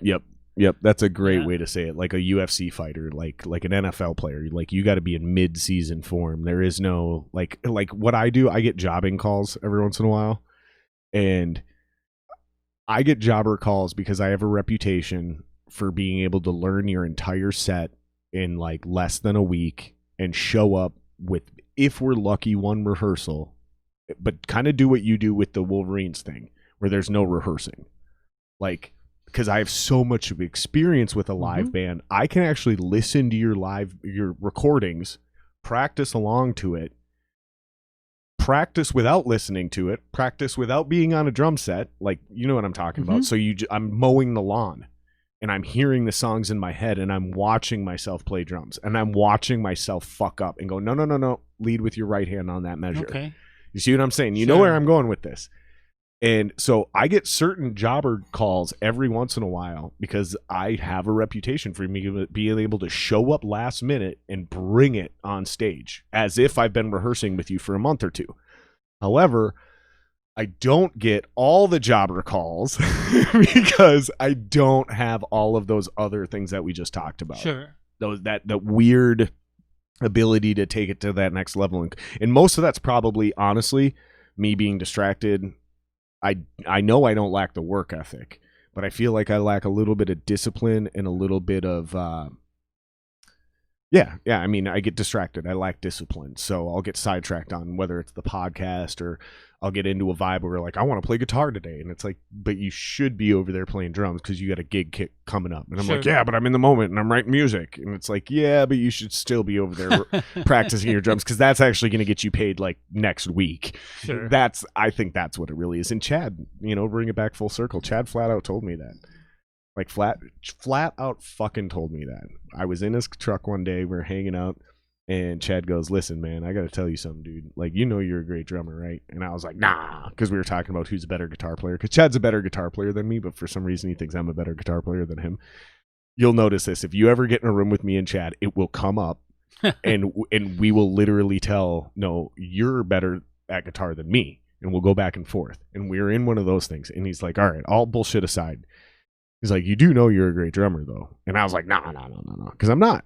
And he's like, listen, stop. If you fucking practice and get your goddamn chops up, I'm telling you, Jared, there's a lot of work in this town. Like, you could be a professional drummer in this town. And I don't know if it's lack of confidence or if it's me being distracted or undisciplined, but I still have just never... I don't know. I'm also not in love with being a jobber. I like writing music. So it doesn't really get my goose to like, unless I'm a fan of your band and I'm already in your music. Then it'd be a little bit different story. But being a straight up jobber, yeah, I mean, it's a paycheck. There was a while where I was thinking of going into orchestral work when I was younger, but similar to you, I mean, I was playing jazz and getting calls to sub those gigs, and all those gigs were exciting to do. And so I just said, nah, I don't want to just, do that thing, because I played in a bunch of orchestras when I was younger, and I enjoyed it and played some wackadoo stuff. But I like getting calls from different bands, at least not by preference of jazz. That's just what I was getting calls for, and I have to come in and I do this, or I don't know, maybe I didn't know the players or I did know them, but if you can keep time and you can swing for the most part and you don't fuck it up. And then it's like when I was overseas playing a couple of times, they'd have these jazz festivals and afterwards they'd have these jam sessions, so I'd say, yeah, I'll play. But in those days, man, I was playing all the time with the Wolves. And so jazz standards are sort of, to some extent, very standard. They're here, over there. And I sat in with this quartet just playing, jazz quintet or something like that, and it was French, and the guy goes, "Quoi choisir?" which is, what do you want to do? What's your choice? And I said, you choose. And he's said something probably like Autumn Leaves or something, which is like, I mean, I know all those songs. So we played, and then he said, you want to trade fours, which is a common thing when everyone does a solo. You trade fours with the horns or whatever, still doing the form. I said, no, I want my own solo. I go, okay, so when you do that, at least the way I do it, and the way, for the most part in that setting, it has to be done, is you play your solo, but you remain true to the form. The form is immutable. So however long that song, and that's just a AABA thing. Right. So 16, 8, 6, 8 at the end. And so what I would do, this is just how I do it, especially if I don't know any of the musicians at all, I'll just really lay out the melody on the drums so everyone knows where it is. So when I come back, everyone knows where it is. And then I'll take another one, but I'll bend it out of shape a little more and put some more stuff in it. And then the last time through, if they give me another one or another song, I'm fucking just like no mercy for anybody. and come and play. And then when people come, because I know the form, and this is always locking it in. Yeah. And when I get done with my shit and bam, everyone's right there. That's like an amazing feeling. And it's also mad respect to the other musicians that are hip to what I'm doing. Yep. So, I mean, that's one of those things that what jazz has helped me, playing a solo, keeping the form and the song as my reference. And a real great drummer around here that taught me that thing is Phil Hay. And just, I know that name. Yeah, he's like a kind of like a local kind of master. And but I said to him way back, I said, how do you do that? And he goes, I just sing the song in my head. And I go, duh. Yep. So it's not necessarily counting. I mean, by habit, as a practicing drummer all this time, the numbers are always going on in my head. Yep. But it's not the thing I'm focused on. Correct. It's back there. I had that conversation with Rich a long time ago. Yeah. Rich came and filled in for one of my bands, and I was like, dude, what's going on here? And he's like, there's just something weird about it. And I was like, dude, just fucking count to 7. 1, 2, 3, 4, 5, 6, 7. And then you cut the 8 and start on 1 again. Like, it's just a 7 count, dude. It's 7/8 timing. This isn't. And I'm like, and I'm counting with him as he's playing, and I'm like 1, 2, and then we get to 7, and I'm like 1, and he starts nailing it. And then as soon as I walk away, because I was the lead singer, right? So like we're rehearsing, so like I'm not gonna do this on stage, bro. You got to get this down, right? So I turn my back and I'm pretending, because that's how I rehearse. Is I rehearse as if it's live. Right? Yeah, we'll all look at each other and rehearse, but at some point in time, like, you better turn your fucking back and walk across the room so you don't hear your guitar perfectly anymore. Like, you need to rehearse all of these variables. You know what I'm saying? We've all done these things. As a drummer, you've probably fucking thrown an earplug in one of your ears just to make sure you can compensate in case you got a bad sound guy and you can't hear the bass player, whatever the situation is, or you pull an earplug out so everything gets washed together, whatever the situation may be. And sure as shit, I turn around and he fucking loses the part. And I'm like, dude, just fucking count to 7. And he's like, are you going to stand there and tell me you actually count when you're playing? And I'm like, yes, I can't not. It's not in the front of my brain. But it's in the back of my brain. Yeah. Like, and I count in the front of my brain until I can move it to the back. So I will deliberately sit there as a guitar player or a drummer and fucking count out loud. Yep. Can't hear myself because I'm playing, but I'm counting out loud, making sure my vocal cords are actually reverberating that. And I'm mouthing 1, 2, 3, 4, 1 E end, a 2 E end, a 3. And sometimes I'll slow it down to make sure I'm synced up right. And once I find that, then we're able to move forward. And then when I was recording, sometimes my bass player or my guitar player playing with me would actually throw me off. So there was a couple times where I'm like, just let me record this one to the click by myself. And they're like, how are you going to remember your part? And I was like, I'll fucking hum it. Like, I'll hum your guitar part the entire song. Like, I know where I'm at. Because how do you rehearse when there are no other musicians? Right? Mm-hmm. Do you memorize every single... Not me. I don't memorize every fucking perfect drum part. It's all motor memory at that point. Muscle memory. It's all motor functions. I'm humming the song. I'm playing the melody in my head as I'm playing. That's perfect. Yeah, it. That's exactly. I mean, that's a musical approach. Yeah.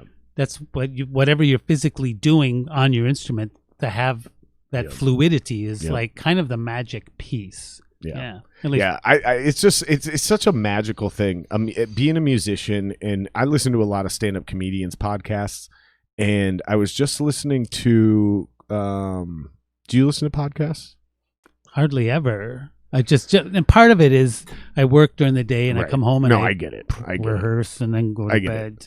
I'm not even going to lie. Literally half my guests don't even listen to this podcast. Half the people that have been on the podcast haven't even listened to the podcast because people don't have time. People don't have fucking time for this shit. I get it. But there's certain people that are starving for content and all they have is time. So it is what it is. But I was listening to, if anybody is struggling for more podcasts, Conan O'Brien Needs a Friend is a fucking hilarious podcast. Okay. It's an hour long.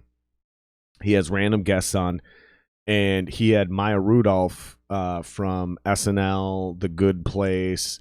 Love her. She's amazing. Yeah. She is also a musician and does a Prince tribute band, ironically. I didn't bring this up because Prince is Minneapolis. I brought this up because of what we're talking about is the magic of music. And as a comedian, and I hear this from a lot of comedians that are fascinated by us as musicians and the magic that we have to literally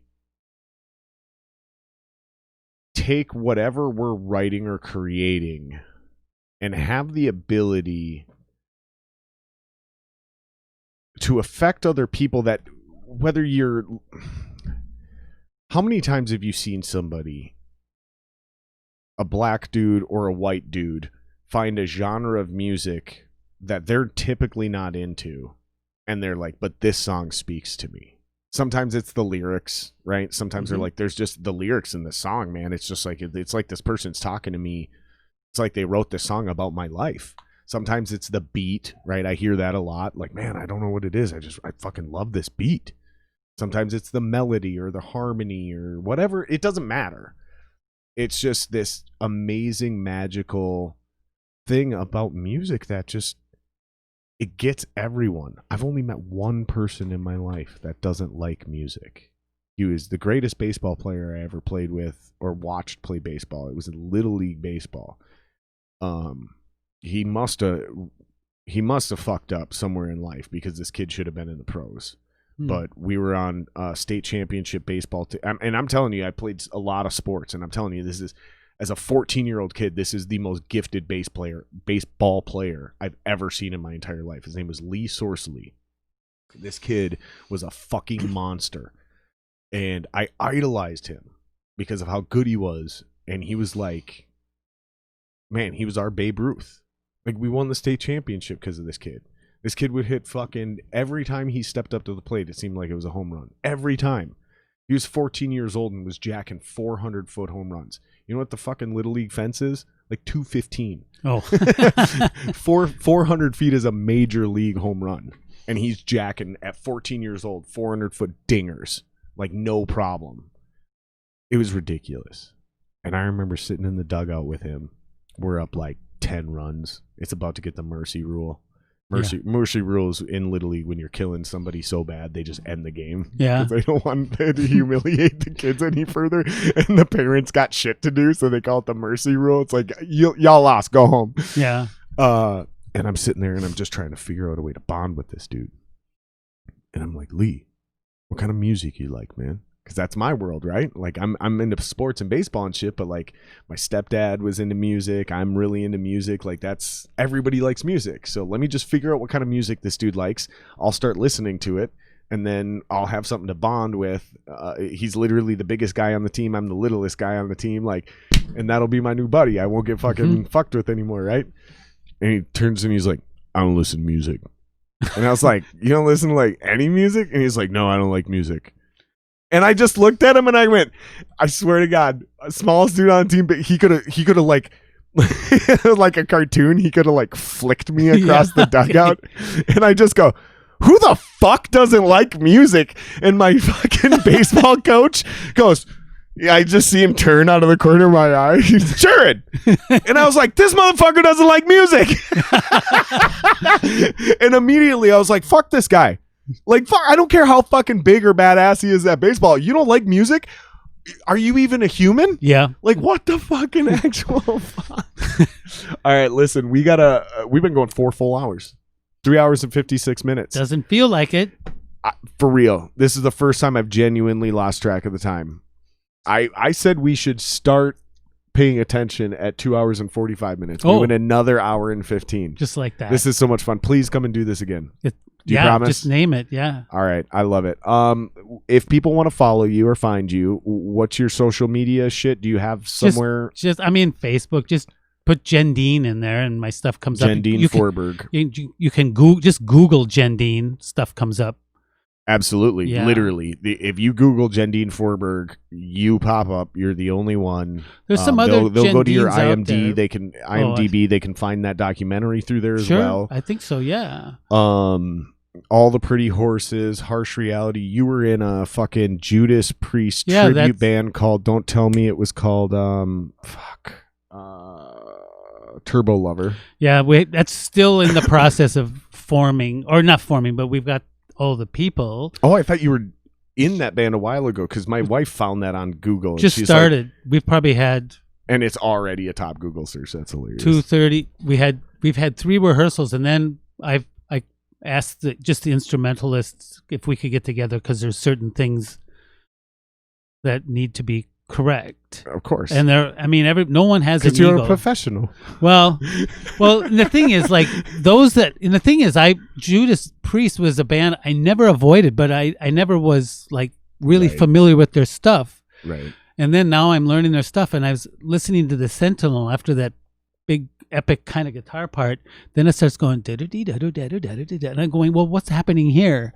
So I got that all sussed out. So I know what that is rhythmically now. And now you got to get after it. You got to get those other fucks in the room to make sure they got their shit together. And they're definitely getting good at it. And like the woman, her name is one of the 2 guitar players, Stevie Mora. She's this young like shred master, and she's one of the most gracious people. And I when we were having the sectional about digging into certain things, I said, I don't want people to think I'm being like condescending, but get your shit together. Well, we have to play these things right. And everyone's really close on this thing, or like she's the one awesome. playing that, and to her credit, I mean, she's really coming along, and that and Painkiller. I mean, there's other songs too, but like Judas Priest goes, well, we got these other songs with that, everyone loves, but let's just put in these 2 songs everything that we can possibly think of, and just do it. I love it.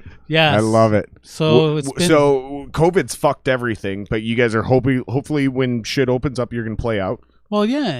Okay, perfect.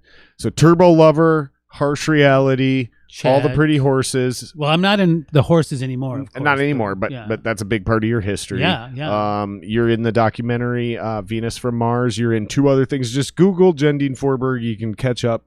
An amazing career, an amazing life. This is a fucking fantastic podcast. Thank you so much. This was hands down my favorite one. Same thing for me. If you guys enjoyed, if you want to follow me for some dumb reason, everything's Jared Singer Live. So Facebook, Twitter, Instagram, Jared Singer Live. If you guys like this, like, subscribe, hit the bell, all that cheesy bullshit, and you'll know when the next one comes out. Sounds great. All right, hitting the intro. Let's do it. Bam. That was fun.